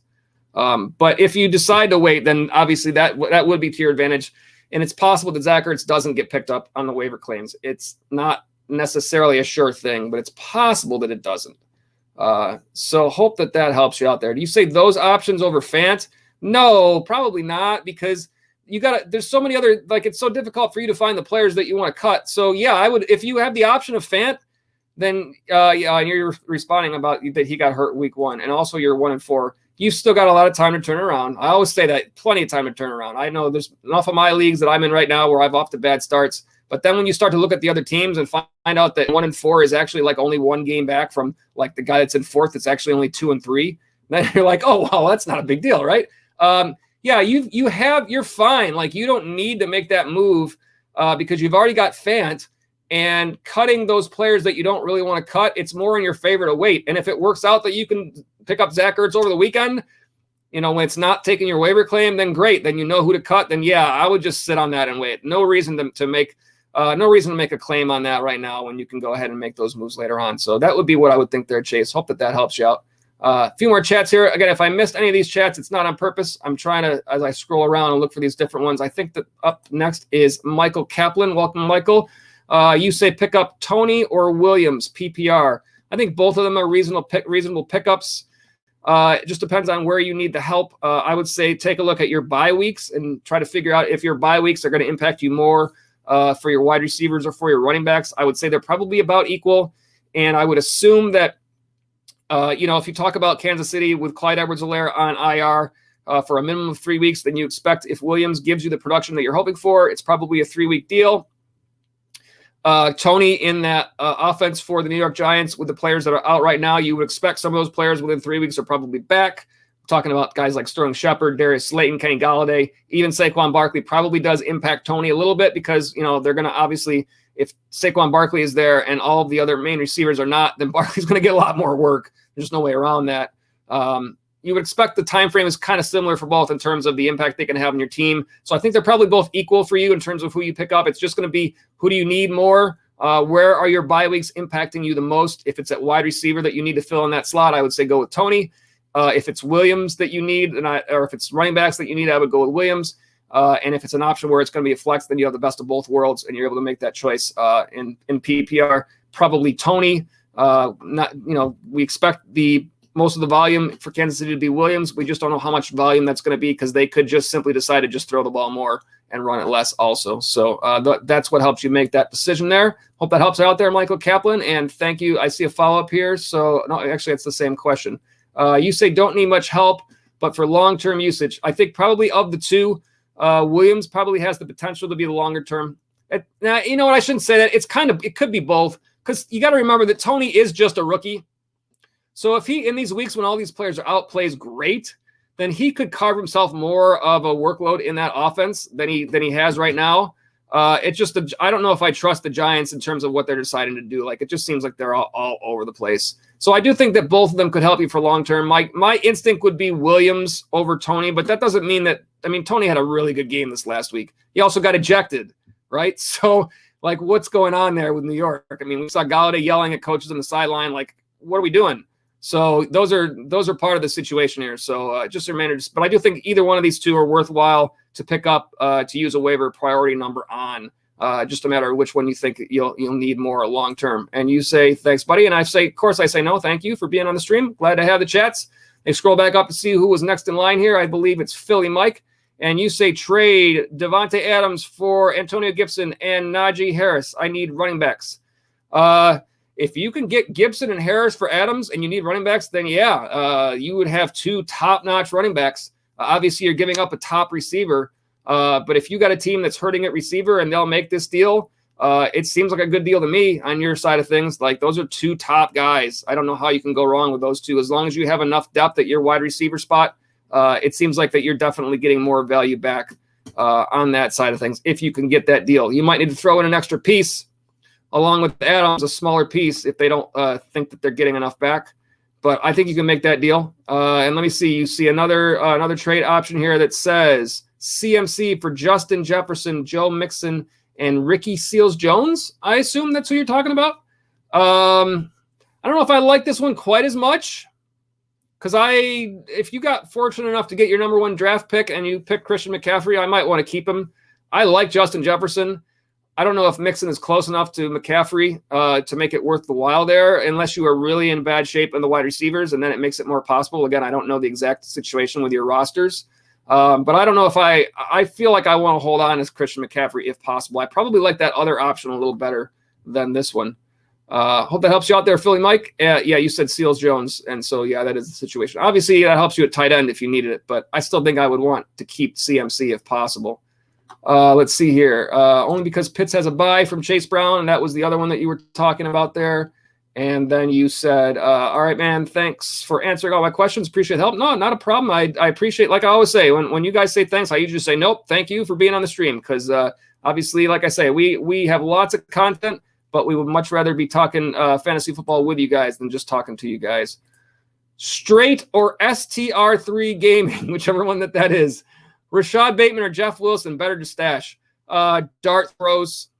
To me, Jeff Wilson, I've stashed him in a couple of spots in an IR spot where you're allowed to do that. I don't know what to expect from Bateman in that offense for Baltimore.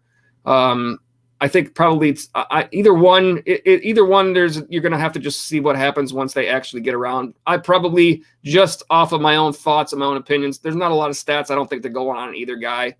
But given the fact that there's been so much turmoil in the backfield in San Francisco, I think that it's possible that Jeff Wilson could become the number one running back. Do we think that Bateman will become the number one wide receiver for Baltimore with Marquise Brown there and with Mark Andrews there? Probably not. So based on that, I would think the upside potential for Wilson probably is a little bit more. I would say Wilson. Hope that helps you out there. STR3 Gaming or Straight Gaming. Aaron is back with us tonight. Welcome back, Aaron. Thoughts on AJB this year in terms of, you mean AJ Brown? My thoughts are, because I have him on a couple of rosters, my thoughts are please start playing better. Please, Ryan Tannehill, start playing better. I'm glad Derrick Henry is so involved, but can we also use AJ Brown? Those are my thoughts right now. It has to turn around. Hopefully this is the week against Buffalo, perhaps a situation where they are forced to throw the ball a little bit more. Buffalo, not a great matchup for AJ Brown, so it might not be the best. But man, it's like, I don't know. Like, I feel like he's definitely a buy low candidate right now. If you can go out and get him, because you have to think he's going to turn around. But so far we haven't seen it. He can't continue with this level. I mean, Tennessee can't have him playing at this level for their team. He is currently wide receiver. Where do I find him? 78. Now, I know he's been injured, but he has stats on his notes here for 4 games. And one of them he probably left early. So, in the 3 games where he didn't leave with injury, 15, 7, and 7. 15 was not a terrible start, but, he had 0 in week 3 because he got hurt. It has to get better for AJ Brown, for those of us that have him on rosters, and it has to get better for their team. So let's hope it does get better. And you ask, as a follow-up, are you starting Brown over Hollywood Brown or Zach Moss? I'd be hard-pressed to say yes to that. I want to believe that A.J. Brown is going to produce, but we haven't seen it. And Hollywood Brown has been very consistent this year. His fantasy points in 5 games, 19, 23, 8, 19, and 34 in a PPR format. I don't see any way that you can start A.J. Brown over Marquise Brown at this point. Zach Moss has been pretty good too, but I'm probably not starting him over Hollywood Brown. No, I'm not until I see. And so if you have him on your roster, you probably can't trade him away because you're not going to get the value you want. You're probably just sitting on him and waiting, which is awful. But what else are you going to do at this point? Yeah, no, you're right. You're going to play Hollywood Brown for sure first there, and you're going to consider playing Zach Moss in the right situations too. So it's a good question. I don't know what else really you can do at this point, but at least you do have Hollywood Brown to pick that up for you. So that is good. I mean, it could be worse. You could be in a situation where the guy you have to pick him up is Robert Woods or Allen Robinson. Then that would be, which I believe I do actually have. I believe I actually do have that situation in one of my leagues. It's not good. It's not a lot of fun. So hopefully you can get by, and then at some point AJ Brown turns it around. Hope for the best there, Aaron. Let's see. Takashi 6400. You said that Darrell Williams was picked up last second in your league, perhaps before the injury happened. So that's unfortunate. You can't get him. I don't remember if you asked me about somebody else instead of Williams, but if you're looking for a running back, again, it's Devontae Booker from the Giants. I'm scrolling up to see if I see the chat from before. Many chats tonight, so I'm not really finding the other ones as I'm scrolling through. But you do say he was picked up, but there are still some other good options that you can look at. Devontae Booker being the main one if you're trying to use a waiver claim this week. Hope that helps you out there. Takashi 6400. Rapid Z is back with us. Welcome back, Rapid Z. Is Eckler going to be a top 3 running back for the rest of the season? If you're talking PPR, I mean, how good does that offense look right now in Los Angeles for the Chargers? And the good news for Eckler is that, similar to teams like Tennessee who run the ball a whole lot with Derrick Henry, Austin Eckler as the starting running back there, it seems like really his main involvement is as a pass catcher. And that's the role he plays, and it's still a solid role in that offense. 25 targets for Eckler right now. There are a couple players who have more, but you're talking about some. I mean, he's number 2 overall. Could he drop out of the top 3? It's possible. I mean, I'm sure that Zeke could push for that top 3. I don't know who else. If Alvin Kamara would have to, the situation in New Orleans would have to get significantly better for Kamara in order to push that number. If you took a chance on Austin Eckler in your league, towards the end of the first round in your draft, somewhere in that range, you're getting big value for him at this point, especially compared to the other players that you could have drafted around that same range. So do I think he could stay in that spot where he is? I do think he could, because that offense in LA looks like it's firing on all cylinders right now. And even if it turns into a passing game, his involvement seems to still be there. So I think those are all really solid things to look for Eckler. I am happy that I have him in a few spots this year. I wish I had him in more at this point, the way he's playing. So if you do have him, Rapid Z, I think you're in good shape there, and I'm sure that you're winning matchups because of that. Glad to have the chat, Rapid Z. Thank you. And you follow up also by saying, here's Josh Jacobs going to keep up his usage in the receiving game. It has been a little bit of a surprise that Jacobs has been being used a little bit more, but it's good news. At this point, I don't know what they thought they were doing bringing in Kenyon Drake. If he was going to be like a change of pace back, I don't know, but it doesn't seem to be going that way for them. So as long as Jacobs continues to be healthy, then from what we've seen so far, it bodes well for his future. I don't have Josh Jacobs on any of my rosters right now. I have thought about trying to make trades for him. He's potentially someone that you could look at as a buy low situation right now, even though he's been playing a little bit better because of the fact that he had some injury concerns. But he's a guy that I think has value for you on your team right now, and hopefully he continues that the rest of the way. So it just remains to be seen. We will keep an eye and watch those guys. Thank you, Rapid Z or Rapids, for the chats. Appreciate that. Let me see who is up next here. Let's see, from STR3 Gaming or Straight Gaming. Rest of the season, do you like Swift or Gibson more? This is tough because I really like Gibson a whole lot, but based on what they've done so far, I have to like Swift. I don't know why Swift can't continue the pace that he's going right now, because you would have thought it might have been a problem that Detroit was potentially a team that wasn't playing all that great and having to play from behind a lot. But it does appear that he is the guy that catches passes out of that backfield, which continues to have him work in there in that rotation. I think Gibson will be a little closer to him by the end of the year.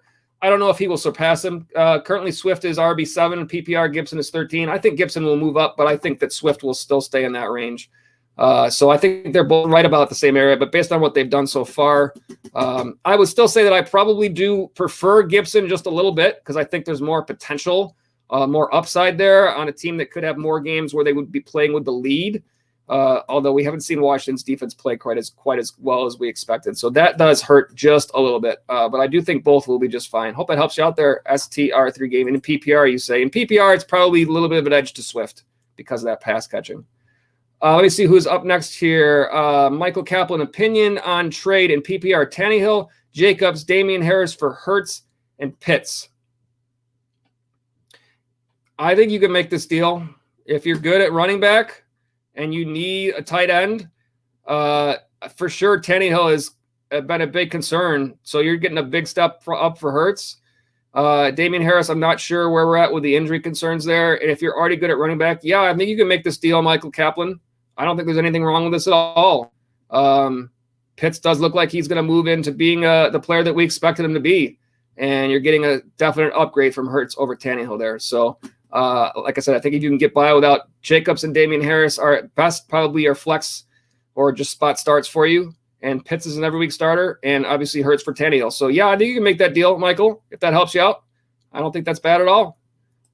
Thank you for the chat, Michael. Brian Escada is here. Brian, would you look to trade DK Metcalf? Would I look to trade him away unless I'm really thin at running back and I need to bolster running back? No, if I'm okay, I would wait on DK because I think he's too good of a player. And even though Russell Wilson is not there, I do think that there is a reasonable chance that Geno Smith, we don't know exactly what's going to happen, but when you've got a backup quarterback and somebody who clearly is the number one guy in terms of receivers, that backup quarterback could just as easily say, you know what, I'm going to keep feeding this guy no matter what. And that could just be the way that it goes. So this actually might not be the worst situation for Metcalf. It's just hard to say. We will find out. But I don't think that I would trade him away. I think I would almost look to buy low on DK Metcalf if possible, because I think that the potential is always there. I think he's too good at this point. Hope that helps you out there, Brian. Takashi 6400 says Gaskin also available. I would definitely try to get Gaskin as a flyer at the very least, because he could turn into something really good at this point if he is close to what he did this last game. If he's close to the other games before that, then you're just going to cut him again. So I don't think that hurts you at all in terms of working the waiver wire there, Takashi. Hope that helps you out there. We got Ju Zhao. Welcome to the stream, Ju Zhao. Hope I'm saying that right. You say drop Carlson for McLaughlin, Folk, McManus, Should I go pick up Dallas D or stick with Denver, who's playing against a terrible-looking Las Vegas? If I didn't do graphics for the defense or the kickers, but if I call up on my screen here the numbers to see in terms of just streaming-wise would be best to go with here, I will see if that helps you out. Let's see, Dallas against New England.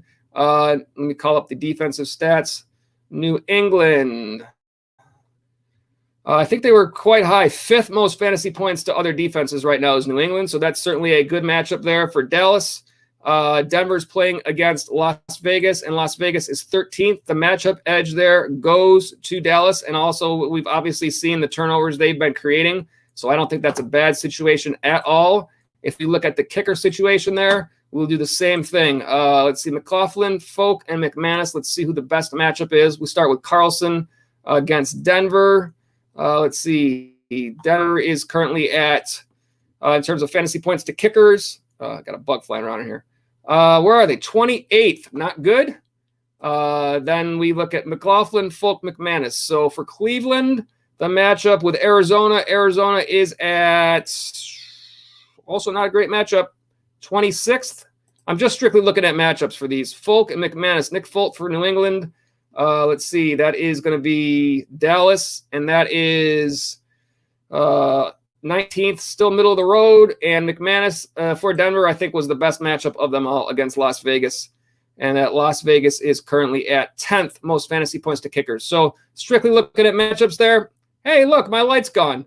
When did that happen? I was looking at the other stats. Well, right around the 4-hour mark. That's when it happened before. And I said I was going to plug it in, and I didn't. So, all right, we got no light for the rest of the way in the background there. That's okay. We made it most of the way through the stream. I got to remember to plug that in. Yeah, McManus is the best matchup there.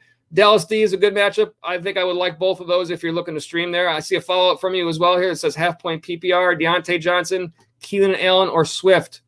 Pick 2. I'll give you some numbers to take a look at to help you out here.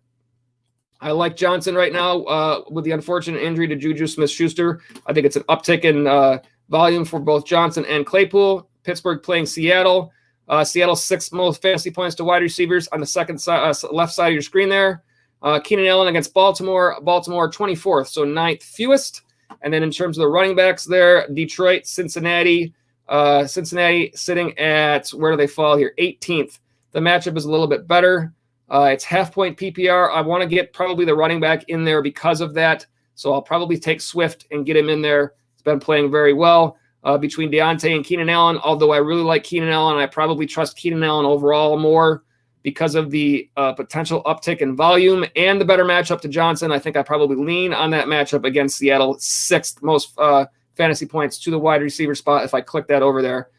So I think you like that matchup better than against Baltimore for Keenan Allen, even though I really like Keenan Allen. So of those, I will pick Swift and Deontay Johnson. I hope that helps you out there, Zhu Zhao. Thank you for the chat. Let me see who is up next here. Oops, clicked on the wrong one. Takashi 64. What are your thoughts on Khalil Herbert? 18 rushes, 75 yards last week. Didn't have a touchdown, so we just had 8 fantasy points, but almost a split in terms of usage. If you look at the actual game box score for that game and take a look at the stats, I was surprised. I expected Damian Williams to have all the work. Damian Williams had 16 rush attempts, 64 yards with a touchdown, 3 targets, 2 catches, 20 yards. No targets for Herbert, but he had 18 rush attempts for 75 yards.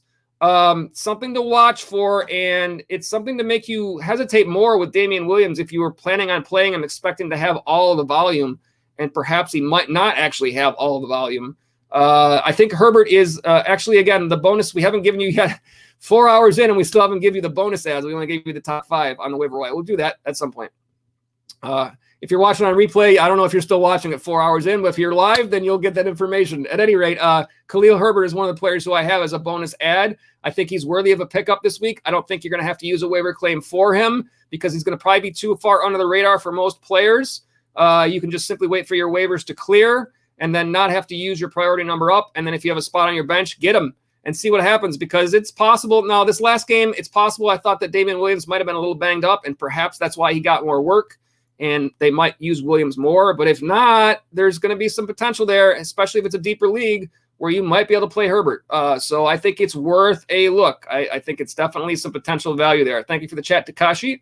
Let me see. Michael Kaplan says, sorry, Robinson, Harris, Jacobs for Hurts and Pitts. Let me see what the one was that you said Tannehill, Jacobs, Harris. Robinson, so you're giving up. Yeah, this makes it a little different because now you're giving up. I don't know if I want to lose James Robinson here at this point. Who are you going to back him up for unless you're super it's Robinson. Let me see. Robinson, Jacobs, and Hurts for Hurts and Pitts. And you have Henderson and Henry. I got you. Henderson and Henry. Gotcha. I am the type of person that likes to have running back in my flex. So having those three top running backs gives you that situation with Henry, Henderson, and Robinson. I would like that situation.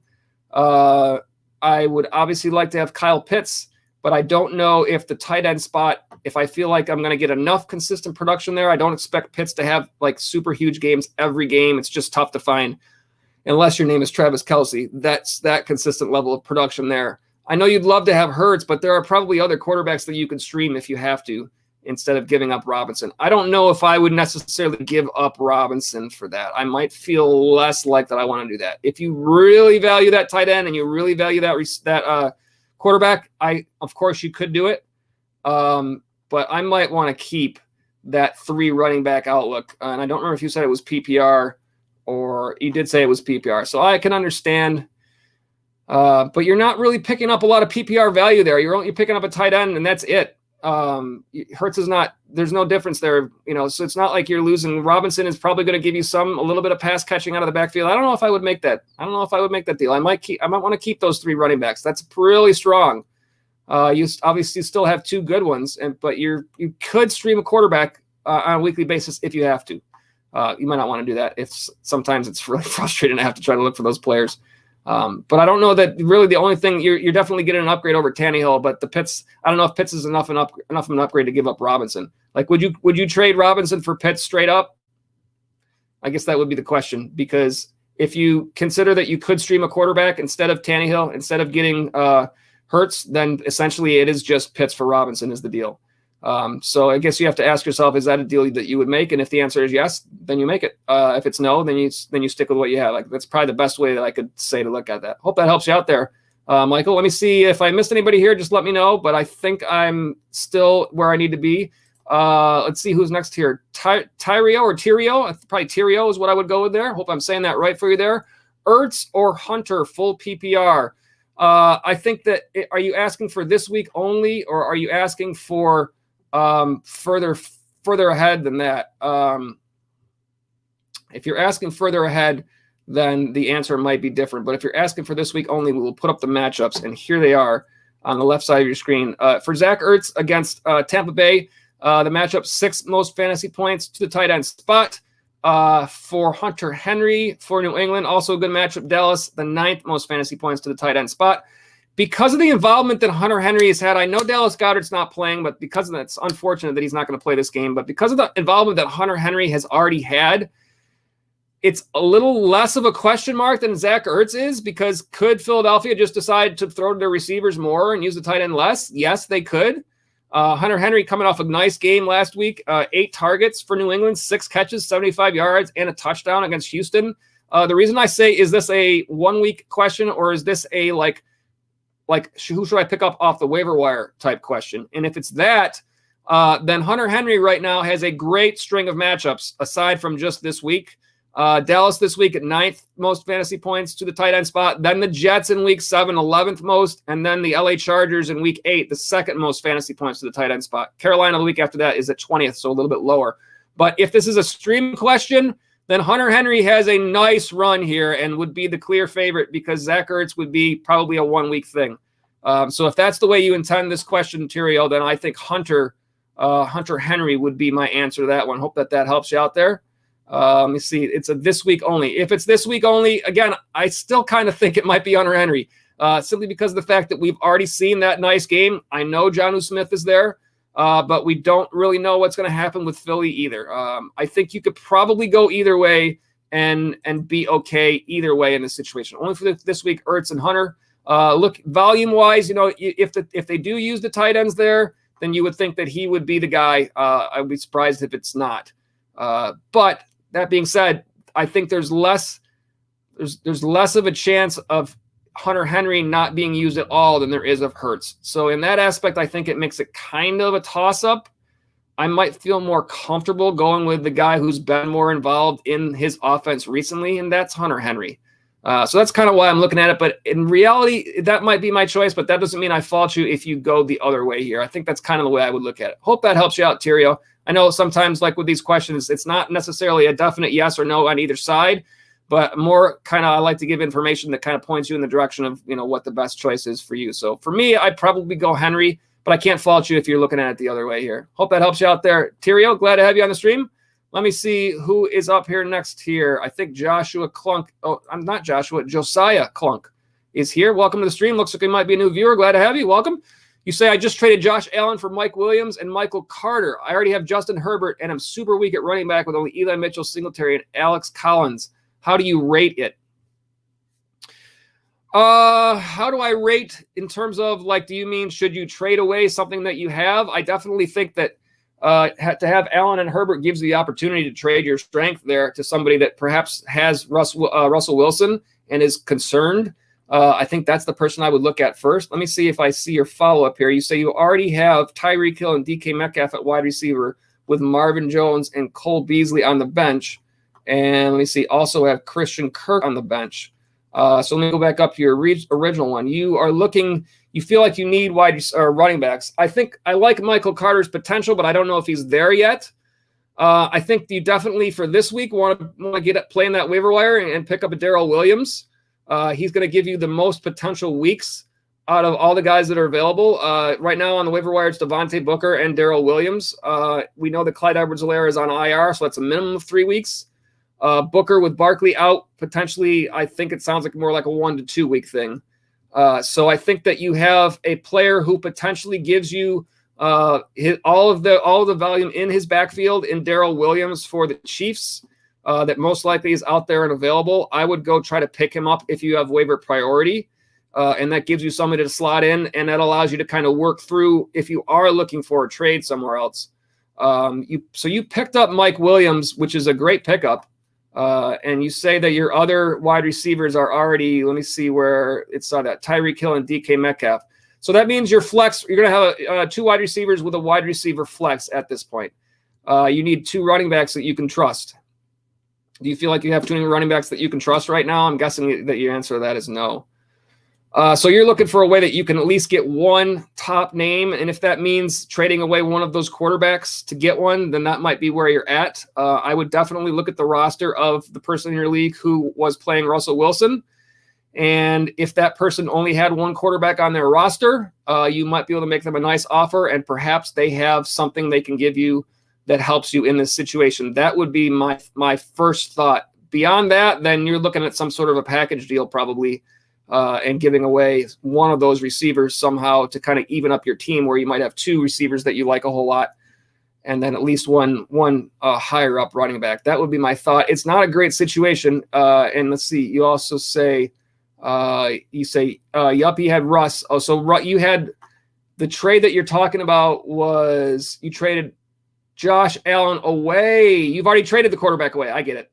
And you traded him to Russ. So now you have Herbert as your starting quarterback. Understand. Okay, I got you. So you can't make that. You've already made that trade, but you made it for a receiver. So now you're looking at trying to swing one of your receivers for a running back at some point. You say you're definitely aiming for Darrell Williams. I think that's a good move. It's gonna be a situation where you're gonna have to continue probably to work that waiver wire and then find out, Josiah, if you can see if you have an option where a team is really stacked at running back, needs help at wide receiver. You've got 3 top wide receivers, whichever of your receivers gets you the most value back. That's probably the guy you have to be willing to move at this point if you're looking to get a top running back. Perhaps you could figure out a way. Like we always say, we never hope that anybody gets injured, but injuries do happen. Darrell Williams is a guy that's available to you right now. Who knows what happens from here on out? Can you plug in Michael Carter? Probably a little bit. Jets are on bye this week, so that doesn't help you out at all. Not a great situation, but sometimes this happens in fantasy football. So I would look for teams in your league that are very stacked at running back that need help at wide receiver next. Now that you've made that deal, and potentially trade away, I don't know if you want to trade away Tyreek Hill, but DK Metcalf is a possibility.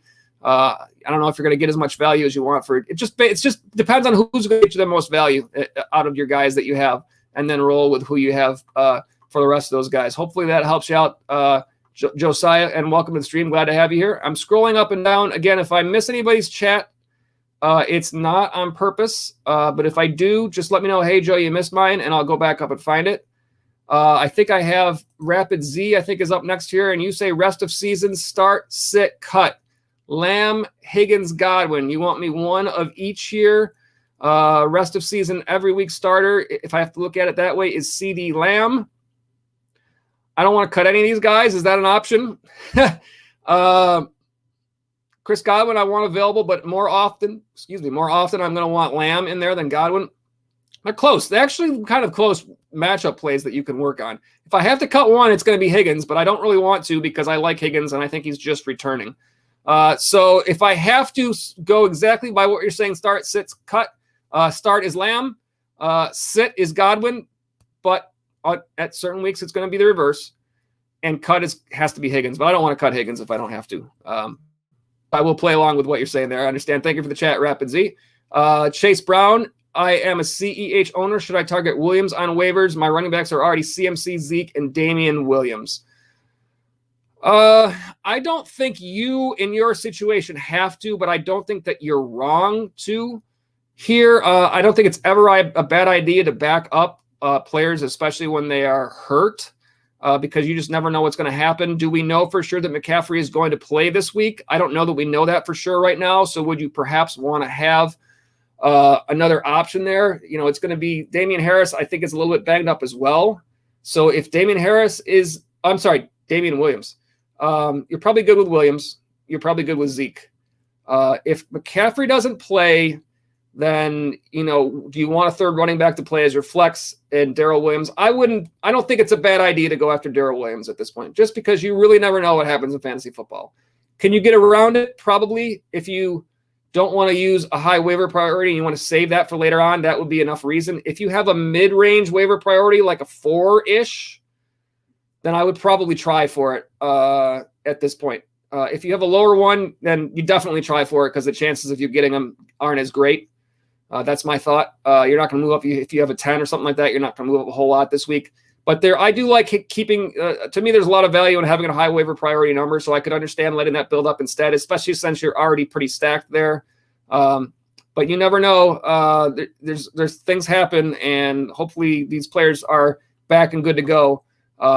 But it's hard to say for sure. So I don't think that you're wrong if you go for it, but I definitely do understand if you want to wait. In your situation, you're not in as bad a shape, so you can wait if you decide to go that way. Hope that helps you out there, Chase. Glad to have the chat. Thank you. Greg Treek, and should I put a waiver claim in for Tony and drop Ayuk? I would favor Tony over Ayuk. I think I might have gotten this one already. I'm not sure if I got this one earlier or if this was the same question from somebody else, but I would do that. I would drop Ayuk, and I would take Tony. I think you're going to have I don't think you're ever starting Brian and Ayuk at this point, and I think Tony is startable this week. Let me see who else is up here. Let's see. Rapid Z is here, and that is I have Josh Jacobs, Michael Thomas, Stephon Diggs, Calvin Ridley. Who should I start at receivers and flex rest of season PPR 8-person league? I don't know what Michael Thomas is going to be this year. I think the offense has changed in New Orleans. I think it's a remaining to be seen situation there. Calvin Ridley is an every week starter in my opinion. And I think that Stephon Diggs is an every week starter, in my opinion, even though he hasn't neither one of them has probably produced exactly what you thought they were going to do so far. And then I think the other two, you could make basically a matchup play for your flex spot between Jacobs and Michael Thomas. That would be my thought. Of course, you are always going to be able to reevaluate that from week to week. But I think that would be looking at those players. That would be the way I would look at those. Diggs and Ridley as starters, Thomas and Jacobs as matchup plays. And if Michael Thomas returns anywhere near what he has been in the past, then he could be an every week starter again. That's a possibility. Thank you, Rapid Z, for chat. Let's see here. Who is up next? If I miss anybody, it's not on purpose. Just let me know. I will go back up, but I'm just trying to hit these in order. Should I drop Galladay for Tony? This one's a little tougher because I would rather have Kenny Galladay because I do think that there still is potential for him in this offense. If Luis Maldonado, I don't remember if I said Luis Maldonado is from who the chat is from. Welcome to the stream, Luis. I believe you've been here before, so welcome back. If not, welcome for the first time. But either way, glad to have the chat. In the immediate future, I think Tony is startable right now, but if Galladay returns in a couple of weeks, I don't know how that's going to shake out, because Tony being the rookie this could be the opportunity that he needs to solidify himself in that offense. Or it's the Giants, and right now things seem to be a little bit out of whack. You could see a revolving door also among these receivers. If Galladay is absolutely the lowest player on your roster, the least value that you can get right now, and you need somebody this week because of buys or whatever the situation is, sometimes you got to do what you got to do to win weeks in your leagues. So I don't fault you if it's that. If you have anybody else that you can cut that's not giving you as much value as Galladay, I would like to have Galladay stay around if I can. But sometimes you have to make these decisions. And if that's the case that you're in, we're pretty sure Galladay is not playing this week, and I don't know if it sounds like he's going to play next week either. So in these 2 weeks, if you need help because of buys, because of injuries, whatever the case may be, Tony has the opportunity to give you some value. He is a guy to look to, and he is probably going to take your waiver priority number to get him this week. Hope that helps you out there, Lewis. Let me see here. D. Martin is up next. Is Tyreek going to be better than Diggs full season PPR? Yeah, I think so. I think you would have expected Tyreek Hill to be ahead of Diggs going into the draft. So, yes, I do think he will. He is now. If you look at the numbers currently where they are now, I think that Tyreek Hill is in the top 4 right now, I want to say. He's 3rd right now. Stephon Diggs is much further down. He's 25th. He's not going to say probably at 25th the whole year, but I think Tyreek Hill will still be ahead of him by the time season end hits. I wouldn't be surprised at that. That's just where he's been. So, yes, I would agree with that, D. Martin. Thank you for the chat. Let me see who else is next here. Let me see if I miss anybody again. It's not on purpose. Just let me know. But this is JT Movin'. Welcome, JT Movin' to the stream. Glad to have you here. I think you might be a new viewer, so welcome. Is Adam Thielen even worth starting this week against the Panthers, or should I go with Renfro from the Raiders? I like Adam Thielen. I think he's a player you can trust. Obviously, there are down weeks that happen. Does that continue, or does it turn around? These are the questions that are always difficult, but what we can do is look at the matchups. Minnesota at Carolina Sunday at 1 p.m. Carolina sits at 27th on the left side of your screen in terms of fantasy points to the wide receiver spot. That is the 6th fewest in the league, so not a good matchup. Renfro for Las Vegas against Denver. The matchup there is 16th, so middle of the road, a little bit better matchup. And Renfro is a player that, again, I looked up in terms of, right now, a potential waiver wire player. He did not make the top 5, but his usage has been very consistent in that offense. Target-wise, in this last game, he had another 8 targets, 6 catches, 56 yards. In 5 games this year, these are his targets in order: 9, 7, 6, 8, and 8. That's very consistent. Thielen had a down game this week. His targets have pretty much been there other than this game. So, if you're looking for someone to swap out, if you're concerned about Thielen having another bad game or a bad matchup, certainly Renfro has given you consistent production, so you would like to believe that you can trust that. His fantasy points in a PPR scoring format, 13, 11, 19, 17, and 12. So those are some good numbers. Again, if you compare that to Adam Thielen, this last game, Thielen had, I think it was 3 targets only, and he was shut out for a lot of the game. He's had 2 consecutive games under 10 in fantasy points, and Renfro has had no games under 10 for the entire season. So I think it's very reasonable thought on your part there, JT, moving in to make that swap out this week, especially given the fact that the matchup is better for Renfro than it is for Thielen. I can't fault you at all for making that. I think it's a very reasonable way to look at it. I'm looking for any follow-ups here. I don't see them. So hope that helps you out there, JT moving. Glad to have you on the stream. We've got Damon DeBeast is up next. Welcome, Damon DeBeast. Glad to have you here tonight. Should I trade Darrell Henderson and Keenan Allen for Aaron Jones and Adam Thielen?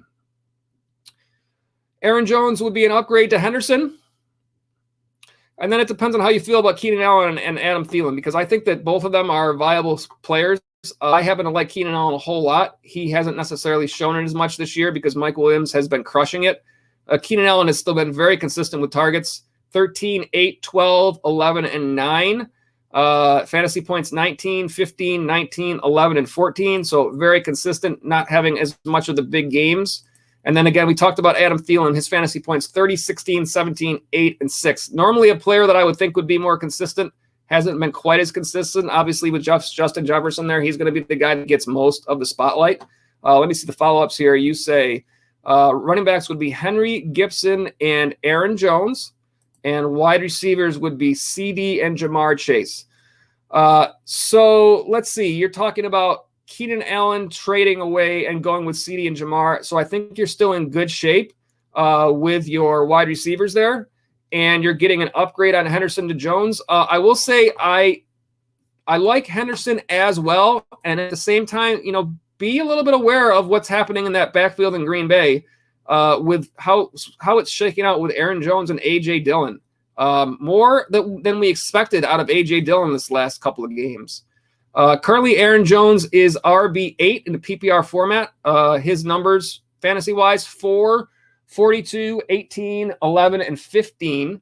And then on the other side of that, we're looking at Darrell Henderson. And he, of course, had an injury, but his numbers 16, 17, 17, and 17. That's very consistent. The other thing we want to look at here is when I pull up the screen for his numbers, they show you all the matchups, red or green, or nothing. Obviously, meaning the green is the good matchups, the red are the bad ones, and the ones that are in the middle are just nothing. The next 4 games, all green for Henderson. That's a great run. And if you want to look at playoffs, weeks 15, 16, 17, he has 1 game in the green. If I compare that to Aaron Jones, in terms of his upcoming matchups, not a single game in the green until week 11. And in the playoffs, 1 out of 3 also in the green right now. So that kind of tells you where they're at in terms of their future matchups. That means there are a lot of good matchups for Darrell Henderson coming up. Is that enough to make you keep him? I don't know. That's a question, because that's really the biggest part of your trade is that upgrade that you're getting.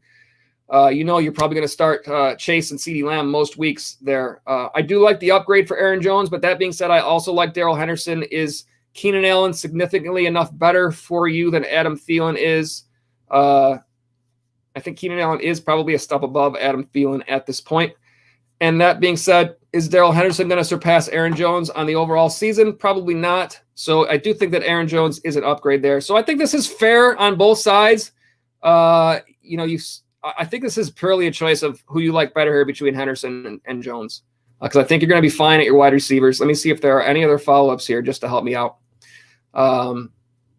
If you significantly like Jones better than Henderson, I think you can go there. If you feel like Henderson is a sneaky player that's a little bit underrated, who I kind of think he is, then that offense in LA, the Rams offense is pretty good this year. I don't know that they're all that much worse than Green Bay. And so are you going to have lots of opportunities where they're winning games, leaning on the run? Possibly. I think there could be reason to hang on. I'm talking myself into thinking that there could be reason to hang on to your Henderson, Keenan Allen side, because we do expect that Keenan Allen is going to have some big games and has a nice floor, perhaps a better floor than Adam Thielen if you are going to be playing him like as your flex. You might not be with Henry, Gibson, and Aaron Jones. So I guess long story short, I think this is a fair deal. I think you can make this deal. I think there is some thought that you could keep Henderson and Keenan Allen if you wanted to, but if you value Aaron Jones, I think the fact that you're getting back Adam Thielen in addition helps you in terms of if you need another player there for depth. So I don't think this is a bad option on your part, Damon DeBeast. Good luck with the trade. Let me know which way you go there, but I think if you are going to go after Aaron Jones, I think you can make that deal. Good luck to you, and let us know. Hopefully, whichever guys you go with there, hope that they do keep crushing it for you. Josiah Clunk says, appreciate it. Solid answer. And I just offered up DK for Darrell Henderson. We'll see. Thank you, Josiah Clunk. And anytime, I always tell you guys, no, thank you for being here on the stream. Appreciate having you guys here and being active in the chat. Of course, Chase Brown is here with the chat. You say you have Hubbard for backup of CMC, of course, referring to, I think, the earlier chat that we talked about. So that is absolutely good news. And that does help your situation a lot in terms of all those things that we talked about. And you say, if I want to pick them up, I'd probably drop Shenault on waiver 3 out of 10. I think that's right in that range where you have a shot. And I can understand dropping Shenault because that Jacksonville situation really is a mess right now. Josiah Clark says, who has more potential for the season off of my bench, Christian Kirk or Cole Beasley? I would have said Cole Beasley a few weeks back, but Cole Beasley's involvement in that offense has been a little bit less with the emergence of Emmanuel Sanders. So that's been a little bit interesting. He's usually a guy that you can count on for targets, out of the slot. He's currently wide receiver 50 right now. And I'm calling up his stats on my other screen just to take a look a little bit. Here they are. His targets, I don't believe he even had. Yeah, he started off the season 13-4-13, but then the last 2 games, 2-2. I understand 2 targets against Houston because, you shut him out. You're not throwing the ball as much. The 2 targets against Kansas City is a little bit more concerning. Buffalo did not throw the ball quite as much as you would have expected they had to in this game. I think Josh Allen only had 29 attempts in that game, which was a little bit lower. So all of the players were down a little bit. But that being said, in the future, there are some good matches for Buffalo where game script might kind of take Cole Beasley out of this a little bit more. Perhaps not against Tennessee, but Miami, a team that they've already shut out, and then Jacksonville and the Jets. Those are a bunch of games in a row that could be heavy run games, game script-wise, less passing opportunity. That could mean Christian Kirk. I like Christian Kirk. I have liked him as a player that's on the rise. He's currently wide receiver 33 for the season. Tough in that offense because there are so many guys that can kind of rotate in and out. His targets for the year, 5, 4, 8, 1, 5. So we haven't seen like huge targets like we saw Beasley. We haven't seen, with the exception of the one where it was only 1 target, we haven't seen him kind of disappear as much either. Fantasy points 24, 10, 17, 2, 10. Until proven otherwise, I probably still think it's Cole Beasley. I would think that his targets would continue to be there. But I think there is reason to think that perhaps in some of those games with the matchups that are available, he's not. Any of those receivers don't see quite as much work because of Buffalo perhaps playing with the lead. And it does look like Buffalo defense is a little bit more solid this year, which lends to more situations where they're leaning on the run game. Arizona also a solid defense as well, so you can't put that out of the range of possibility. I like the upside of Kirk. I would probably say I feel more comfortable in most situations with the floor of Beasley, but that might change given the fact that we've seen it different. I think it's something to continue to look at in the next few weeks to see if that turns around. And if we still see some more weeks where Beasley isn't as much used in the offense, then we start to question that a little bit, and then that might lean us towards Kirk in future weeks. Hope that helps you out there, Josiah, with that answer there. And thank you again for the chat. Christopher Sena is how I'm going to guess. Let me know, Christopher, if I'm saying that name correctly. Christopher Sena, welcome to the stream. It looks like you might be a new viewer. You say Latavius Murray or Tyson Williams going forward. I have to guess it's Tyson Williams based on what's been going on there. I'm not Tyson Williams, Latavius Murray. I only had 2 choices and I said the wrong one. You think I would get this right? In this last game, it was Latavius Murray with, actually they were pretty close. 6 rushes, 17 yards, 3 targets, 2 catches, 13 yards. Tyson Williams, 5 rushes, 9 yards, 2 targets, 2 catches, 15 yards. Neither one of them did much. Devontae Freeman didn't have as much rush attempts. He was in there for some passing. I think it's just, no matter what, unless you're in a really deep league, I don't know how you're picking either of these guys to start right now. Again, we never hope that anybody gets injured, but certainly these things do happen sometimes in fantasy football. And if this backfield at some time should be, only a couple guys instead of all of these guys, I mean, we don't even have Le'Veon Bell involved in those stats. And what happens then? I don't know how either one of these guys are startable at this point. They at the most they could be players that you keep on your bench to see what happens. I think that's unless you're in a very deep league. I thought that it was going to be Latavius Murray for the rest of the season because to me, out of all these guys, he's the one that's been the most fantasy relevant in recent years. But I just don't know if Baltimore is willing to really take one guy and say, you're the guy in the backfield. I think they're just going to rotate him through, and it's going to create a situation that might be good for them, but it's not necessarily good for fantasy football players. So that's kind of my thoughts. I still think it could be Latavius, but I don't know. I don't know that we have any idea how that's really going to shake out. If I had to pick one, I probably would have picked Latavius in that situation. Hope that helps you out there, Christopher Sena. Hope I got that name right there for you. Damon the Beast says you wouldn't use Thielen if you were in that trade. Understand that, but of course, never a bad idea to have depth and to have backups, should you need them down the road, bye weeks and whatnot that you have to work through. So it is always good to get that piece. I'm pretty sure that I'm talking about that this is about the trade that you asked about. It's never a bad idea to have that piece just in case. It's not like Adam Thielen isn't a player that you could use in a spot start if you had to. So good to have that there as well. But I definitely do understand that you're gonna start those other guys that you have for sure. I'm looking for CD and Jamar. I mean, you think that they're both. Jamar Chase looks really good, and CD Lamb as well. Although for sure there's gonna be games where Amari Cooper gets more than Lamb does. But of course, those are guys that you want in your lineup. But thank you, Damon the Beast, for the chat. Appreciate it. Hope that helped you out there. Clamped EZ is back with us. Welcome back to the stream, Clamped EZ. We are at 4 hours and 20 minutes on this stream. You can all tell because the light in the background is out, and it goes out after about 4 hours. I got to learn to plug that in from now on. But that's a really good stream and a lot of good chats, and that's because of you guys. So thank you all for being here. That's absolutely, as I always do. Thank you guys. I want to let all of you know, if any of you that are with us are new viewers, if you enjoy our content, be sure and hit that subscribe button so that you can get those notifications whenever we have new content. And for all of you guys, new or return viewers, if you enjoy our content, feel free to drop us a like. The likes and the subscribes, they definitely help out the channel a ton. We still are a newer channel, just started last year. And so we do appreciate all of that. We did just recently go past that first real YouTube milestone of 100 subscribers. So we thank all of you for that. Really appreciate you guys being on with us.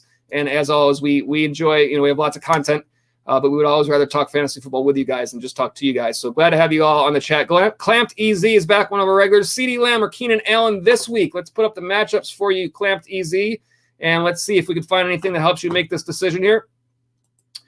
We got CeeDee Lamb for Dallas. That game is at 4:25 on Sunday on the road at New England. New England 25 on the left side of your screen. So that is the 8th fewest fantasy points to the wide receiver spot. Keenan Allen for the Chargers against Baltimore on the road, 1 o'clock on Sunday. Baltimore 24. So that is the 9th fewest fantasy points to the wide receiver spot. Pretty even here. Well, I always talk about these 4 factors when you're making these decisions, and it is ability, volume, matchup, and game script in that order. I think everything is pretty close for these guys. I would put both of these guys right about the same tier of player. Volume-wise, I would expect them to be reasonably close. I think Keenan Allen could potentially see a little bit more volume, but at the same time, I think CeeDee Lamb could see a little bit more big play volume, if that makes sense. Like Keenan Allen might see more targets, but CeeDee might have those, like we saw in that last game, those 1 or 2 that turn into big plays that might make the difference. Matchup-wise, they're pretty close. Game script wise, do I think there's going to be a big difference in game script here? Perhaps Dallas has the advantage over New England, where they might end up running the ball more versus throwing it. And with LA and Baltimore, perhaps there is more pass game involvement here. So I guess what I'm saying is that this is a really tough decision, and I would be struggling with this decision if I had it between these 2 players. I would want to have both of them in my lineup if possible. As I'm talking this through, I'm literally in my mind thinking that I'm about to say CD, and then I'm like, no, I'm about to say Keenan. And so this is almost like a coin flip. I like both of these players a lot. I probably, as I talk this through, I probably go with CD just for the more of a big play potential, because right now it seems like if there's big plays happening in the Chargers offense, they've been going to Mike Williams. By the way, is anybody going to cover Mike Williams? Did you guys watch the game last week or see the highlights on some of those bombs to Williams? Where is the defense?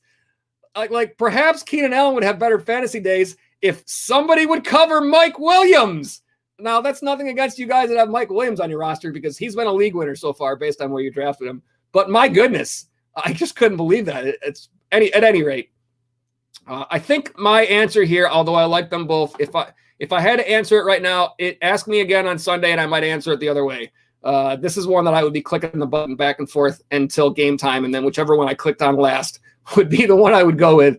But I'll probably lean towards CeeDee Lamb in this situation just because of the potential for the big play a little bit more than Keenan Allen might be. I don't know if this is PPR or not. If it is PPR, if it's standard, the big play probably impacts you more. If it's PPR, the volume of targets probably is better for you, and perhaps that does make the decision. That is another thought here. That might make the decision for you, that if CD is the choice in standard and Keenan is the choice in PPR. So that might help. Hope all that helps you out there, Clamped Easy. Glad to have you back on the stream. We got All in One Show back with us. Glad to have you back, All in One Show, one of our regulars. You say hello. I say what's up. You say I have Diggs, Jefferson, and Keenan Allen. Thinking of betching Keenan Allen for Jamar Chase this week. What's your take? My take is Jamar Chase. At this point, I've thought this a few times. If he's not an every week starter at this point, he's very close to an every week starter at this point. He looks really good. I don't know how I want him on my bench in any situation here. You got a good situation that you have this many great players. Looking at the matchups with all of these guys, you're thinking about Allen and Chase. So again, we talked about Allen for the Chargers against Baltimore. Left side of your screen is the numbers. Baltimore currently allowing the 24th most fantasy points to wide receivers. So in other words, the 9th fewest. And Jamar Chase for Cincinnati, and that is against Detroit on the road at 1 o'clock on Sunday. And Detroit, the matchup is 23rd. So right in the same range. That being said, I like both players, of course, but the guy with a hot hand right now is Jamar Chase. Not that Keenan Allen hasn't been playing well. It's really tough because both of these guys are very valuable. I don't know if this is PPR or standard that you're talking. If it's standard, it might be even more of an argument for Chase. But Chase is not a guy that I want on my bench at all at this point. And I want those other guys out there too. So this is really tough. You got a good problem to have. Because you have so many good players. You're almost in a situation where you could look for, if you need help in another spot, like a running back or something like that, you could almost think about starting to package something for another person in your league. They say trade your strength, and you are very strong at wide receiver. So if you needed help at running back, you might be able to think about making a deal to another team or another fantasy manager in your league that is weak at wide receiver, but it perhaps is really strong somewhere else where you might have need, like at the running back spot. And you might have an overall, because if you're benching somebody every week and the guys in your starting roster are all scoring well and so is your bench, but you're weak at running back or something like that, that might be an opportunity to kind of bolster your team there. So I would look around and think about that. But just strictly in terms of this question, man, I'd hate to put either one of these guys on the bench, but Jamar Chase has pretty much had the hot hand. Keenan Allen is seeing more targets of the two, but Jamar Chase is scoring more touchdowns. Chase is currently wide receiver 8, and Keenan Allen is wide receiver 17. So if you go just strictly based on that, then that's not projection, like they're ranking where they're going to be in week 6. That's the overall standings in terms of fantasy points scored so far this season. So if you just look at that, it's probably got to be Jamar Chase. Take that hot hand and hope that he continues in that offense. He's looked really good for that team. So hope that helps you out all in one show, but that's probably the way that I would lean on that question. Next one up here from Jimmy Neutron. Welcome, Jimmy Neutron. Looks like you might be new to the stream, so glad to have you with us. You say trade question. Trade away Dawson Knox for Calvin Ridley, or trade away Julio Jones and Tyler Higbee for Calvin Ridley. If given the choice right now, Knox looks like the hotter player at the tight end spot. It remains to be seen whether or not he maintains that level of production, because he is a player that necessarily wasn't necessarily on your radar to start the year.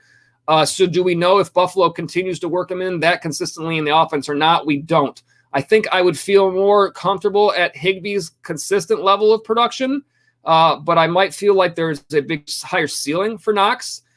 So that is something to think about there. Which one do you prefer, a floor or Knox? Probably at this point, as good as Knox has played, he's probably the one that you have to think about keeping here if you can. Right now, he is tight end 3 for the season. And let's see, Tyler Higbee is tight end 14. So kind of hard pressed to not feel like you want to keep Knox. If that's the case, you look at the other side. Julio Jones with the injury, we don't really know where he's at, and we haven't seen anything from him this year. So if you can trade away a Julio Jones and a Tyler Higbee for Calvin Ridley, I think that's the trade that I prefer of these two, because it keeps you that Knox and it still gets you Ridley. And Julio Jones has really not done anything for you, and we don't really even know like where he's at or when that's going to happen for him. So I think I probably prefer that trade. I know you're giving up 2 players instead of giving away 1, but you're really I think you're probably keeping more potential value in Knox, perhaps a higher ceiling. And again, it ends up being just at that point, since you have your tight end, if you weren't going to start Tyler Higbee anyways, if you have Knox, then he's really kind of irrelevant in this deal. It's basically Julio Jones for Calvin Ridley. I think anybody would take that any day at this point, based on what we expect from Ridley and the fact that we haven't seen much of anything from Jones. So I think that's the option that I like of those 2 choices, Jimmy Neutron. I hope that helps you out. And whichever guys you end up going with there, I do hope that they crush it for you. All right, we're through all the chats that we have right now. You guys that are still on the stream, feel free to drop me more chats. But we will take this opportunity, as we have already given you our top 5 waiver wire players to target for this week. We have not given you the bonus ads yet. So if you're on the stream right now live, congratulations. You're going to get to see our extra 4 choices on the waiver wire. It's only about an hour and a half before those claims have to be in. So you still got time. If you're watching on replay and you've been watching for all 4.5 hours at this point, your waiver claims have probably already gone through anyways. But so either way, you'll be glad to get this information. But let's go ahead and remind you all of the information we started off the show with. Here are our top 5 waiver wire players to target for week 6. They are these guys in order: Darrell Williams from the Kansas City Chiefs, currently rostered in 15% of all leagues. Kadarius Toney from the New York Giants, rostered in 17% of all leagues. Hunter Henry from the New England Patriots, rostered in 46% of all leagues. Devontae Booker from the New York Giants, rostered in 6% of all leagues. And David Njoku, who we've put there because he had such a big game, but we want to say be aware that he has a very bad run of matchups. I included him in the top 5 simply because of the fact that he had such a great game. I think it's worth it in the fact that he could potentially be a great player for you, but at the same time, there are some other options who might have better matchups in other weeks. But he's currently rostered in 3% of all leagues, and then those are those are roster numbers from Yahoo, and these are only players that we talk about on this list who are currently rostered in less than 50% of all leagues. We have some bonus names to talk about as well that are not among our top 5, and here they are, starting with Mecole Hardman. These are not in any order other than the order of the amount that they're currently rostered, but these are some players that I thought were also worthy of taking a look at this week. Perhaps you need to fill in for buys. Perhaps you're looking for players to kind of bolster a certain area on your roster. Nonetheless, these are players that I think are worthwhile to check out. Mecole Hardman currently rostered in 43% of all leagues. This last game against Buffalo, 12 targets, 9 catches, 76 yards. Overall, his targets have been a little up and down. If you look at the run of 5 games, 3, 8, 4, 3, and 12, his fantasy points will follow 5, 11, 13, 6, and 17. The reason Mecole Hardman makes this list is simply because of the fact that not only we don't really like to talk about what they've done, but we like to look ahead to the future matchups and try to figure out who are players that could help you out in the future. It's great to pick up players off the waiver wire, but if you pick them up and then when you go to start them for your games, you realize, oh no, these guys have terrible matchups, then what happens? Like, that's not a great spot to be in. So part of picking up these players off the waiver wire is understanding which players might be in a situation where they can have some nice games once you get them. And this is the case for Mecole Hardman. The next 4 games, Washington, Tennessee, the New York Giants, and Green Bay. In terms of fantasy points allowed to the wide receiver spot, Washington 4th most for the year, and Tennessee is number 1. Giants at 19, Green Bay at 22, so those are a little farther down, but for sure the next 2 weeks are 2 great matchups for Mecole Hardman. So perhaps you need a wide receiver to fill in buys. This is a player that you can look at from the Kansas City Chiefs. Another bonus player we've talked a little bit tonight already is Khalil Herbert from the Chicago Bears, currently rostered in 19% of all leagues. We kind of expected Damian Williams with David Montgomery out for injury to just simply take over and get all the volume for Chicago, and that really is not what happened last week. Herbert, who is likely going to fly more under the radar this week, 18 rush attempts last week for 75 yards against Las Vegas. Didn't have a touchdown, so it was just 8 fantasy points, but in terms of the actual usage, pretty close between Herbert and Williams. This little bit affects Williams' outlook in terms of if you play him in future weeks, but it definitely makes Khalil Herbert a sneaky pickup on the waiver wire who could impact your team at the very least if you have depth on your bench, somebody that you could pick up and see what happens during this week during the weeks that Montgomery is out due to injury. Could be a player that could help you. The matchup's not quite as great. In order, Green Bay, Tampa Bay, San Francisco, and Pittsburgh. And in terms of fantasy points allowed to the running back spot, those numbers are 16, 22, 19, and 29. So we don't see any top line matchups there, but the volume is what makes this a worthwhile name to look at on your waiver wire. Next up is Taylor Heineke, quarterback for the Washington football team. We've talked a little bit about quarterbacks tonight in terms of streaming options. I think this is a very decent one. I know that he didn't have a great game this past week, but he has played well before that. This last week, it was 248 yards passing, no touchdowns, 2 picks, adding a little bit on the ground. I think I wrote down 40 yards rushing on 5 rushes versus New Orleans. Overall, he's had 9 touchdowns in 5 games. Didn't play all of one of those games, I don't think, either, because of Fitzpatrick starting. His fantasy points in order: 11, 21, 23, 28, and 12. So if you're in need of a quarterback based on buys or whatever the situation may be, again, the buys this week are New Orleans, the Jets, Atlanta, and San Fran. So probably really not a quarterback that you're playing, among those 4, but perhaps you're a player that has Ryan Tannehill as your only quarterback and you're super frustrated at this point. This is an option for you. It's probably an option for me where I have the same situation. Again, Heineke currently rostered in 16% of all leagues. The matchup this week with Kansas City currently allowing the most fantasy points to the quarterback in the league. Okay. Matchups after that are Green Bay, Denver, and then he has a bye. So it's 16 for Green Bay, 31 for Denver, which is the second fewest. We're not really looking so much at those weeks. We're talking mostly about this week. How can you ignore that matchup? In terms of backup quarterbacks in the league this year, Heineke has played pretty well. And with a matchup that's that good and top talent like Terry McLaurin to throw the ball to, I think this is good potential. If you're looking for a quarterback streamer at this point for week 6, think of Taylor Heineke as a potential to help out your team. And then lastly, at the bonus spot, we've got Ricky Seals-Jones. Again, I talked about that there were some tight ends a little bit under the radar that you can look at. This is one of them. Ricky Seals-Jones, again, for the Washington football team, with Logan Thomas out to injury. Last week, 8 targets, 5 catches, 41 yards. Didn't have a touchdown, but it was 9 fantasy points. If you're streaming tight ends, how difficult it is to get consistent production. If you could take 9 or 10 fantasy points every week, you would probably take that and hope that the rest of your roster gets you the win. This is an opportunity to look at a player that could get you that while Logan Thomas is out. And again, the matchup this week is a good one against Kansas City, currently allowing the 5th most fantasy points to the tight end spot. After that, again, Green Bay, Denver, and then a bye. 13 against Green Bay and 29, which is the 4th fewest against Denver. So a really good matchup this week at 5, and a decent matchup next week as well makes this another Ricky Seals-Jones, another option that you can look to in terms of tight ends to kind of fill that role as you look to stream your way through to some wins. All right, recapping our bonus ads then this week in terms of top waiver wire targets. We got Nicole Harbin from the Kansas City Chiefs, currently rostered in 43% of all leagues. Khalil Herbert from the Chicago Bears, not the LA Chargers. That is a mistake on the graphic, so just pretend that says Chicago. We're live. What are you going to do? And we've been on for 4.5 hours.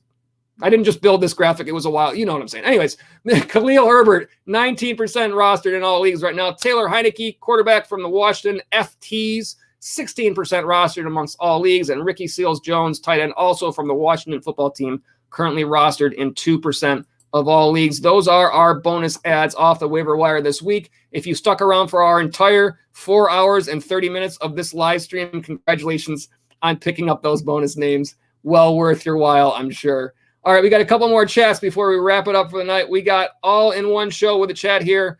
You say, out of all 4 wide receivers, who would you trade? Also, they mostly all have the same buy, and it worries me. Should I panic or just suck up a possible loss?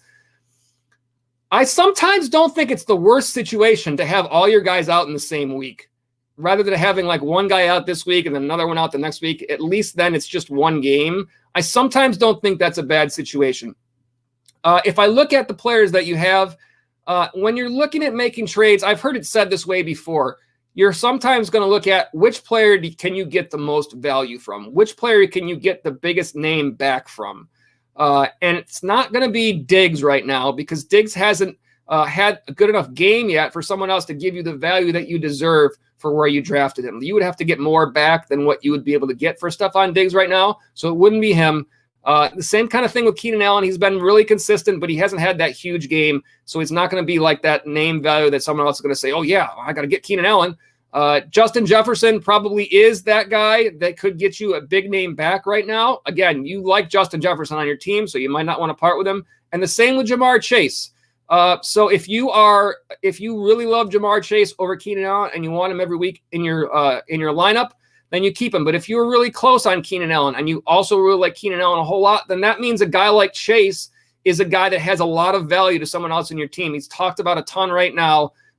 Everyone knows he's the hot rookie this year and he's playing really well. You can get probably the most value for him if you're willing to part with him at this point. So that will be the guy I would think about.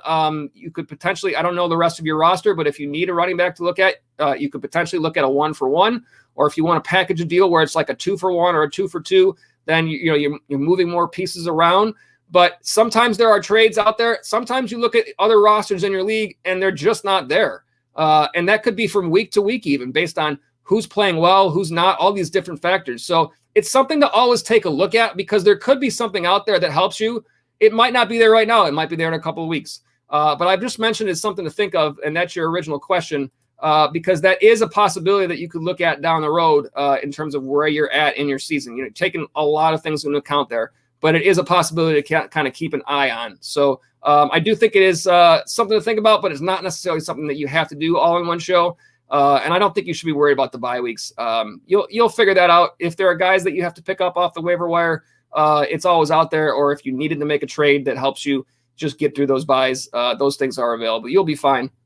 With those many good players, I think you got a pretty nice lineup there. So good luck to you all in one show. And always hope you the best as always, whichever players you go with. Hope that they do crush it for you. Takashi 6400 says, do you prefer Henry over Hurts? Over Hurts, not Jalen Hurts, over Zach Ertz. I do prefer Henry long-term over Ertz. And I think that this week alone, I think it's very close. So if it's a situation where you're going to use a waiver priority on one of these guys, I would use it on Henry. because very simply the run of games that he has ahead of him, like you would expect Ertz to be the play this week because Goddard unfortunately isn't going to play. But that's probably it. With Henry, Dallas this week is 9th most fantasy points to the tight end spot. Next week is the Jets, 11th most fantasy points to the tight end spot. And then it's the Chargers, 2nd most points to the tight end spot. That's a great streaming run. If you're going to use that priority on either player, I think you use it on Henry this week. If you're only looking for a 1-week deal, then you might think differently. But I do still think it's very close because, like I said, Henry did have a very, very nice game last week, 8 targets, 6 catches, 75 yards. So we know his involvement in the offense there, where it is a little bit more of a question mark for Ertz, although you would expect it to be just fine. I think that if it were me, I probably do prefer Henry in this situation. But again, that's going to be a personal choice based on how many weeks that you really need that player for. But I do think in terms of streaming options for more than 1 week, I definitely think that Henry is that choice. Hope that helps you out there, Takashi. All in One Show follows up with Dalvin Cook and Kareem Hunt as well on your roster with Darrell Williams. Will Darrell Williams help? I don't think it's a bad idea to have Darrell Williams if you're able to go out there and get him. You say sorry for the last questions, my man. Just want to make it far. This is what we're here for. And then you follow up with late. I don't have any problem with the questions. That is what we were here for. We've been on for a while tonight, but listen, why we wouldn't, if we didn't want questions, why would we do the live stream? That's what we're here for. So we like talking fantasy football with you guys. Dalvin Cook and Kareem Hunt, you're in good shape there. Do we know for sure that Dalvin Cook is going to play this week? I don't think that we do. I think it was a little bit of a surprise last week that he didn't. I can't say that I've seen the reports to see where he seems to be at for this week, but is it possible that you could end up with another surprise this week and Cook not play? Sure. In that case, absolutely. It would be good to back yourself up with Darrell Williams at that point. If you have that, again, Clyde Edwards-Helaire on IR, that is, I believe, a minimum of 3 weeks. And we would expect Darrell Williams to get all the volume for Kansas City in terms of the whatever usage they do give to their backfield there. I know Jerick McKinnon is there. I've heard that name as well. It's possible that McKinnon gets some of that work. But Darrell Williams seems to be the first guy that's being mentioned. It is possible that Kansas City just decides to simply throw the ball a lot more. That could happen. But in terms of, that's been the same situation with Clyde Edwards-Helaire this year. In terms of having that person there that you expect to be in that spot to get that work for whatever is used, I do think that Williams is a fine reason to use that option on. So yeah, I think it's worthwhile, especially given the fact that what happens if Cook doesn't play, you do have that person to slide in if that happens. You have Alexander Madison as your backup, so never mind. You're not in any problem at all. You say, but we're talking about next week on Cook's bye. So yes, that absolutely makes sense to do that, because now you're that is. You're thinking about things extremely well to be looking forward to doing that sort of thing. Because, yeah, if you have Williams for a couple of weeks, then later on down the road, you just simply, once Clyde Edwards-Helaire is back, you cut Williams, you move on, you keep playing the waiver wire. You're looking at this exactly the right way. So, yeah, I think that of all the players between Williams and Booker, I think Williams is more the player you're going to have for a few more weeks to go with than Booker, I think, will be. Potentially, it sounds like Barkley is 1 to 2 weeks, but even so, the matchup for Devontae Booker in week 7 is really bad, playing against Carolina Panthers, currently allowing the fewest fantasy points in the league running back spot. This week's matchup is not quite as bad. The matchup in week 7, to give you an idea, for Darrell Williams is against Tennessee. That is the 20th fantasy points, most fantasy points to the running back spot. So it's right about the halfway point.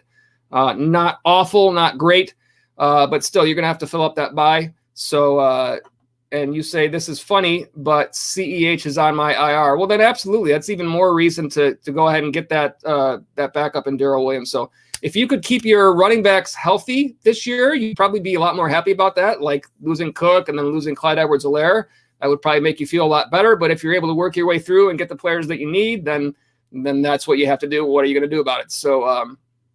So yeah, I don't see any reason why to not go out if you have that waiver priority. I think it's well worth it to go out and get it. Covers you for your bye weeks, hopefully. As long as everything's still intact, I would probably make that play if I had that option. So I hope that works out there for you all in one show. And again, glad to have you on the chat. Appreciate all the chats from all of you guys. Let me do this before we wrap it up for the night. Let me put up one last promo here, letting you guys all know about our 6 picks game that we have. This is a weekly game that we do here on the channel. It's basically for you guys to play. It's no cost or anything like that. It's just kind of you guys a little something else to watch for in the games and a chance to show off your fantasy football skills. And it's very simple. You'll see one of these videos. You make the picks on that video in the 6 matchups that occur within the same games. They have to be made on that video for them to count, for us to keep track of them that way. PPR scoring, just pick the guys you think will have the better fantasy scoring day. We keep the standings all season long, and the picks close at 1 o'clock on Sunday each week. The current standings that we were going in to week 5, Chris Noriega, the leader, Vansco and Michael McFarland tied for second. Again, we will tally up the new leaderboard after week 6, and you will have a new set of picks as we look towards those games. Simply just get in and make those picks and get your name on that leaderboard. I'm sure these guys will be welcoming the challenge and trying to keep their spot there. So we'll get you that information as a promo. We see a couple final chats here before we call it a night here. And All in One Show says, appreciate you, my man. Great insight on everything. We'll look forward to more. And I say, nope, appreciate you guys for being here on the chat, as I always do. Obviously, like I always say, you guys make the show. So we are glad to have you here, and we enjoy talking fantasy football with all you guys. We will wrap it up for tonight. It's been a good night. Hopefully, you guys all get the waiver wire claims that you're looking for and move on forward to week 6 as you march your way through this season. And look for continued wins and continued success in your fantasy league. All right, that'll do it for tonight. As we always say, good luck in fantasy. We'll see you next time.